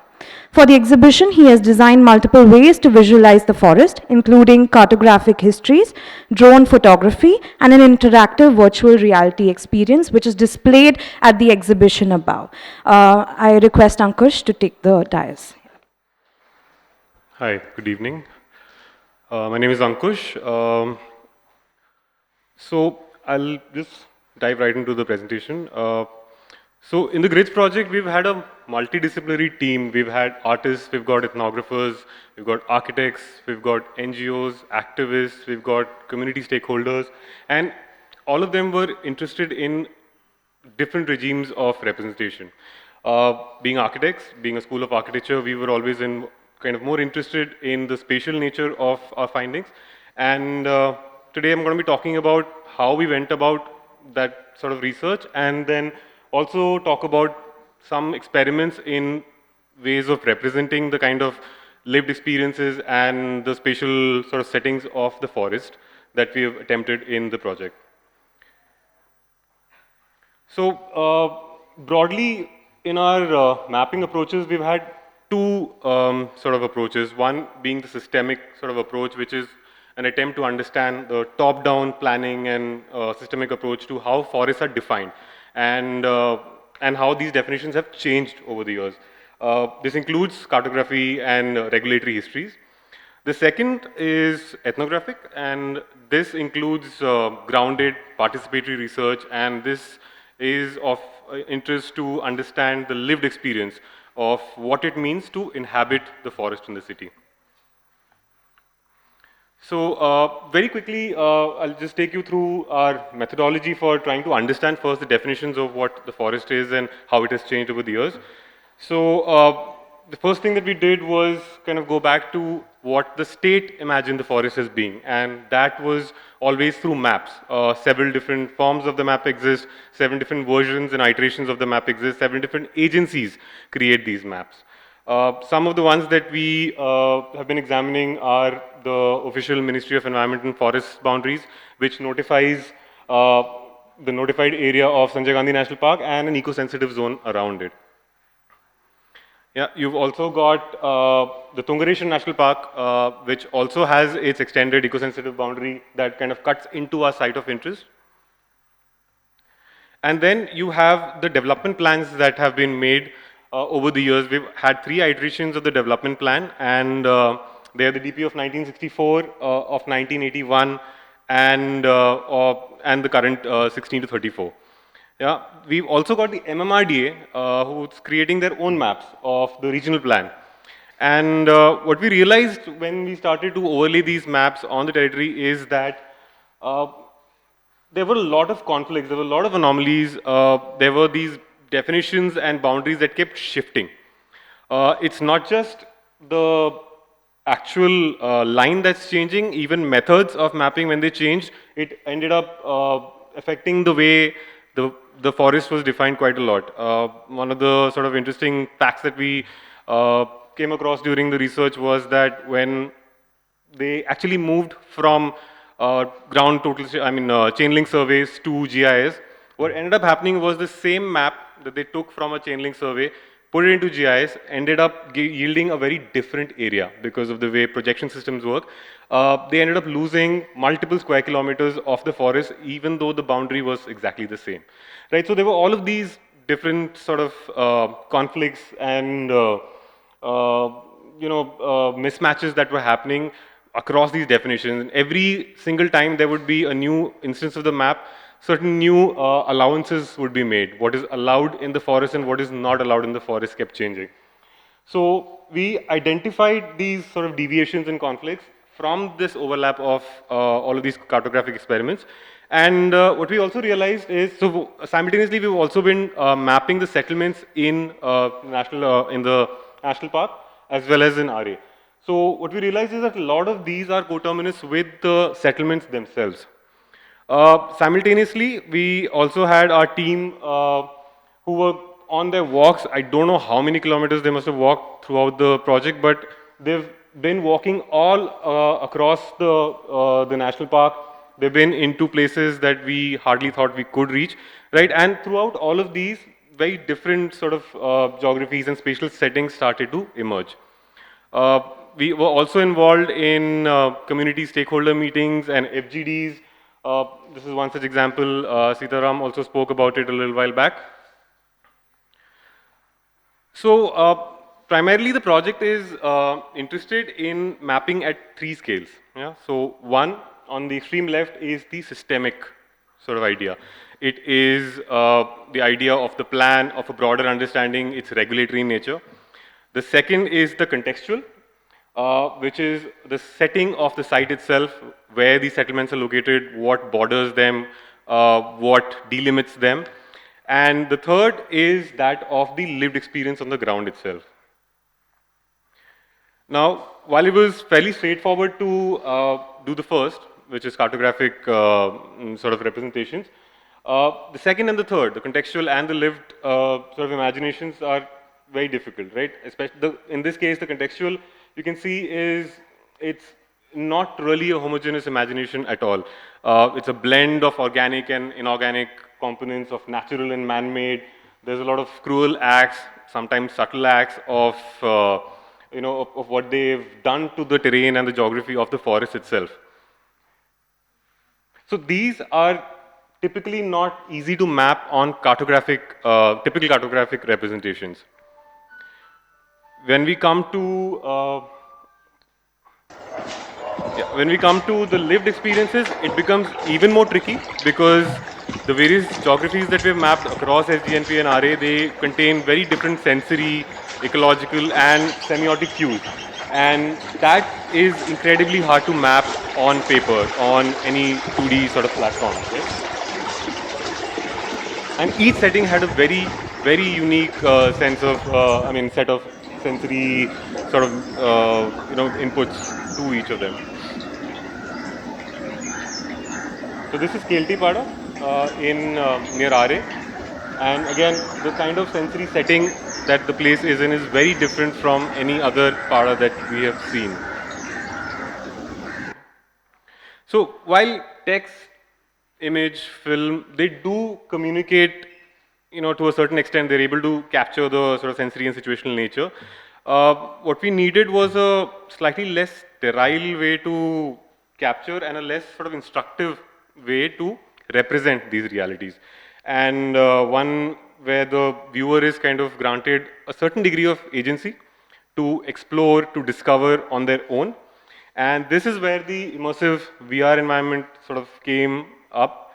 The idea is that the viewer is sort of free to discover the forest at their own pace, in the sequence that they choose. And this agency also allows for like very subjective inferences from the representation itself. So this, for those of you who've been to the exhibition, this is the setup that we have upstairs.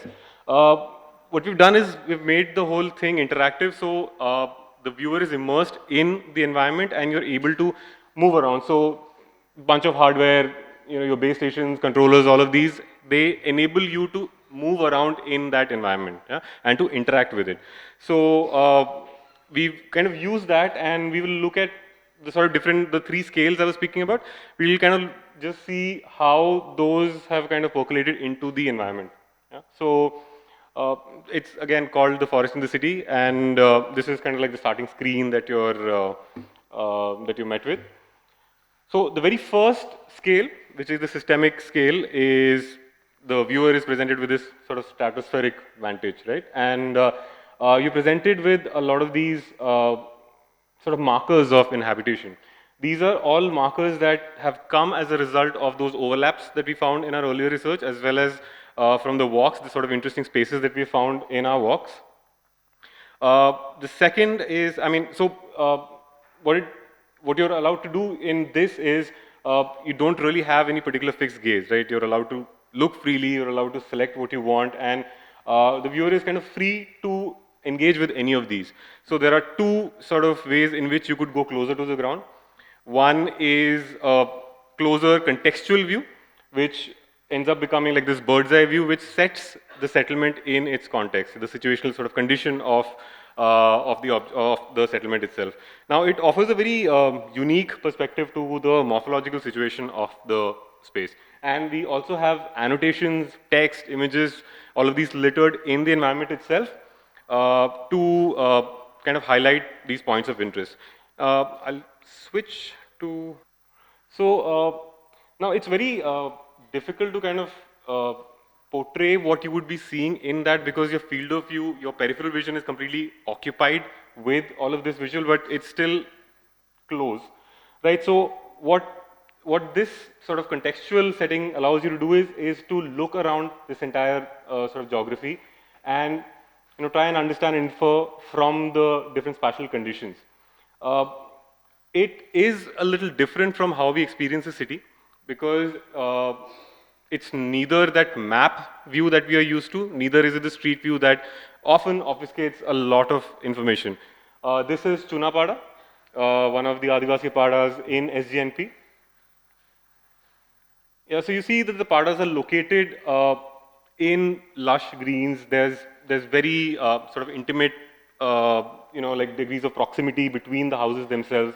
And the kind of spatial setting that you will see for Chunapada is going to be very different from any other settlement that you see. And that's true for all of the sort of different settlements.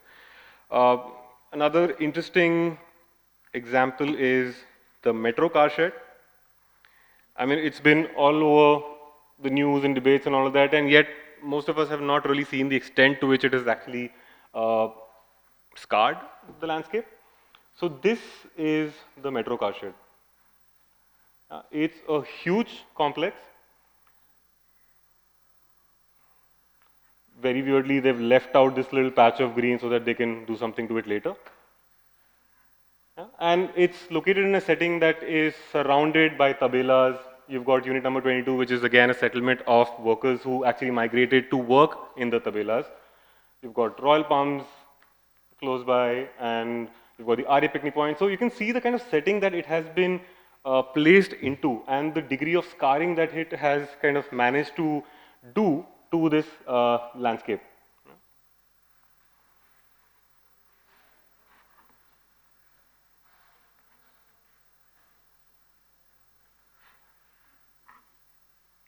This is Ambedkar Nagar.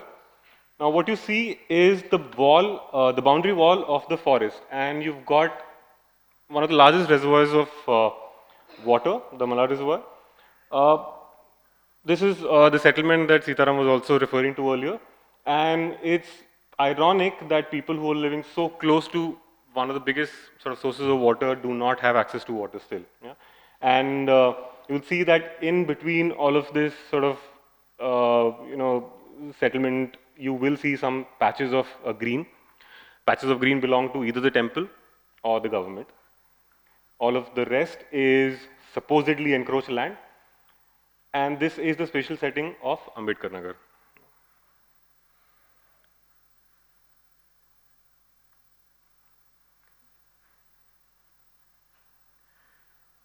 The third scale is that of the lived experience itself. Yeah, so the viewer. So each of these is available in any of those orbs that we saw in the first map.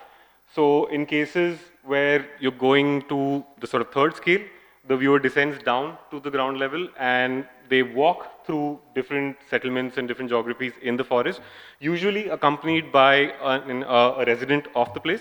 And they are also involved in a conversation. I mean, there are a bunch of people usually on these walks and they're having a conversation, and the viewer is also sort of feels a little bit like they're part of the conversation. Yeah?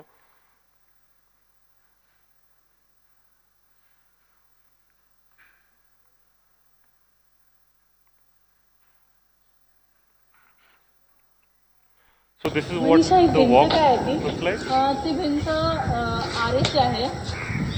आरेने जेव्हा जागा घेतली तेव्हा त्याचा काही अंदाजा नव्हता, म्हणून त्यांची असं म्हणतात की त्यांची भिंत थोडी वरती होती, पण त्यांनी थोडंसं सरखाव तिकडे आणलं. मग ते म्हणत होते की आम्ही अशी मध्ये, तेव्हा पण आमचा विरोध झाला होता की ते असं कशी पण वॉल घेऊन जाणार. म्हटलं आमचा शेत बघा टाकून, कारण आम्ही तिथे भात शेती करतो. So despite there being a conversation, despite there being a walk, the viewer has the agency to look and infer for themselves what they want to see, what they want to kind of take away from this whole experience.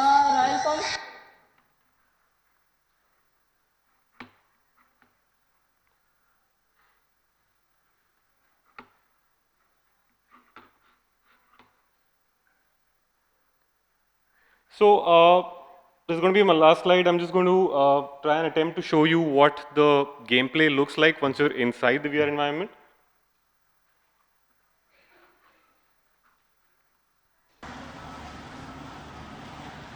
Okay, just look around now without pressing any button. Look around, yeah. All right, I'm just going to, one sec.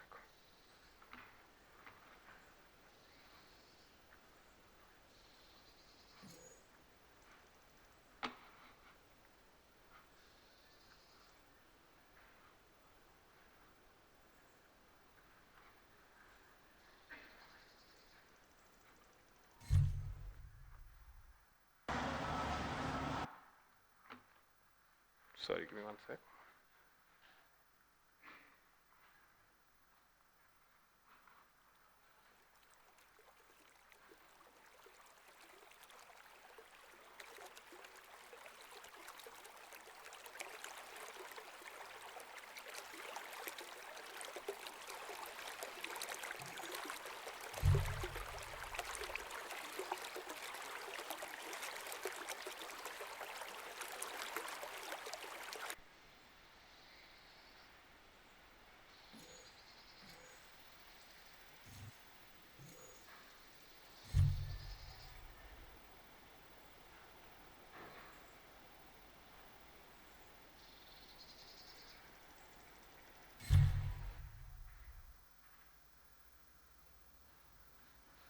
This is Bihar Lake.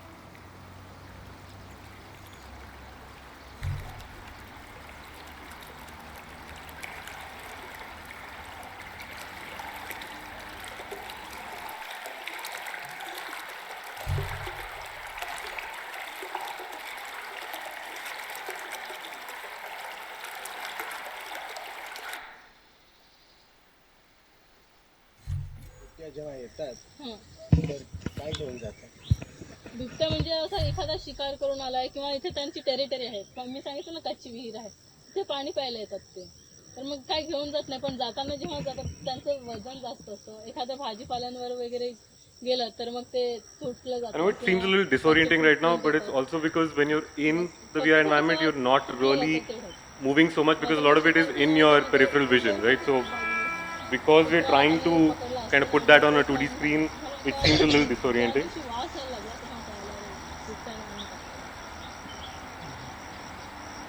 आते हैं क्या बीच बीच में? हाँ अभी मतलब मैं बोली ना मेरे पास छोटा पपी आया था ये 2 पपीज के पहले तो वो पपी बहुत एक्टिव था जो And then you have the walks that you kind of descend down to and उसको कुछ पता नहीं है you sort of participate in फिर उसका जैसे एनिमल बिबट्या म्हणजे असा एखादा शिकार करून आलाय किंवा इथे त्यांची टेरिटरी आहे पण मी सांगितलं ना कच्ची विहीर आहे ते पाणी प्यायला येतात ते वहाँ पे हमारे मग काय घेऊन जात नाही पण जाताना जेव्हा त्यांचं वजन जास्त एखाद्या भाजीपाल्यांवर वगैरे गेलं तर मग ते तुटलं जातं किंवा What we also notice is that most people who've actually visited the exhibition and have been looking at these sort of walks, while there is dialogue, there is conversation going on, they tend not to focus on that because they're kind of immersed in the spatial setting, they're trying to observe different things. And that has been kind of like at the heart of this attempt to kind of bring back some agency to the medium of representation here. And yeah, I invite you guys to go visit if you have not seen it. Thank you.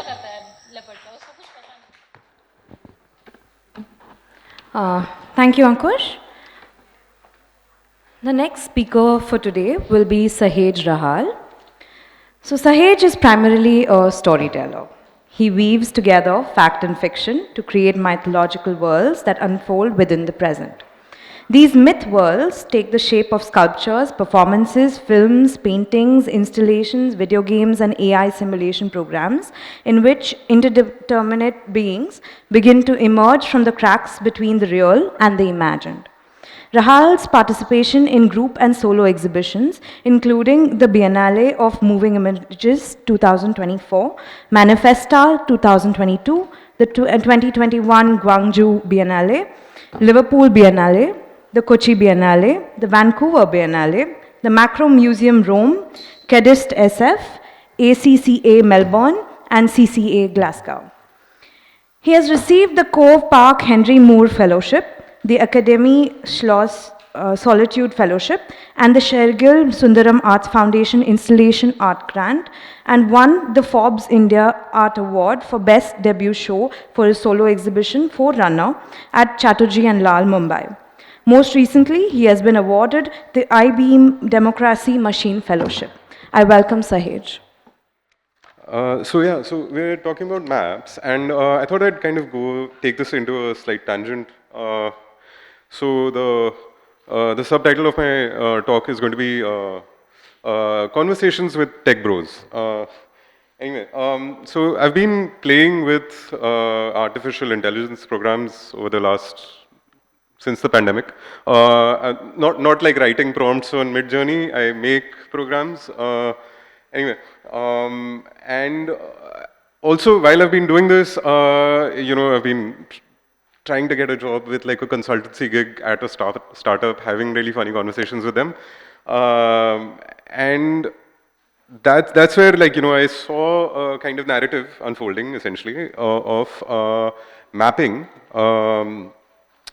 Mapping thought, mapping the mind, mapping intelligence through these machines, these kind of artificial intelligence programs that are sort of proliferating across us. They sort of almost are these like inhuman creatures that are occupying the world with us right now. So the way these work is, I mean, the very sort of etymological root of the word artificial is something that's created, right? Like it's a model, and that is what a map is. It's an abstraction, a model of the world, the chaos of the world that we find ourselves in.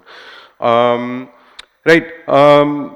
Now, when you start creating a model of intelligence, especially based on a sort of specific data set, and you get it to sort of create images or pieces of text, etc., you end up with very determined sort of modules, determined sort of outcomes, like in terms of, ChatGPT will give you a particular kind of text, or Midjourney will give you 1,000 iterations of, Batman in Punjab or Batman in Gujarat or whatever, like you feed those prompts and it'll kind of make a vaguely similar image, and people get excited. Okay, so they're capable of doing these really cool things. They work as these fun toys that you can feed something into and it'll give you something. And then you have these kind of tech bros who are saying, bro, this is going to change society, super AI is going to like govern society for us, it's going to fix like all our problems, and it'll help you find love as well, like, so in fact, I was having this conversation with this matchmaking app founders of this matchmaking app called BetterHalf.ai, and the way it works is you feed your CV onto it, right, and it pairs you based on your sort of pay grade, your educational qualifications, blah, blah, blah, and finds you love, right? Okay, so, and the kind of marketing around this, and largely this entire thing is marketing, they're pushing it on you, it's a grift, they're pairing people based on this similar value system, right? Like the only value here I see is the, money, the class system is the only value system they're preserving, taking it into the next millennium, right? This is fairly, comparatively to when you look at like how AI programs otherwise, especially the ones that are being used to create disinformation campaigns, of which OpenAI, Midjourney, and ChatGPT are largely a part. This is quite benign, but anyway, so you've got this like world that's unfolding of deep fake videos that are being used to, create political campaigns. You've got images, like you in fact, so this to 2024 is this like strange year where the whole world goes into, a test of democracy. And what we're seeing play out is like, in parts of the world, political candidates are actually getting into meme wars where they're making memes of each other using Midjourney and whatever, Okay, so you've got this like very strange sort of like encounter that we've had with these two toys. And then I thought, okay, how does one rethink these toys? What else are they capable of? Are they only going to lead us down this determined sort of outcome? Or is there something else that's possible as well? Okay, so when we speak of maps, the fundamental sort of defining feature of a map is a boundary, right? Like a limit, border, right? The map is never the territory, right? This sci-fi author, William Gibson, said this: the map is never the territory. That the imaginary line that you'll draw on the paper is never going to, it's never going to be one-to-one scale of like your actual lived reality. That's one. And okay, how does one measure intelligence? How does one map intelligence? What scale do we use? Anyone? Okay, so the only true measure of intelligence is freedom. Okay, that's what intelligence is supposed to do. Like, it's worth nothing if it doesn't allow you to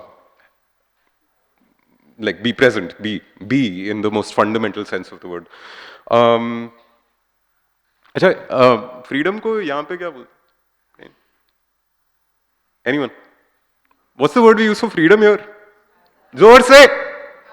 अरे यार, चाय नहीं पिया क्या? अच्छा ठीक है. So freedom. How does that kind of chaos that freedom allows us against these deterministic models, how do we bring that conversation back to these programs? So I created this thing called Anand. It's based on this couplet by Kabir. Had had karte sab gaye, behad gaye na koe, anhad ke maidan mein raha kabira soe. Limits are all they speak of, yet they dare not cross them. I, Kabir, shall meet you on the playground beyond those limits. So that's Anhad, and this is what it looks like. Right.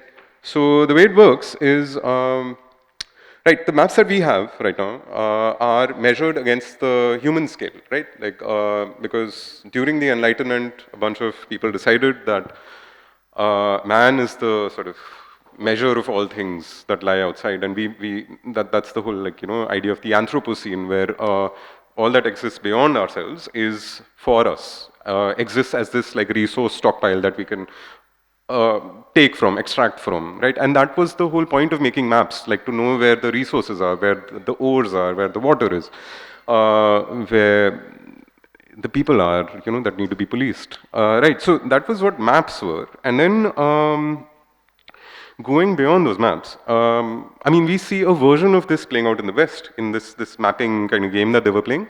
We see a version of that playing out in myth as well, in India, particularly in the myth of caste. And caste is a myth, right? It's premised on an idea that there is a man at the center of the universe, Manu, right? And his cosmic torso, his, you know, body cadaver gives rise to the entire anatomy of Indian society, right? So his head gives rise to the Brahmin, his, you know, etc., right? And then that gets mapped onto, through the apparatus of state bureaucracy, gets mapped onto society. And all that exists beyond that, outside of that cosmic anatomy, does not belong in society, right? Like they're pushed out. There's a dehumanization in the very fundamental, literal sense happening, where this metaphysics, this violent metaphysics, is being imposed onto the material shape of reality. Okay, so based on this myth of this man at the center of the universe, we've come to this world that we find ourselves in. If we were to kind of subvert that myth, you know, or just like, you know, throw another story at it, you know. So you've got this distance between the mind and the limb, right, in Manu's body. If you collapse that, right, where the distinct distance between the mind and the limb is indistinguishable, you know, it's one organ, mind, limb. That is what this creature that you're seeing is moved by. So each of the kind of, you know, those turquoise bits is a sort of polygon, like a cluster of polygons, and then it has this script attached to it that is guiding how it moves through the space.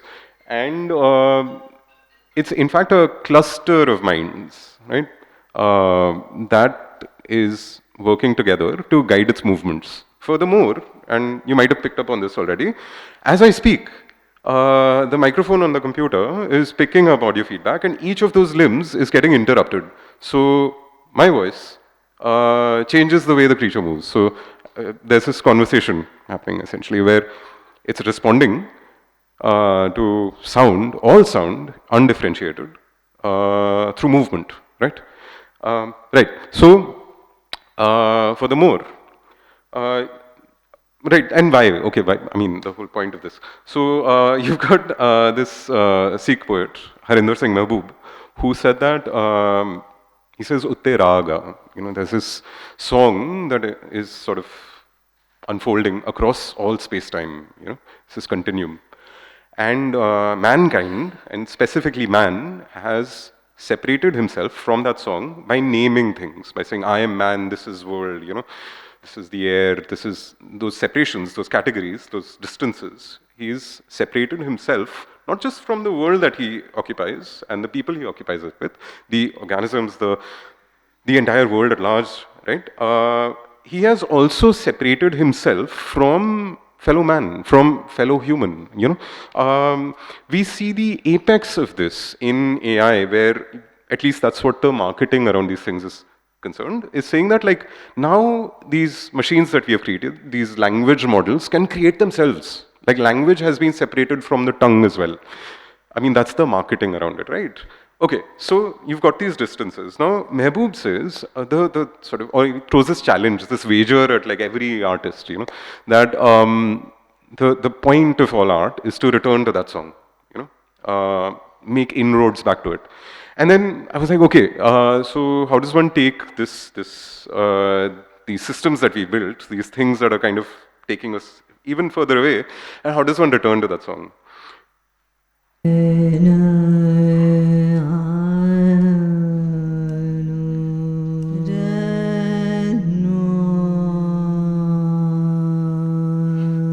Right. So what's happening here is each time the creature moves, like, you know, there's this array of this song that my friend Niyati Upadhyay sang, and it's singing back in response to not just my voice, but the shifts in the air, all of it.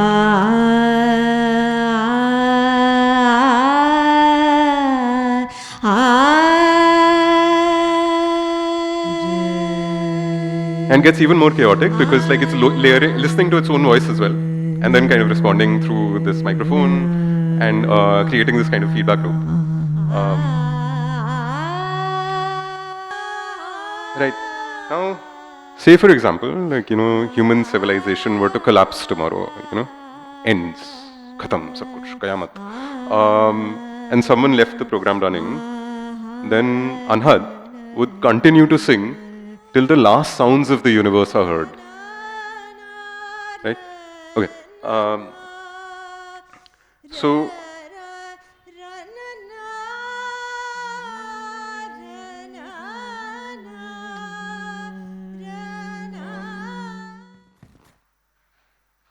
you want to see one more or should I move out? 5 minutes? Okay, cool.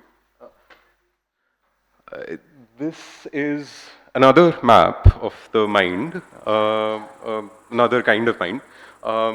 It's a video game, so you play with, it's a cooperative multiplayer video game, so, you know, it's like couch co-op where you play with a bunch of people, and just to give you a sense of how it works, like, you know, so say you've got like 4 people playing at the same time, and like, you know, someone moves forward and then someone else moves back, it becomes like you become pieces of mind in this creature that's kind of like, you know, roaming this strange kind of like industrial apocalyptic landscape. And then essentially it becomes a negotiation between you and, you know, the people you're with on how you want to move forward. So it's great for couples therapy. Right, and then there's these stories in the world, like, you know, so 1989. The Cold War's shrouds of unknowing begin receding. Beneath the crumbling curtains of iron. And essentially, the story kind of tells you, so this world has been exhausted of all human life, and the story kind of, there's these like memory boxes that have like, you know, recordings from the world that went by, and essentially it tells you what happened, like why humanity vanished, and spoiler alert, it's capitalism. And in the wake of that vanishing, there's these strange organisms that have somehow started occupying the world in humanity's wake. So you've got these like squids, sorry, I get them wrong every time. And then you've got other creatures like this being over here, that kind of that you get to discover, right? Like, and I mean, the whole idea of this game is to essentially take the idea of democracy and extend it beyond being just a social structure or a social kind of technology or system that we have, or a political system, but and make it a cognitive system. Like, can a thing such as democratic thought be possible? Like, you know, can we be democratic in a fundamental sense? The way I saw this playing out, you know, as part of like art exhibitions, I took it to like, you know, IGDC, which is like this gamer convention, where there was like, yeah, so, and across the board, what happened was people who play kind of make their own ways of playing. So, you know, there's this camera that turns around the character, then you've got locomotion, then you've got these like abilities that the creature can perform, right, and then there's like other creatures that you get to explore as well. So the way people were going about this were they were handing over parts of the control to people they were playing with. So they were sort of coming to this collective decentralized mode of cognition through acts of surrender, right? And now, I mean, I don't know where that leads, but essentially that becomes like a way for us to reconceive of how does democratic thought itself function? Like, I mean, especially in kind of, neoliberal society, we're sort of taught to claim, right? Claim agency, claim power, claim position, define ourselves as individuals. But then, if working together actually involves like acts of surrender, how does that reshape society? What kind of society can we imagine? Right, so that's the point of the game, and I'll show you one little spoiler in the right place. Am I done? Okay, cool. So I have 1 minute. I'm going to speed run this game.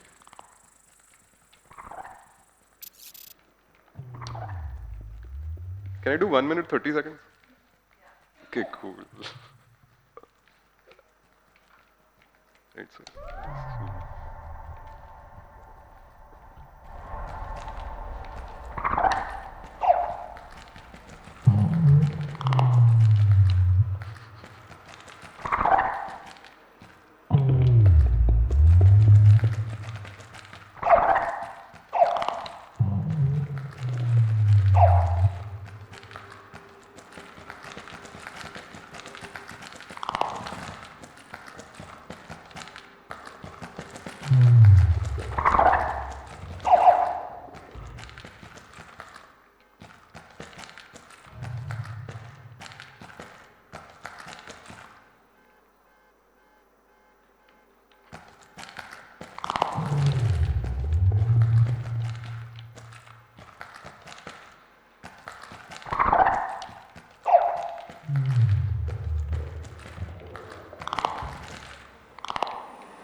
Yeah, okay.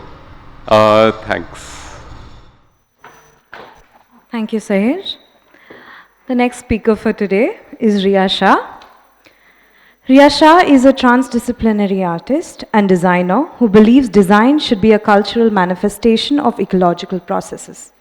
She is concerned with the pursuit of beauty by dissolving the culturally imagined boundaries between built and unbuilt, human and other than human, organism and environment. She has worked as an architect, landscape architect, design researcher, film curator, and design instructor. She currently runs a rural design, art and research practice, Aranya, in southern Gujarat.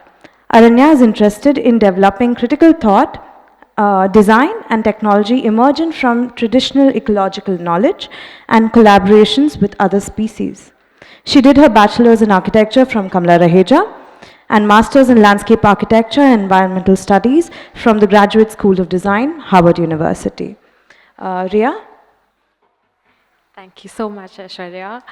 And Sahej, that was fantastic. It's very hard to follow up after something that amazing. I can't see Sahej, but I hope you heard that. Okay, so hi everyone, sorry for that. And once again, thank you for that introduction, Aishwarya, and for that fantastic presentation, Sahej, but also for all of the thought-provoking presentations before me. I thought a lot about what to present today, and then decided to speak about 3 encounters with very non-tech bros that greatly influenced my explorations in mapping, and sort of present the explorations they resulted in. And hopefully I go through all 3 if time permits. Some of the work is work that's from the past, some of it is in progress, and while we won't go into the depths of any of it, I hope it'll be fun to just glide through. Okay. So the first instance was a conversation with Nenje Gowda in Biligiri Ranga. And so Biligiri Ranga Betta is the jungle of the indigenous Salega people in southern India. And I'd really come to appreciate my walks with Nenje Gowda in Biligiri Ranga while I was doing research there. He was my Salega translator and guide. And our time was bathed in a very warm silence, and he made for great exploring company. He spoke very few words of English and probably a lot more of Latin in terms of the names of trees and plants that we'd encounter on our walks. And I was trying to learn bits of Solega. And one evening on this walk back from a foraging trip, I saw this view and I could see his hamlet in the distance. And so gesturing to that hamlet, I said, your Podu, and then just in this like little one, being very happy with the one word I'd learned of Solega, pointed to myself and said, my Podu is in Gujarat. And his response caught me by surprise, because in general he is this very calm, composed, quiet person, and he sort of retorted rather sternly that you live in a village and not a Podu. And in broken yet fairly certain words, he proceeded to describe that the Podu, the way that he knows it, is a place of the jungle, and one that's not fixed in location, because traditionally these were villages that would keep moving, but it was permanent in terms of the relationships that it created and in its occupation of time. And so the Podu is surrendering to Gorukana, which is the Solega idea of the interconnected web of life, or the call of the jungle. And I tried to understand this agitation, and at that point it made very little sense to me, even though it seemed so apparent to him. But over the course of this work, I realized that it required a paradigm shift in the constructs of relationships, environment, ecology, time and space, and most importantly for me, a change in the idea of form. So this conversation with Nenjagowda sparked into what has evolved into this work. And it aims to present the cosmology of the Solega and understand the agency they accord to the jungle. It looks to examine the Solega jungle as an alternative proposition to the colonial and extractive geopolitical entity that we know as the forest. As a paradigm of ecological conservation that acknowledges the role of human, non-human cohabitation and the agency of other than human beings. It seeks to understand how the jungle operates in time rather than space, in material rather than in abstractions, and in practice rather than process. Further, it looks to examine the alternatives that the jungle might offer to designers as a landscape of temporal complexity and interspecies coexistence. The boundaries of Biligiri Ranga forest have never been demarcated on the ground, as the map denotes in very fine print right at the base. Its forms as a reserved forest, a protected forest, and now a tiger sanctuary were created by the abstractions of colonization in the oppressive language of maps and policies. Analyzing these dusty maps and archives at the Aranya Bhavan in Bangalore, I started to see the evolution of colonial languages and their continued marginalization of the jungle today. My methods of drawing, and this is what I'll focus on in this talk, try to highlight the sharp shift in the imagination of land and landscape that the British Empire brought with it. A system of languages was developed to describe this colonial encounter with the tropics, with the unknown. And these languages, protected by this scientific immunity, enacted an epistemic violence that attempted to contain the landscape and compel it into submission. Cartography, botany, anthropology, amongst many other disciplines, began to classify the living systems into an oppressive, speciesist, hierarchical order from civilized to wild. So my drawings use this strip of map from Bangalore to Biligiri Ranga, or from the civilized to the wild, as a locational index to analyze and represent historical administrative data. Along the city, the solid permanence of Pakka materials of the city were recognized as forms of dwelling, but the temporal homes of nomads or forest dwellers, built as pauses in cycles of thermodynamic exchange, were rendered invisible by the colonial eye. Wastelands were created from any land that was not inscribed by permanent evidence of dwelling or cultivation, and these wastelands and forests were then promptly appropriated by the state. The complex jungle with all of its foragers and feeders, was silenced into this simplified ordered forest. And this legal definition of forest persists even today, where we think of a forest as a certain area of land with a certain number of trees of a certain girth, right? And these species of trees are also just the ones that can be harvested for timber or can be cultivated for trade. And these are located geographically, and the forest is then just measured by the profits it can generate. Forest governance demanded the simultaneous subjugation of the governed. As landscapes were made legible for extraction, so too was the same courtesy extended to its constituents. Darwin's Origin of Species provided the heuristic key that race theory had to that point been lacking. Among the most influential of these theories was Ernest Haeckel's thesis that offered a scientific grounded continuum upon which different races could be plotted for their stages of development and levels of civilization, from ape to white male aristocrat. Animals in this system became either symbolic or ceremonial trophies of power, beasts of labor, license for exploitation and oppression. And the Adivasis, with their close-knit relationships with the wild and with the animals, became considered underdeveloped or uncivilized. Sorry, oh gosh, we will have to see this again because this is how this works. How to get cursor back?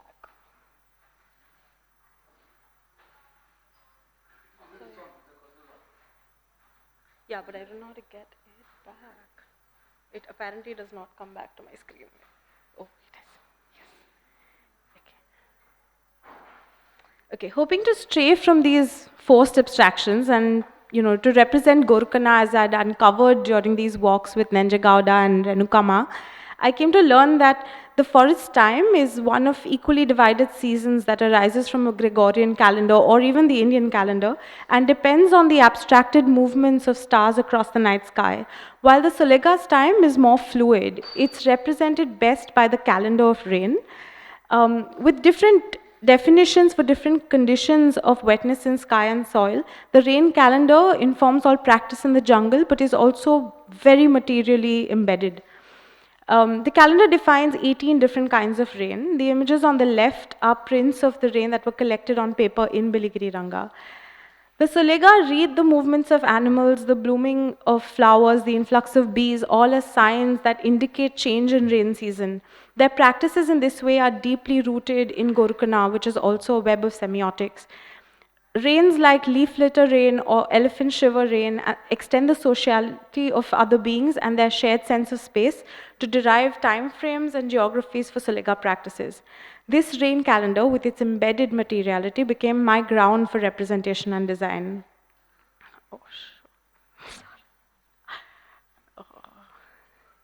There is no way to skip the animations once you build them in.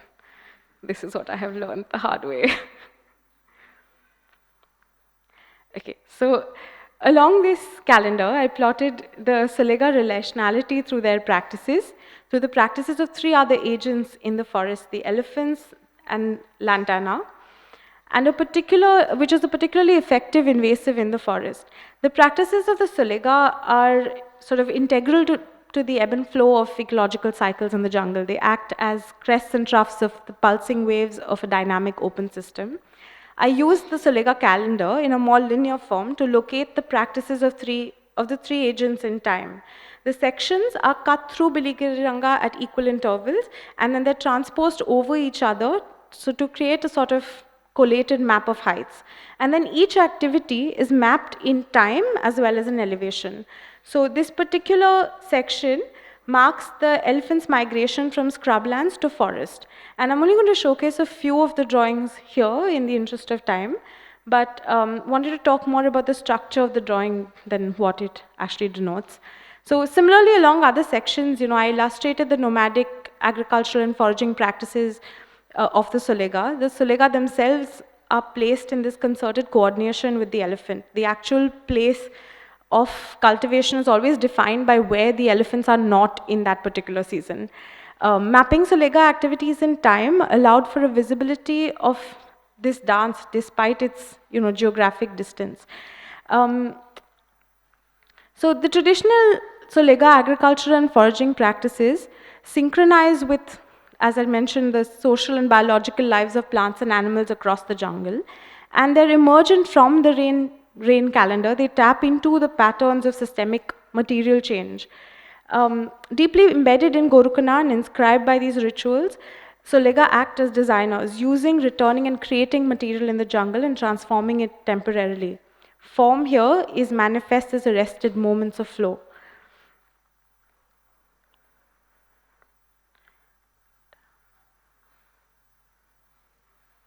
So in collaboration with the Solega, my work offered propositions towards the bringing of lantana into the reciprocity of Gorukana.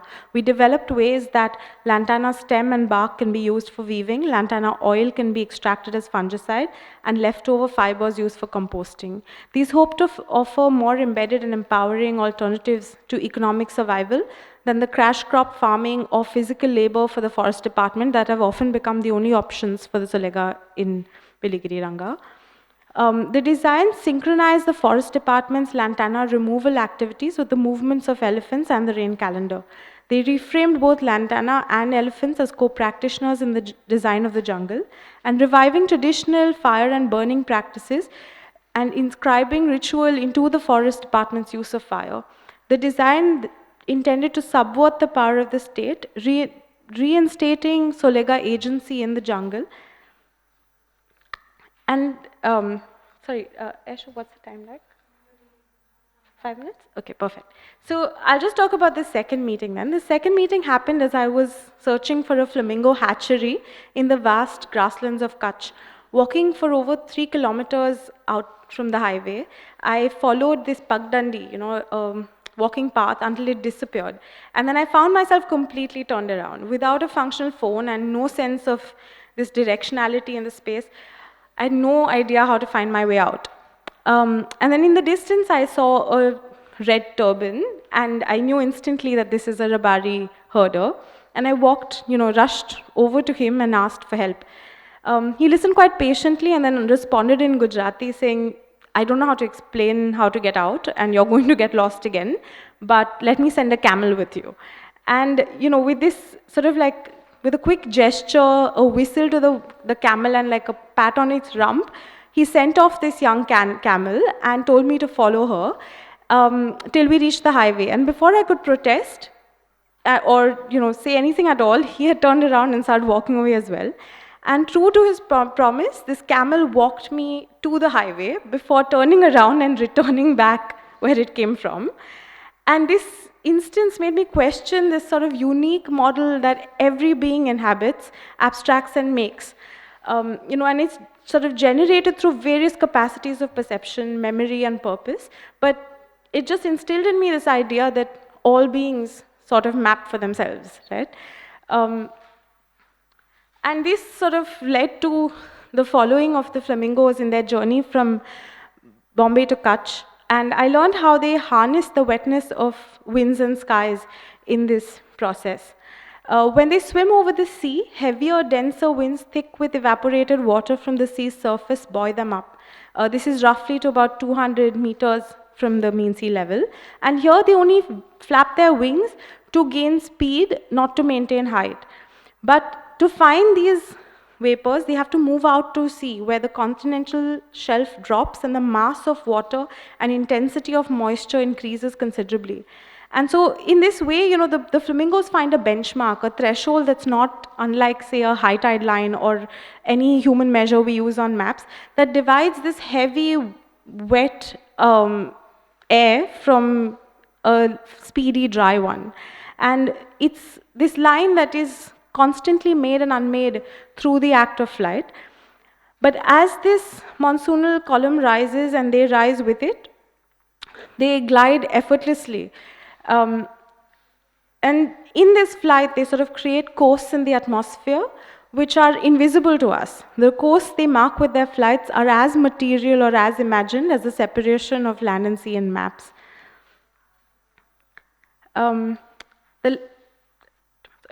the landscape of Kutch, undergoes these dynamic transformations through the seasons, and the flamingos embody this unpredictable monsoonal, tidal, and sort of cyclonic fluctuations of their breeding grounds. But their patterns of movement are nomadic rather than migratory, by which I mean they don't migrate to specific sites at specific times. They only seek this ideal watery condition for their life. And so as long as the wetlands are inundated with water and food is plentiful, they'll stay in Kutch. And as the run dries out, they make their journey south, following this balance of sweet and saline water that creates the environment. So I drew this sort of coast between Thane and Kutch, and started to blank out areas based on slope. And I found that where you have fresh water meets saline water at a certain slope, ends up being completely correlated with areas that flamingos inhabit. And so in this sense, this was just sort of an attempt to change the nature of a satellite image and use it to sort of actually start to locate different forms of sweet and saline or different forms of wetness. And I'm going to end here. Thanks. Our next speaker is Mr. Aslam Syed. Aslam is a social documentary photographer and visiting lecturer in mass media, recently completing a master's in environmental science and pursuing anthropology. His street exhibitions, Mumbai Rivers Photo Project and The Last Bistis of Mumbai, spotlight urban development's impact on environment and communities. Co-founding Halu Halu, a walk tour company, he champions indigenous voices and knowledge, aiming to enrich public understanding. Aslam sheds light on the complex interplay between urban development, environmental degradation, and human livelihoods in his native city. I welcome Aslam to the dais. Okay. Hi. Thank you, everyone. Kamla Raheja College, Architects College, Jehangir Nicholson Foundation. This basically, you've given me a chance to promote my Hallu Hallu walk tour company, right? So this is basically about Hallu Hallu, how I started. Okay, so this journey, how I started, I'm going to show through the pictures. So मैं कम बोलूँगा और दिखाऊँगा ज़्यादा. So इसको बड़ा कैसे करना है?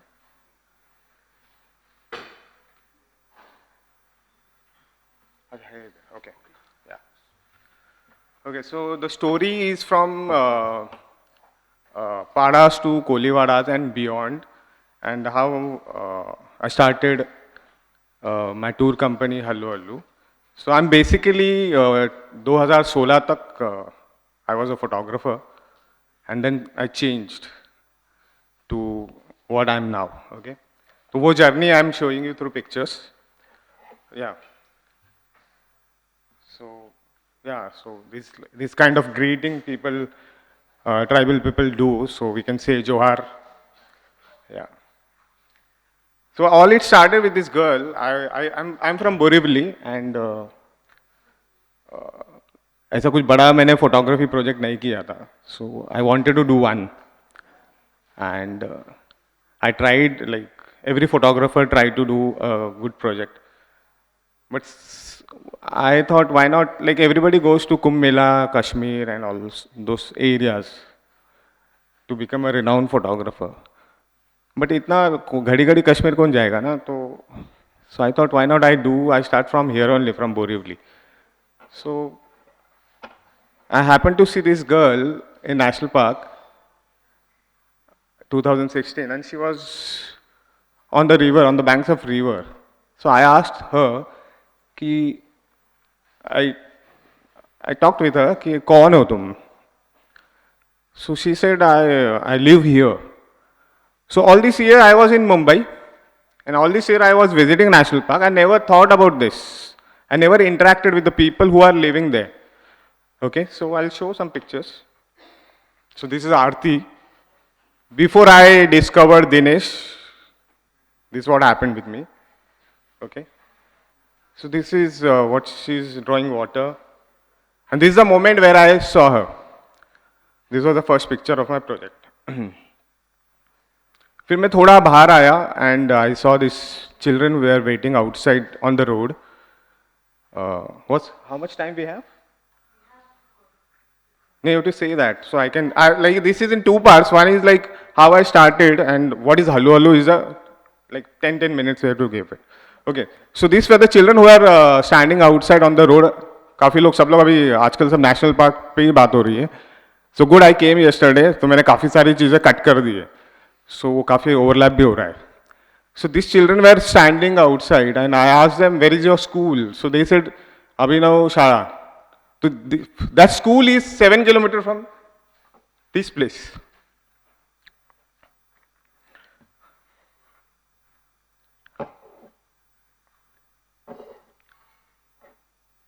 Yeah. So I was shocked कि such a richest municipality of Bombay, we don't give the facilities to people who are living in forest, right? So, yeah. So what I did is I went inside Chunapada and I met this family, Aarti's family, and these are some pictures of Aarti's house. This is what Aarti has, a college-going girl, what she has. And she helps her parents during the weekends. So again, I got like, Pade mein thoda aur ghuma main. I saw some children. They were like, when I went inside, only I found the children. Rest, all the people were outside working as a housemaid or like in nearby housing society, they work over there.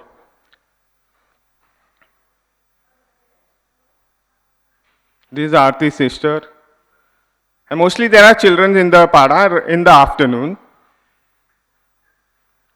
So my quick exploration, what I saw was there is no water, there are no health facilities, there is no basic transportation.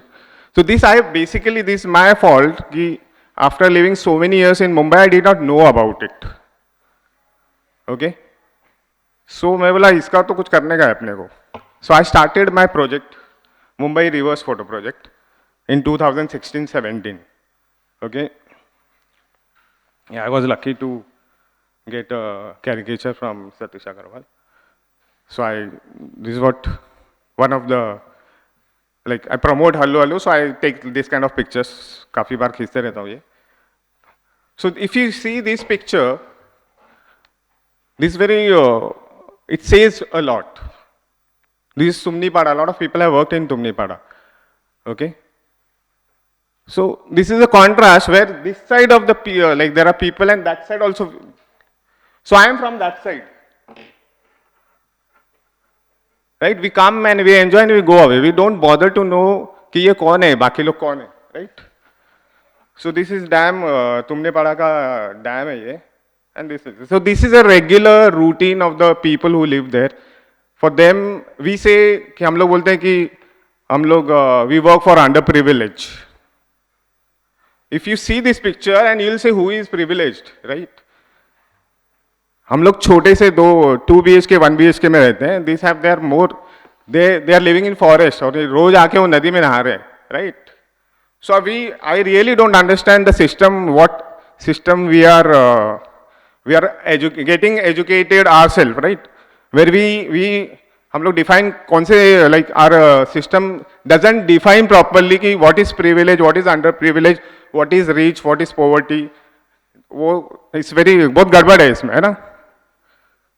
So ये PPT end नहीं होगी. I have to run, like काफी सारे photos है इसमें. So this is one of the picture on the Canary Caves. There are like very ancient tanks. So I'll run fast. मेरे को थोड़ा और ज़्यादा बहुत सारी stories है. Okay. This very interesting thing now which I am discovering. जब मैंने फोटो खींचा था तब मुझे इसका importance पता नहीं था. Now the lady is harvesting kauli bhaji. So this is the first harvest of the tribal people from North Konkan. उन लोगों का हार्वेस्ट या फूड साइकिल जो है वो यहाँ से इस भाजी से शुरू होता है. So when this on the first rain they harvest this and before they eat उनका एक फेस्टिवल होता है, थोड़ा सा कामड़ी डांस वगैरह करते हैं, एंड दे थोड़ा सा ही खाते हैं उन लोग, फिर पूरे बारिश में होता है, वो लोग नहीं खाते. So maybe I'm doing like another research work on this. Maybe later इसके बारे में बात करेंगे हम लोग. Okay, so these are regular Bombay people who come to the river. Okay. So this is Tumnipada, 2016-17.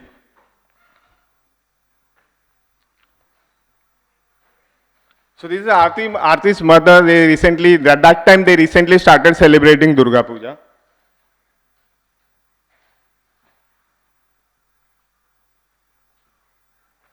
So this is that bridge. Whenever we go in National Park, we see this bridge. But I never before I found now when I became a photographer and started working, I noticed this. There is a girl and a lady. They are collecting firewood.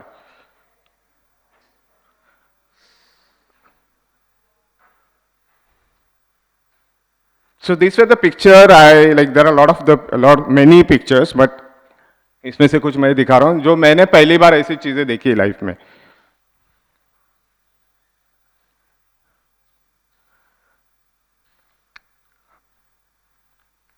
If you can't read this, काफी नीचे है screen.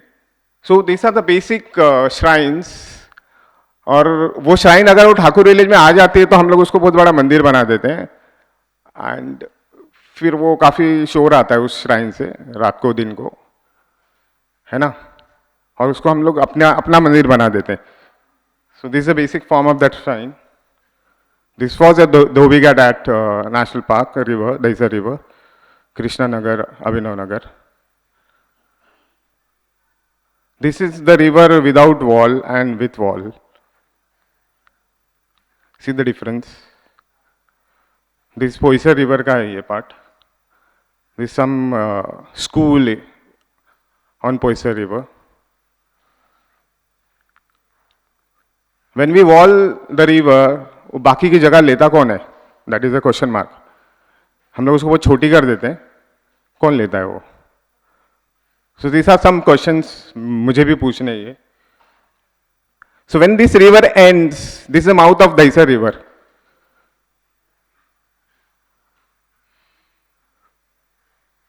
This is one of the last fishermen of Daisar Gautan. He's showing me the boat. है ना? That's Daisar river. In the flood 2000, I think Abhijit is not here. उनकी building है सामने की जगह ये. He lives there only. Abhijit Ekbote. So I've taken this shot from that building only, from the top, his building.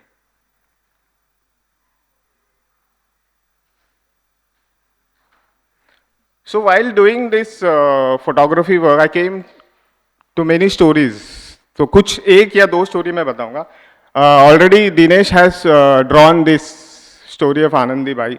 Okay. So she lives with this termite hill. But before I knew Dinesh, so I happened to visit Navapada, and the same house was getting renovated. तब मेरे को कुछ मालूम नहीं था. I took the picture. 2 साल के बाद में जब वो आनंदी बाई को मिला तो it was the same house and they did not remove that termite hill. So हम लोग के घर पे कॉकरोच भी आता है तो हम लोग उसको मारते हैं, right? So these are few things. This is very intense. ये कभी भूलूंगा नहीं मैं. If you are able to read it, you read this.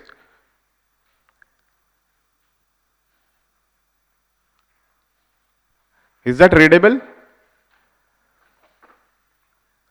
So I was there at Chunapada. After rain, there was a flood आ गया था, 2-3 घर गिर गए थे. तो I was कुछ पैसे Facebook से जमा कर I tried some books to the children. But what happened? Suddenly a car came. काफी हॉर्न बजा रही थी car, and the car stopped.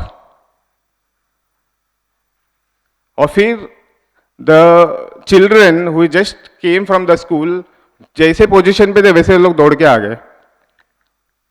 दिख रहा है ये, they are changing their dress, और उस कार में से एक बंदा निकलता है और वो पार्ले जी की बिस्किट दे रहा है, right? So this is like what how we treat tribals, this ये मेरे को सामने ऐसा दिख गया है कि हम लोग we want to make them beggars, मतलब भिखारी बना दिया उनको, right? So we don't know what they want, we asked them कि उनको क्या चाहिए, उनको क्या चाहिए किसने पूछा है क्या? दिस व्हाट हैपेंस कि ये पाड़े में किसी ने आगे चश्मा दे गया तो this is a picture, it shows कि उनको क्या चाहिए। हम लोग कितनी सारी डिजाइन भी बना ले, लेकिन उनको क्या चाहिए हम लोग को ये पूछना चाहिए पहले कि तुमको क्या चाहिए भाई। So with all this pictures I did I thought कि इसका करने का क्या है अभी, so I did some exhibitions on the road and street. तो ये 2017-18 I did street exhibition on the road, Dahisar river, काफ़ी सारी जगह पे किया मैं, so that it is accessible to everyone who, this was very close to Dahisar river only.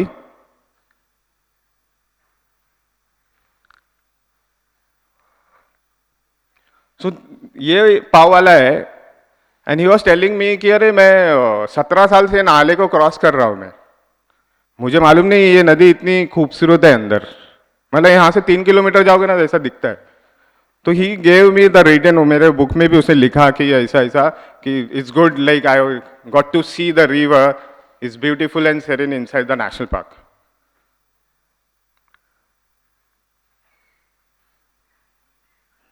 So I did lot of this exhibition so that I make people aware कि हम लोग जो भी बॉम्बे में नाला क्रॉस करते हैं वो एक्चुअली रिवर है अंदर, बहुत प्यारी सी नदी है अंदर। बट यहाँ तक अभी मैं करूँ क्या इसके बाद, व्हाट शुड आई डू? मैंने एग्जीबिशंस भी कर लिए, what next? Okay, so then I thought of, ये एक म्यूरल भी किया था with Raheja school of arts at Worli Koliwada, 2018 के टाइम पे किया था हम लोग ने ये।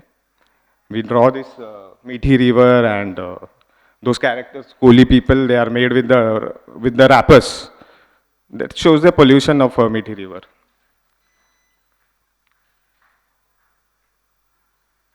Five minutes more? अरे बाप रे। Okay. So yeah. So I wanted to tell people कि अभी कि ये this there are tribals, this is river, they have their own knowledge system, ये सब. So with Gopal is my photography buddy, we thought of doing something, taking people to the river. So I founded, together we founded Hallu Hallu. So 2nd October 2019 we started Hallu Hallu. Okay. So basic idea was this. This is written by Gopal only. This is the basic idea of Hallu Hallu.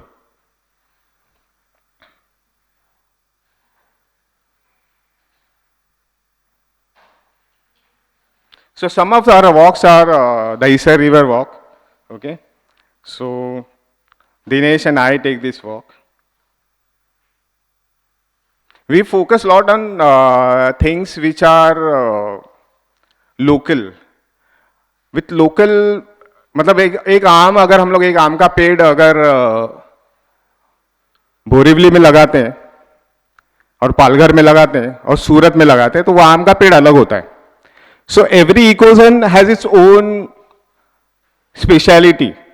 So basically I'm trying to talk with the people कि Bombay has its own culture, language and food. और हम लोग कोई भी एक project बना रहे हैं तो उस एरिया पे हम लोग we are destroying that area. That means that micro culture, micro dialect और लैंग्वेज को खतरा हो जा रहा है, राइट?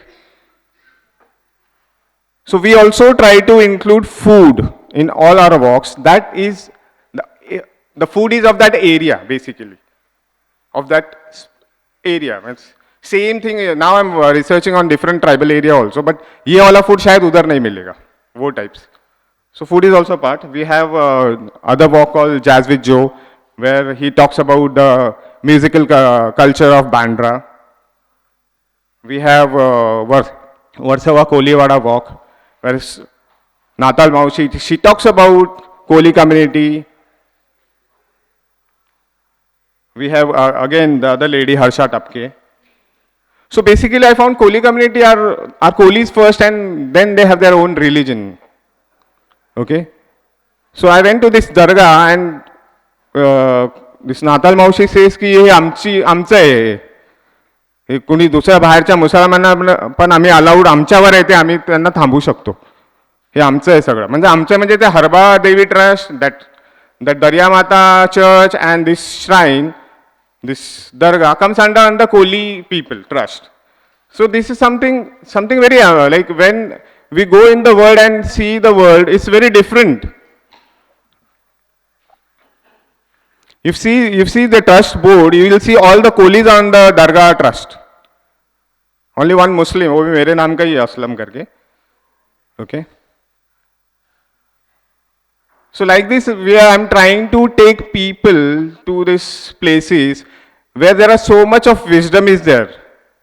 हम लोग का wisdom पता नहीं what education we are doing. ये पूरा इतना पढ़ने के बाद भी हम लोगों को ये समझ में नहीं आ रहा है. मतलब ये already there is a knowledge which we are not deriving, right?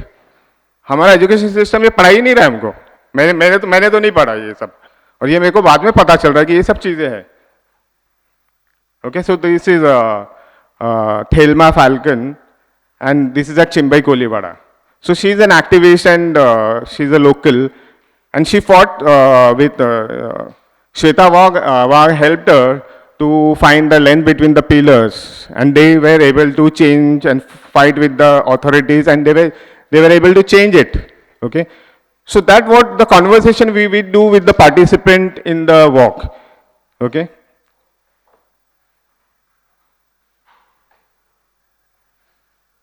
Yeah, so there are like many such walks. So most of our walk leaders are local people, not graduated history या archaeology में से graduate नहीं है, because जो local knowledge आता है वो local people से ही लोगों से ही आने वाला है, right? 1 मिनट बाकी है, 6 मिनट का वीडियो है उसके बाद मगर. So what I want to tell people when they come to my walks, कि you are all outsiders, पहले तो, you are all migrants. तो वो हम लोग को वो सिंक होना चाहिए कि हम लोग माइग्रेंट हैं, हम लोग यहाँ के लोग नहीं हैं, मतलब हम लोग बहुत बाद में आए हैं, 200 साल पहले आए होंगे शायद, लेकिन ये लोग हम लोग से पहले आए हैं, 1000 साल पहले आए हैं, राइट? वो सिंक नहीं होता है, हम लोग बहुत दादागिरी या हम लोग वो छाने बनते, तो वो I try to do that. Okay, सो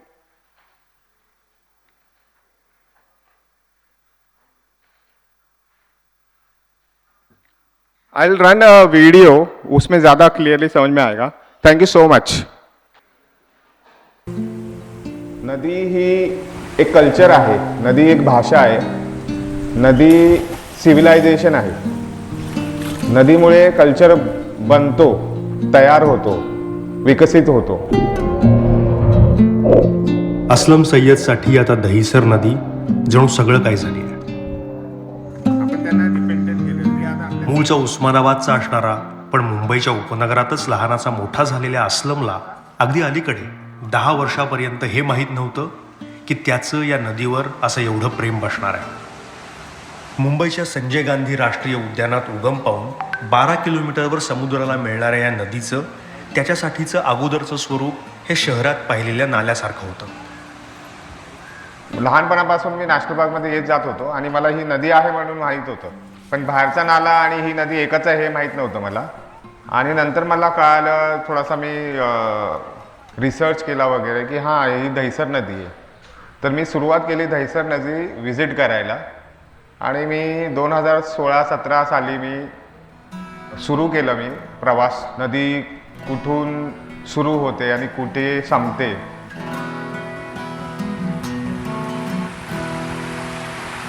तेव्हापासून तो या नदीच्या प्रेमात पडला. त्यानं या नदीची फोटोग्राफी सुरू केली, डॉक्युमेंटेशन सुरू केलं, आणि तेवढ्यावरच जिज्ञासा संपली नाही तेव्हा दहिसरच्या काठानं वसलेल्या संस्कृतीच्या पाऊलखुणा त्यानं शोधायला सुरुवात केली. आपण आता ही गोष्ट जे आहे, जे आपल्याला कळाली आहे, त्याचं आपण काहीतरी करूया म्हणून मी एक प्रोजेक्ट सुरू केला, मुंबई रिव्हर्स फोटो प्रोजेक्ट. आणि त्या फोटो प्रोजेक्टमध्ये मी दहिसर रिव्हरची डॉक्युमेंटेशन सुरुवात केली. जंगलात जेव्हा नदी उगवते, उगम पावते, तिकडे मुख्यतः वारली आदिवासी हा समाज राहतो. तर सुरुवातीपर्यंत 2-4 किलोमीटर, 5-6 किलोपर्यंत वारली लोकांचे पाडे आहेत. जेव्हा नदी बाहेर जाते थोडा 6 किलोमीटर, त्याच्यानंतर एक दुसरी ट्राईब्स येते. त्या ट्राईबचं नाव आहे दुबली आणि धोडिया. हे खूप वर्षापूर्वी गुजरातहून आलेले आदिवासी आहेत. खूप वर्षापूर्वी, म्हणजे ते पण 1000 वर्ष सांगू शकता तुम्ही. हे गुजरातहून आलेले आदिवासी आणि ते गुजराती भाषा बोलतात. आणि त्यांच्यात आणि वारलीमध्ये खूप साम्य आहे. तेही जंगलाची पूजा करतात आणि तेही त्यांच्यात पण वाघोबा आहे, खूप शेअरिंग आहे. मग अजून आपण समुद्राकडे जातो तर तिकडे कोळी आणि आगरी समाज राहतो. तर हे लोक, हे चारही ट्राईब्स आहेत ते इंडिजिनस लोक आहेत. दहिसर नदीसोबतच्या प्रवासात अस्लमला नदीकाठचे अनेक मित्र मिळाले. त्यातलाच एक दिनेश बरप. दिनेश इथल्याच एका पाड्यात राहणारा वारली चित्रकार आहे. त्याचं घर वारली चित्रांनी भरून गेलंय. नदीच्या आधारानं आदिवासींचं रोजचं जगणं हा या चित्रशैलीचा मुख्य विषय आहे. त्यामुळंच तिच्यासाठी नदीचं महत्त्व हे अनन्यसाधारण. जे आदिवासी पाडे आहेत ते नदीच्या बाजूलाच आहेत. तर वारली आर्ट कशावर केलं जातं, तर एखादं गाव असेल या पाडा असेल, तर त्या पाड्यामध्ये दैनंदिन जीवनात काय घडतंय, तर सपोज सकाळी उठणं, नदीवर जाणं, जंगलात जाणं, जंगल क्रॉस करताना खूप साऱ्या नद्या येतातच. मग हे बंधन आहे ते, म्हणून नदी तर आहेच आहे, पण जर नदी नसती तर मग चित्र रेखाटता आलं नसतं मला, या नदीशी रिलेटेड स्टोऱ्या बनवता आल्या नसत्या. दिनेशची चित्र नदीसाठी इतकी एकरूप झाली आहेत की त्यांचे रंगही नदीमधूनच येतात. नदीतल्या दगडांपासून नैसर्गिक रंग तयार करायची अनोखी पद्धत दिनेशनं शोधली. लहान होतो तेव्हा म्हणजे मित्रांमध्ये हे जे कलरचे दगड आहेत ते दगड आम्ही घासायचो दगडावर आणि अंगाला, चेहऱ्याला लावायचं. मग मी नंतर आयडिया केली की ह्यापासूनच आपलं वारली आर्ट या इतर काही ड्रॉइंग असेल ते बनवू शकतो.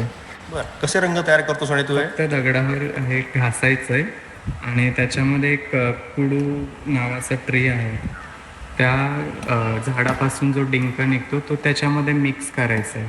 ते फेमिकॉलचं काम करतं आणि ते ऑलरेडी त्या डिंकामध्ये म्हणजे पॉयझनस थोड्या प्रमाणात असतं, तर काही फंगस लागणं या किड्याने खाणं हे काही होत नाही त्यात पेंटिंगसाठी.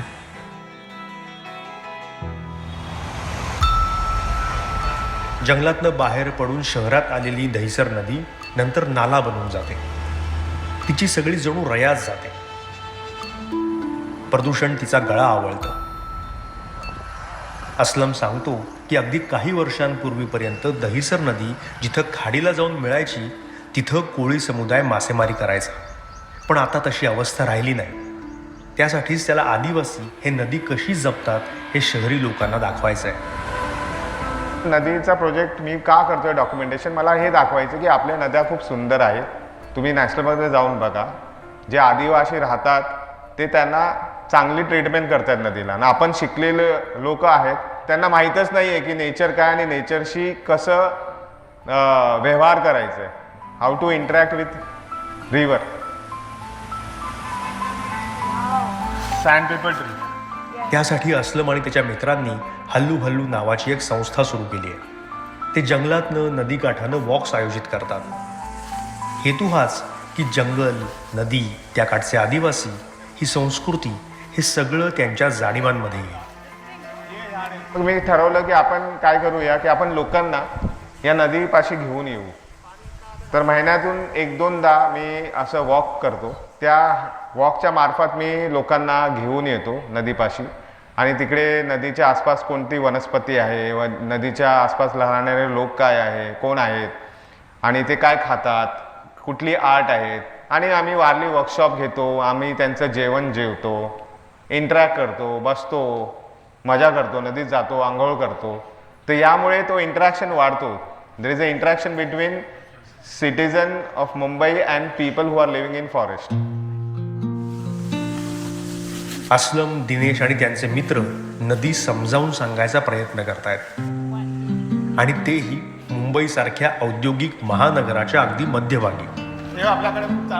काही त्यांना वेडे म्हणतील, पण नदी त्यांना कधीही वेडं म्हणणार नाही. शरद बडेसह Mayuresh Kondur, BBC, Mumbai.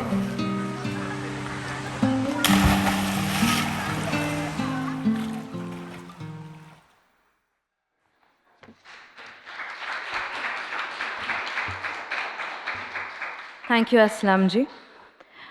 Our final speaker for today is Chitra Venkatramani. Chitra is an anthropologist and visual artist based at Australian National University. Her research intersects in environmental studies, science and technology studies, and the visual arts. Chitra's forthcoming book, Drawing Coastlines, Climate Anxieties and the Visual Reinvention of Mumbai's Shore, published by Cornell University Press, looks at how technical images such as weather, infographics, surveys, and plans remake Mumbai's coasts and coastal futures. I welcome Chitra. Hi everyone. Thanks, a very big thanks to the organizers, and a very big thanks to all of you for sticking it out and giving me the chance to share my work. So, before I get into my talk, I just want to highlight a couple of things. I'll be showing a lot of comics which tend to have blocks of text. If you don't need to strain to read them, you can just follow the sound of my voice. If you really do want to engage with the pictures, I would encourage you to come and sit or come as close to the screen as you can. The second thing is that the work I'm going to show you was done at different points in time within the last 10 years or so. So I'm jumping around quite a bit, but I'll try to keep it together as I go. And lastly, this is about Mumbai, so I'm intensely aware that this will be quite familiar to all of you, so I do request your patience in hearing about things you already might know about. And so yeah, here we go. In the late 90s, an American anthropologist, James Scott, published a book on how modern states plan and govern, in which he devoted a chapter to the development of forestry science. In the chapter, Scott writes that the development of forestry science and forest management in the 1700s in Prussia and Saxony allowed governments to render wild and unruly forests legible, so nature versus order, bringing sense and order to seeming disorder. So rich forest ecosystems and lives could be reduced to timber, complex relationships between the creatures of the forest could be abstracted as resource. Maps are one of the tools that are fundamental. Maps are one of the tools that are fundamental to this meaning-making exercise. Just as forestry science has itself traveled and taken forms across contexts, its logics of management have also shaped other disciplines and environments. In my talk today, I'm going to focus on the ways in which technical images, such as maps and plans, make our city's shorelines and set in place its futures. So it is sometime in 2018, my friend Ritesh and I are sitting in his house, peering at the screen, looking at Climate Central's interactive map. Its timelines plots flood risk with warming temperatures and rising waters. So Climate Central, you can go to the website and you can see how shorelines are going to change in the future. We zoom into Mumbai, which is our current location. Ritesh turns to me and says, look, you guys will be safe. And he's pointing to my neighborhood, Powai. But the rest of us are going to have to think about moving to New Bombay, and our houses will be worth nothing, he concludes with a laugh. As land disappears, other things emerge from watery depths. New town centers, new real estate markets. Climate Central's map is one of the many visualizations that projects possible futures on the present landscape. In Mumbai's case, its aqueous future looks a lot like its archipelagic past. The foundations of this city, as Mathuran, Dakuna and many others write, is an estuarine, rain-soaked sponge steeped in water, rather than an island, landmass rising out of and distinct from the sea. As their work, indeed the work of many others in this room, attests, The historic separation of land from water was not just infrastructural, but also a representational endeavor, which is to say the drawings, particularly maps and plans, created the island city just as much as material flows. Solidity was made as much through lines on paper as through rubble and ballast. The early maritime drawings of the archipelago present a sea-to-land view, and the water is populated with navigational details. As we slide through the century, a map commissioned by the Maratha ruler Peshwa Madhavrao, which you can see in the Bauda Jila Museum, shows how water was of the utmost importance in the tussle to wrest imperial control in the region. Later, as we slide into the 18th and early 19th century, land details, most importantly revenue information, begins to take precedence. Topographic maps are prime examples of how maps functioned as material objects that articulated empire and imperial subjectivities. In India, as in many other parts of the colonial empire, the vertiginous view of cartographic images allowed British officers to empty the landscape of its rich ecological relations and impose a governmental order that fueled the global colonial economy. Contemporary mapping technologies, and I would argue other technical drawings as well, are deeply rooted in this history. In present times, technical images continue to territorialize. Surveys, plans, and graphs often fate landscapes, animals, plants, and humans to catastrophic futures. They implement management programs that separate the environment from human domains, rendering it as a resource to sustain transnational flows of capital, which is a familiar story. Yet, they are also images that are fundamental to climate politics. The fact that everybody can access GIS to produce counter-cartographies, for instance. Graphs of rising temperature and global supply chains confront their viewers with how they consume the environment. Counter maps are immensely useful to making indigenous claims. Rather than thinking about these contrasting positions as binaries, I think it is far more interesting and useful to think about a range of political positions that images like maps can take, and thus the range of coastscapes that they make possible. This also opens up the possibility to rethink the future of landscapes by rethinking the practices and the fundamental language of drawing. I would like to consider this question through two examples of problems. The first is the coastal policy, and the second is the problem of coastal pollution. One of the most important drawing projects of the Indian state in recent times was the project of preparing coastal zone management plans for all coastal Indian states and island territories.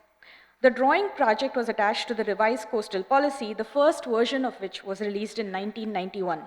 The CRZ policy set boundaries, distributed rights, and designated resource conservation and heritage value to coastal elements, which is to say, this policy decided what the coast as a territorial, socio-political, and material entity would be.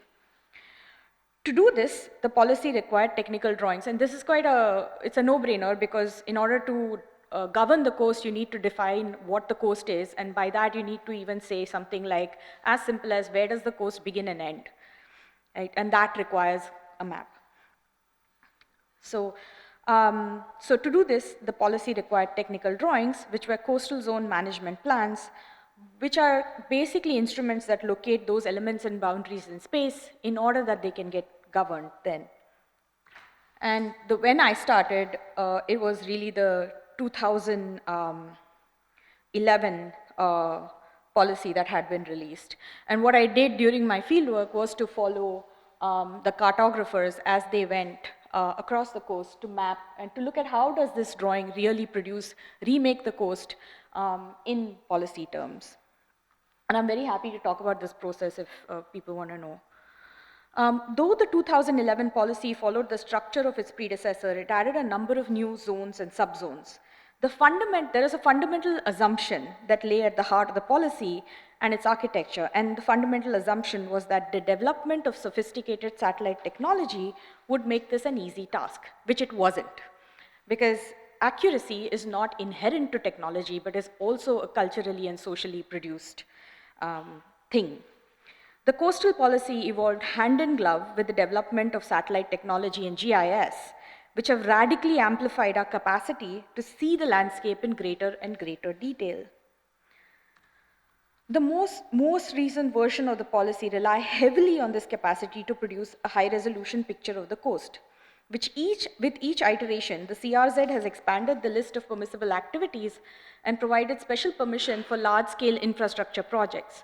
It included high-resolution maps of individual properties and provisions for distributing land rights to coastal communities.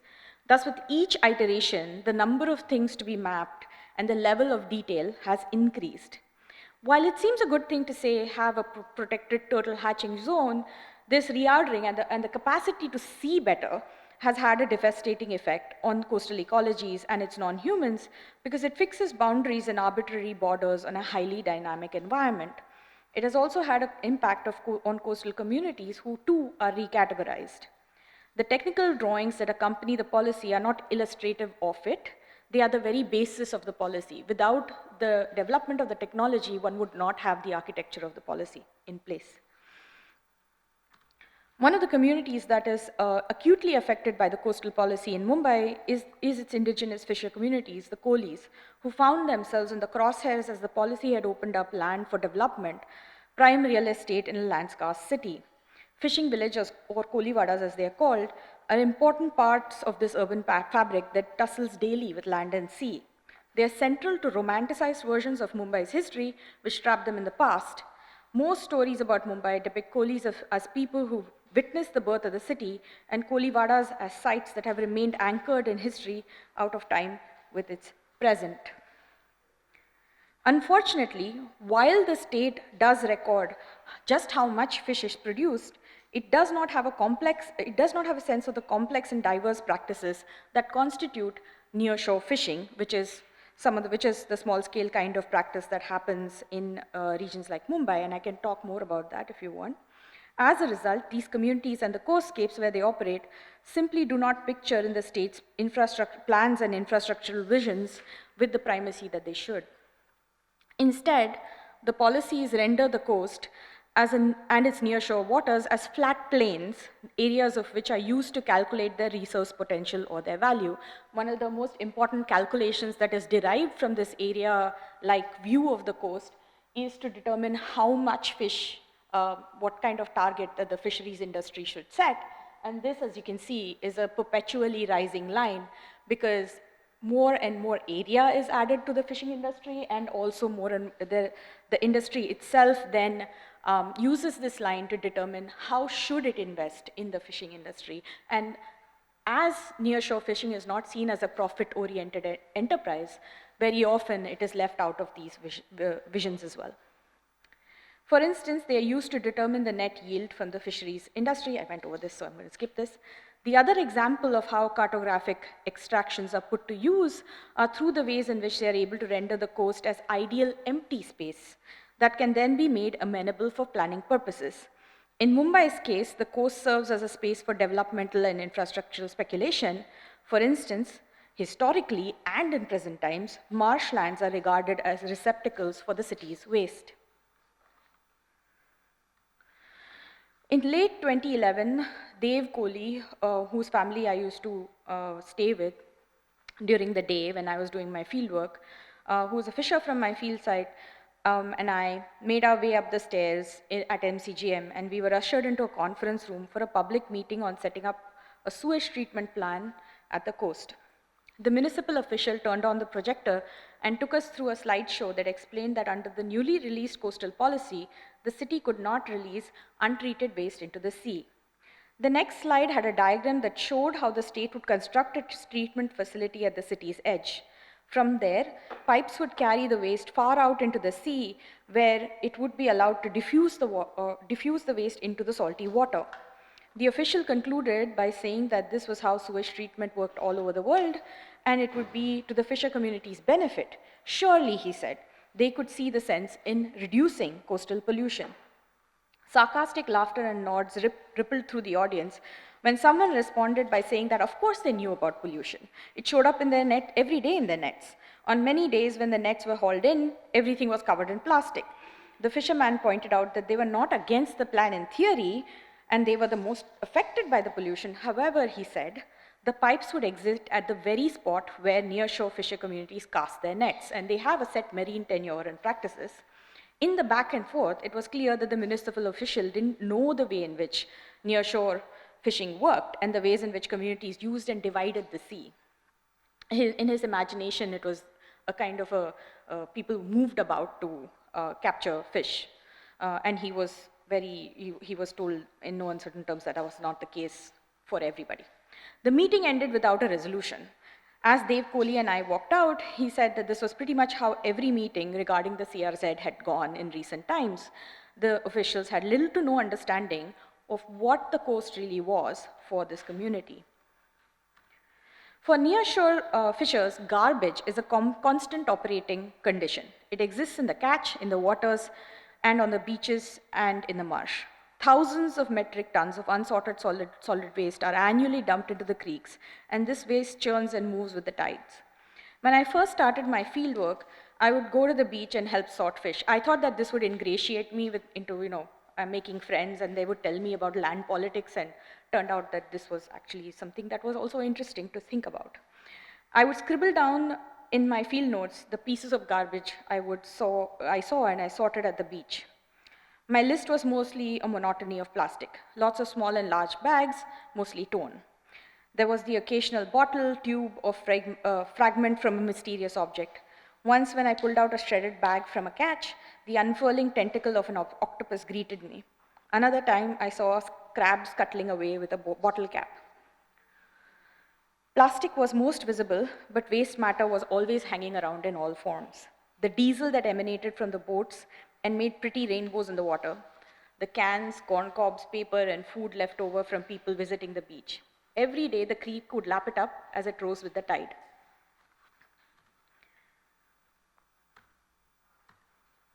At present, Mumbai has two working dumping grounds, Dayanand and Kanjurmarg, both of which are located, primary dumping grounds, Dayanand and Kanjurmarg, both of which are located on the city's estuarine edge.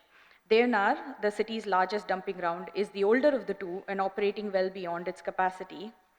The MCGM has long cited lack of space as a reason to build dumping grounds in the wetlands, which are large areas of marsh and mangrove forests into which the creeks open out and flood with the tide. It promises to minimize damage by using management technologies while also turning profit through waste-to-energy programs, both in the new dumping grounds and in closing the older ones, which are to be biomined using microbial action to eat away organic waste and recover materials in the dumping ground. And if any of you in the room know about the story of Mindspace, which is a really trippy story, this might seem familiar. These sites seek to transform waste economically and materially from a discarded substance to other things such as energy and land that have much greater value. The success of such an enterprise depends on controlling how substances mix and engineering critical separations. However, in the spongy, wet estuaries where these separations are supposed to happen, waste slips, mixes, and merges.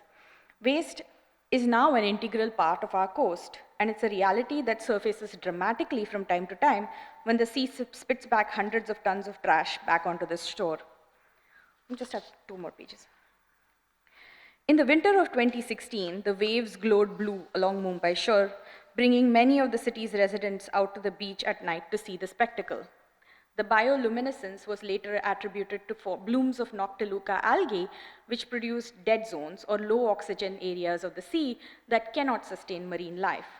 Mumbai's coast has some of the highest amounts of marine litter and pollution in the world and is often called a dead zone. The amount of garbage it produces has more than doubled in the last decade. In a very short span of time, the addition of these chemical and material agents has radically altered coastal conditions. Thus, while the city's plans may seek to segregate it and allocate space for it in the marshlands, the reality is that the waste is an integral part of Mumbai's coast and is melded into it. Around the same time as the bioluminescence, a new marine life advocacy group, the Marine Life of Mumbai, and some of you may have gone on walks with them, was conducting shore walks to raise public awareness about the plethora of non-humans at risk from coastal mega projects. During these walks, the advocates would point to the creatures that persist despite coastal pollution. They would encourage residents to walk along the shore and take pictures of marine creatures and upload it onto a digital database where the creatures are meticulously labeled and sorted. Each walk with the group was a reminder of the forms of life that existed not in spite of, but in intimate connection with the city's waste. Each image that is added onto their visual archive, and they've kind of moved platforms now, offers a moving encounter between humans, waste, and the creatures of the coast. A couple of crabs camouflage themselves in the rocks at a shore where lovers too hide and meet in secret. Starfish with long spindly tentacles come to the shore and are illuminated by a walker's torchlight. Corals reach into the humid breeze. Each image describes creatures who live and die at the shore, just as Mumbai's millions of humans do. While the creatures of the shore are evident in these visual archives, their complex lives are less evident in the maps and plans used to manage the coast, and yet they are fundamental to the creation of these objects. For instance, plants and salinity are used to determine the boundary of the coast. To determine where the coast begins and ends, you kind of have to plot the highest high tide line, and for that, plants or construction or walls, non-humans, are basically used to determine it. At a creek, what is used to measure the end of the coast or the beginning of the coast is salinity. And here there's a wonderful story. So when I was following these cartographers, they used something called like a refractometer to measure salinity. And the salinity, when it drops to 5 parts per thousand, that is where brackish water is said to kind of become fresh water, and therefore the coast has ended. And the way they measure that is by light going through the sample. But because Mumbai's coast is so polluted, they couldn't get light to go through the sample. So they had to take that sample and send it for chemical analysis to determine where that boundary was on the coast. So pollution makes it hard to determine the level of salinity. So, and this conundrum, I think, provokes us to think about how to basically say, instead of thinking of garbage, creatures, and the weird way in which they exist as hindrances to planning, what if we were to plan with garbage? Because what if microplastics are indeed everywhere, what would it mean to draw with plastic as an operating condition? This is the question that pollution and climate change ask of us, I think. They are representational puzzles that come up when we think about complexity. How to draw a city that makes room for intimacy and entanglement, even entanglement that we may not want. And how to draw a city where the language of drawing that unfolds over thousands of years, because plastic takes thousands of years. So what does a development plan over thousands of years look like? And not in the decadal cycle look like? I think these are the questions that a garbage coast asks of us. Thank you.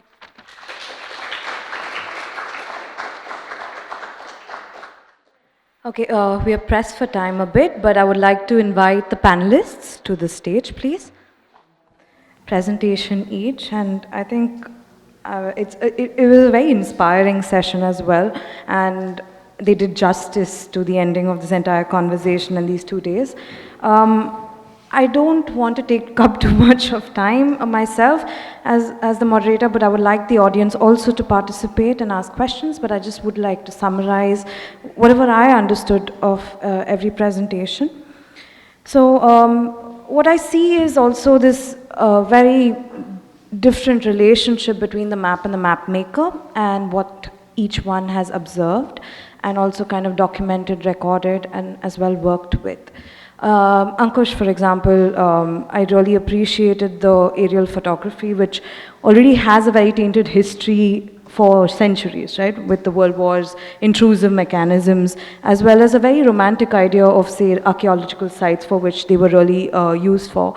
But you kind of cut that down and diluted it into a more immersive experience where you don't only fly over the terrain, but you also kind of bring the person back on ground and you move through the spaces, which I thought was a very nice way of breaking that sense of power that the aerial imagery usually has as a top-down method. Sahej, I think fantastic as always. We've seen this earlier and had before at our college premises as well.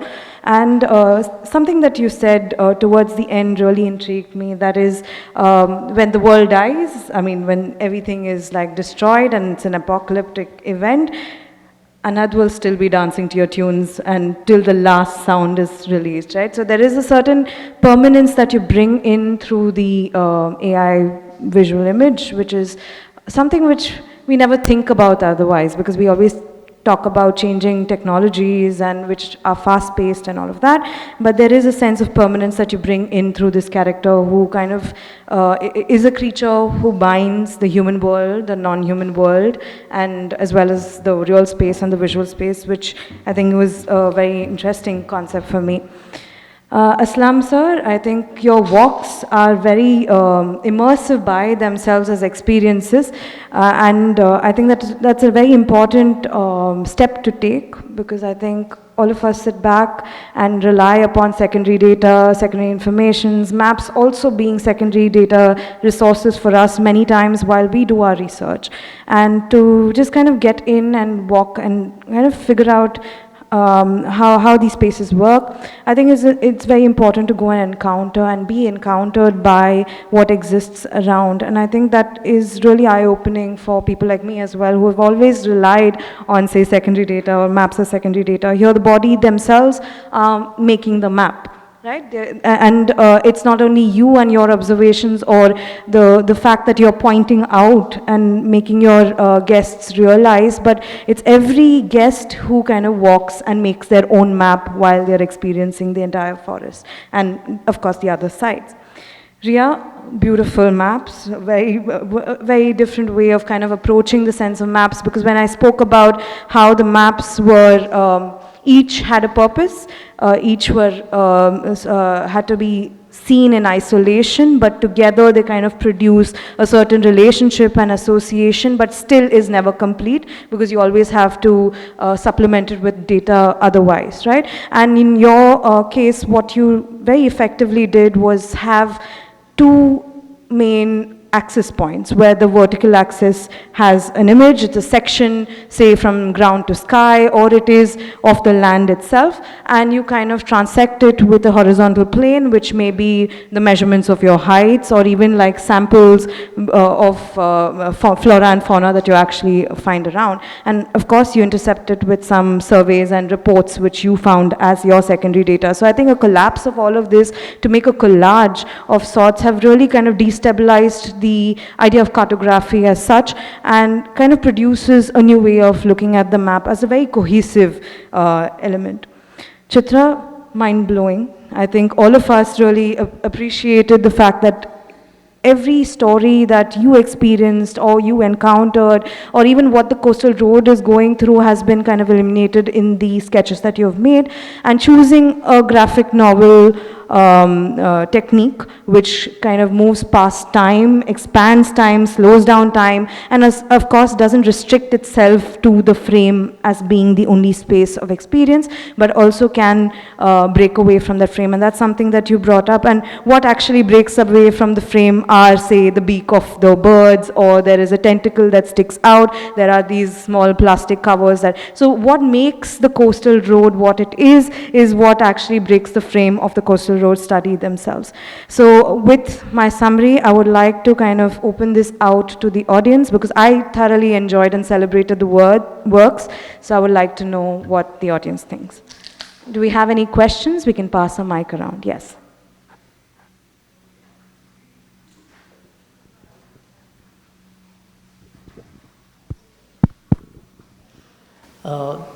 Hi, so I have a question for Sahej. Fantastic presentation, first of all, so thank you for that. It was quite innovative, and so it was something very different that I'm seeing for the first time. The question I have is slightly technical. So I was wondering, the AI entity which you have generated, is it based on ANN and cognitive mapping? You can use Hi, thanks. So I haven't generated the AI program. I've created it, the kind of AI that I'm using to move the creature, and like also the kind of program that the way it's different from say Midjourney or from ChatGPT or whatever. is that it's sort of built using finite state machines. So, I mean, it's a very fancy word for dumber AI, you know, or like AI that doesn't work with that larger data set or whatever. Another way to think about it is like the kind of AI that you will encounter in video games, you know. But here, you can think of Anand as a video game that kind of plays itself, but then you can interrupt it through sound. It's not generating in the way that like you know say ChatGPT would take like a bunch of text and like generate something for you. You know what I mean? Like it has a very specific set of inputs that it can take and like outputs that it can give you. So yeah. So just a follow-up point. So is this self-evolving or self-learning entity? So will it continuously learn and evolve, or will it require a constant input to further progress? So again, it won't evolve because like even these large language models that they say evolve, they don't evolve even though they're gathering data.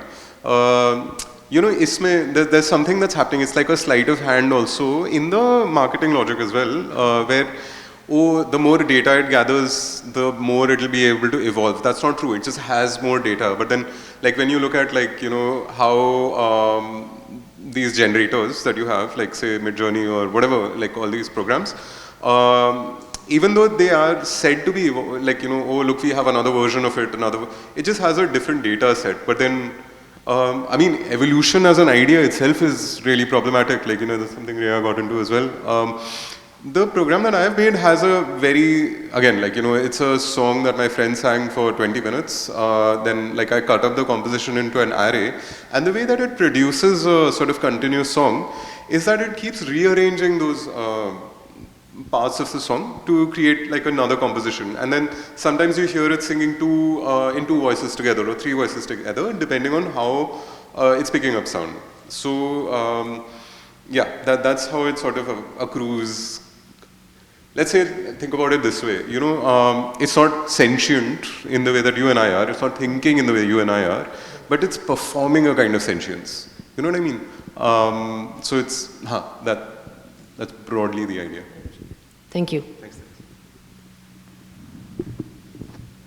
Do we have other questions?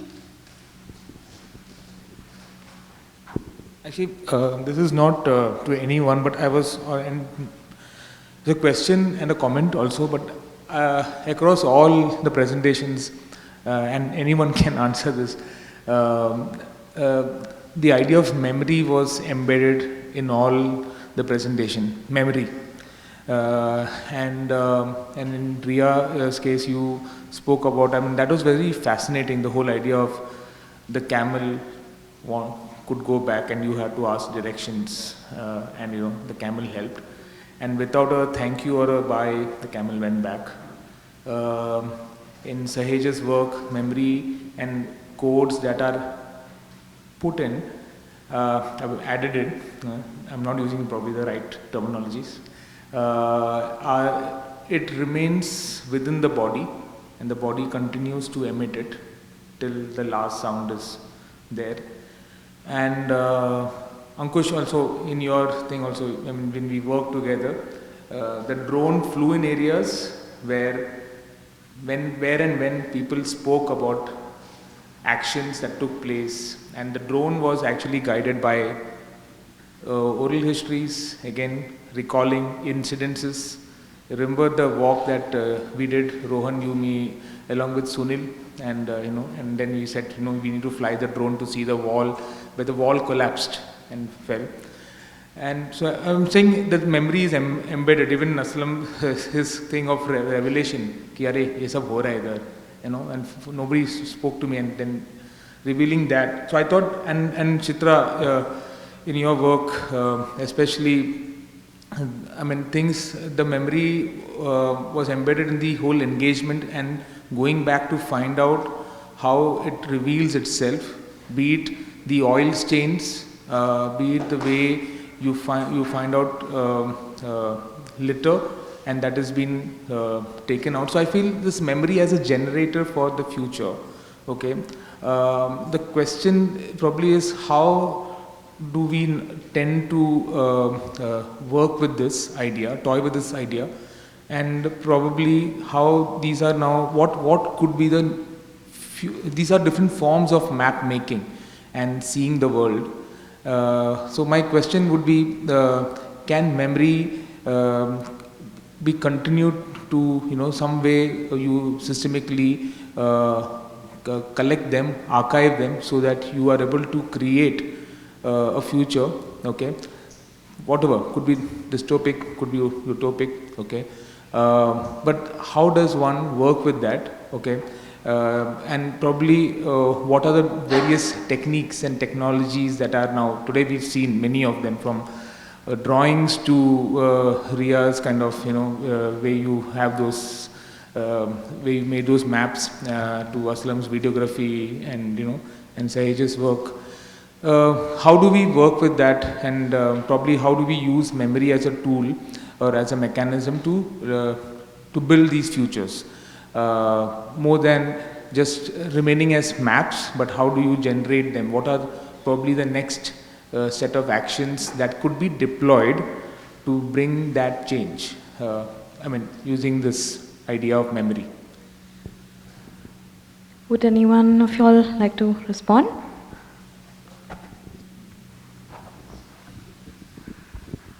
So at least I know in our case, I remember this thing Manisha had said, that most people don't realize the way of life that they have, and that was one of the reasons why Manisha is one of the research assistants who is also an Adivasi resident of Aarey. So she started this event called Picnic with Adivasis with the aim of trying to get other people also to experience life as they do, because people have certain assumptions about what Adivasis live like and what the settings are, etc. And I think for the first time in history, we actually have the ability to now encapsulate a lot more than image or sound, right? And people have been doing this for a long time. Kate McLean has been doing this with smells, and Apori projects have been doing with sound. But especially in the face of all of this being so endangered, at the very least, what this does is it sort of preserves it as a time capsule of a sort of state of being as it was. Not purely an image, not maybe, but a holistic sort of a thing. So I guess in that way, technology does, kind of give us that opportunity to do that. Anybody else?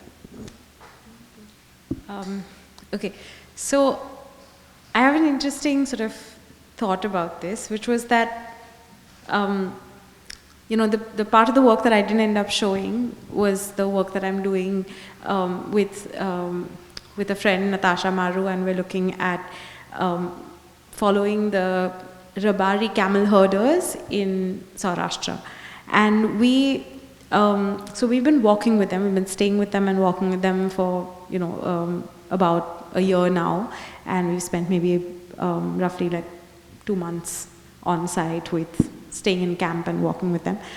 And it's interesting because, of course, there is the fact that memory affects the future, in the sense that every walk here, as I'm sure you all saw with Aarey also, increasingly access to public grounds is getting more and more restricted, right? So places that were once commons are now either under protected wetlands, or they are, have been bought over by a corporation that's refining oil, etc. And more access to the coast is sort of limited.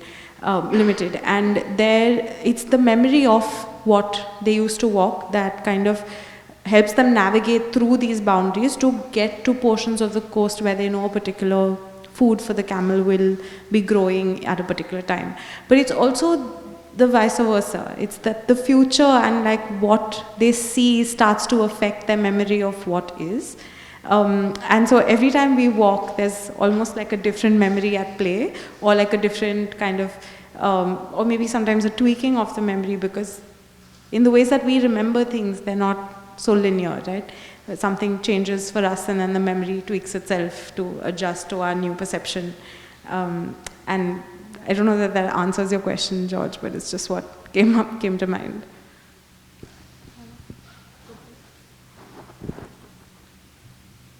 I think you're talking about memory, and the new generation of Adivasi have come, and they really don't know what their ancestors have done. And अभी तो लोग लकड़ी जमा करने के लिए भी नहीं जा रहे हैं, तो I really, there is a disconnect now. So gradually वो जा भी रहा है. So yeah, that's what I want to say. If you go and see this tribal now, the new generation, they are disconnected with, they are what we are now, what I am now, what other people in Bombay. So I don't know how to tackle with this now. Do we have any other questions? One more. I think we'll just take this last one, yeah? Hi, my question is actually for Ria. A beautiful presentation, and when I was watching it, I was actually wondering that as students, I mean, we all have this question that what are the tools that you used to channel your representation, or what do you think is important when we have a research but we don't know how to present it, but what are the tools that you used that helped you? Hi, thanks. Sorry, can you just tell me again, like, by tools you mean, yeah, like the technical tools, the tools of thinking, is there a specific? Okay. So, I'm schooled in architecture, and very well, thanks to a lot of people sitting in this room. And I, as much as I try to break away in many ways from those forms of representation, I keep coming back to them because that's how I look at the world and how I sort of deconstruct the world in my mind now, right? So the question has always been to start taking those very technical ways of looking at the world, which is, sort of cutting a section or like drawing a plan, marking out the extents, measuring in specific ways, but seeing how they can get richer or they can sort of change in small amounts of ways to represent a larger understanding, right? So, so even for instance, like, if I talk about the work I showed, which is, those sections collapsed, they actually are sections cut across this forest over a long period of time, right? Or similarly, even with the flamingo sections, if you noticed where I got bathymetric data to kind of cut these sections off the floor of the seabed and see where the continental shelf drops. And again, like I could have drawn random lines and no one would know the difference, but there is this part of me that wants to be, I don't know, architecturally accurate in some sense. But then the question is that, can those, like how can you play with those modes to really expand what you see, right? A single section doesn't allow you to see the whole, but are there ways that you can work with those sections? Are there ways that you can work with those plans? Are there juxtapositions of the two that can create like new meaning? And that's sort of what I have in mind. But also the driving force being just that, like every drawing kind of speaks for itself, right? And in the process of making the drawing also you learn something new about things. So, just a couple of days ago I was working on QGIS and I was just playing around with DEMs and the color palettes, the sort of range of color on the DEM. And I realized that you can actually completely fabricate this data, right? Because as soon as you change what the minimum value and the maximum value is, you're going to start seeing some details appear and some details disappear. And that change can actually allow you to think of the world as very flat or the world as very, very rich. Or you can expand this, what seems like a flat, 10-meter range into like a very intricate detail, or like what expands, like 10,000 meters into like a very granular detail. So, those are the sort of things that I keep in mind, but I don't think I have a clear process each time though. Yeah.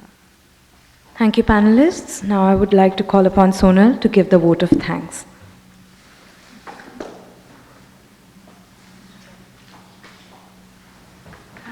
Thank you.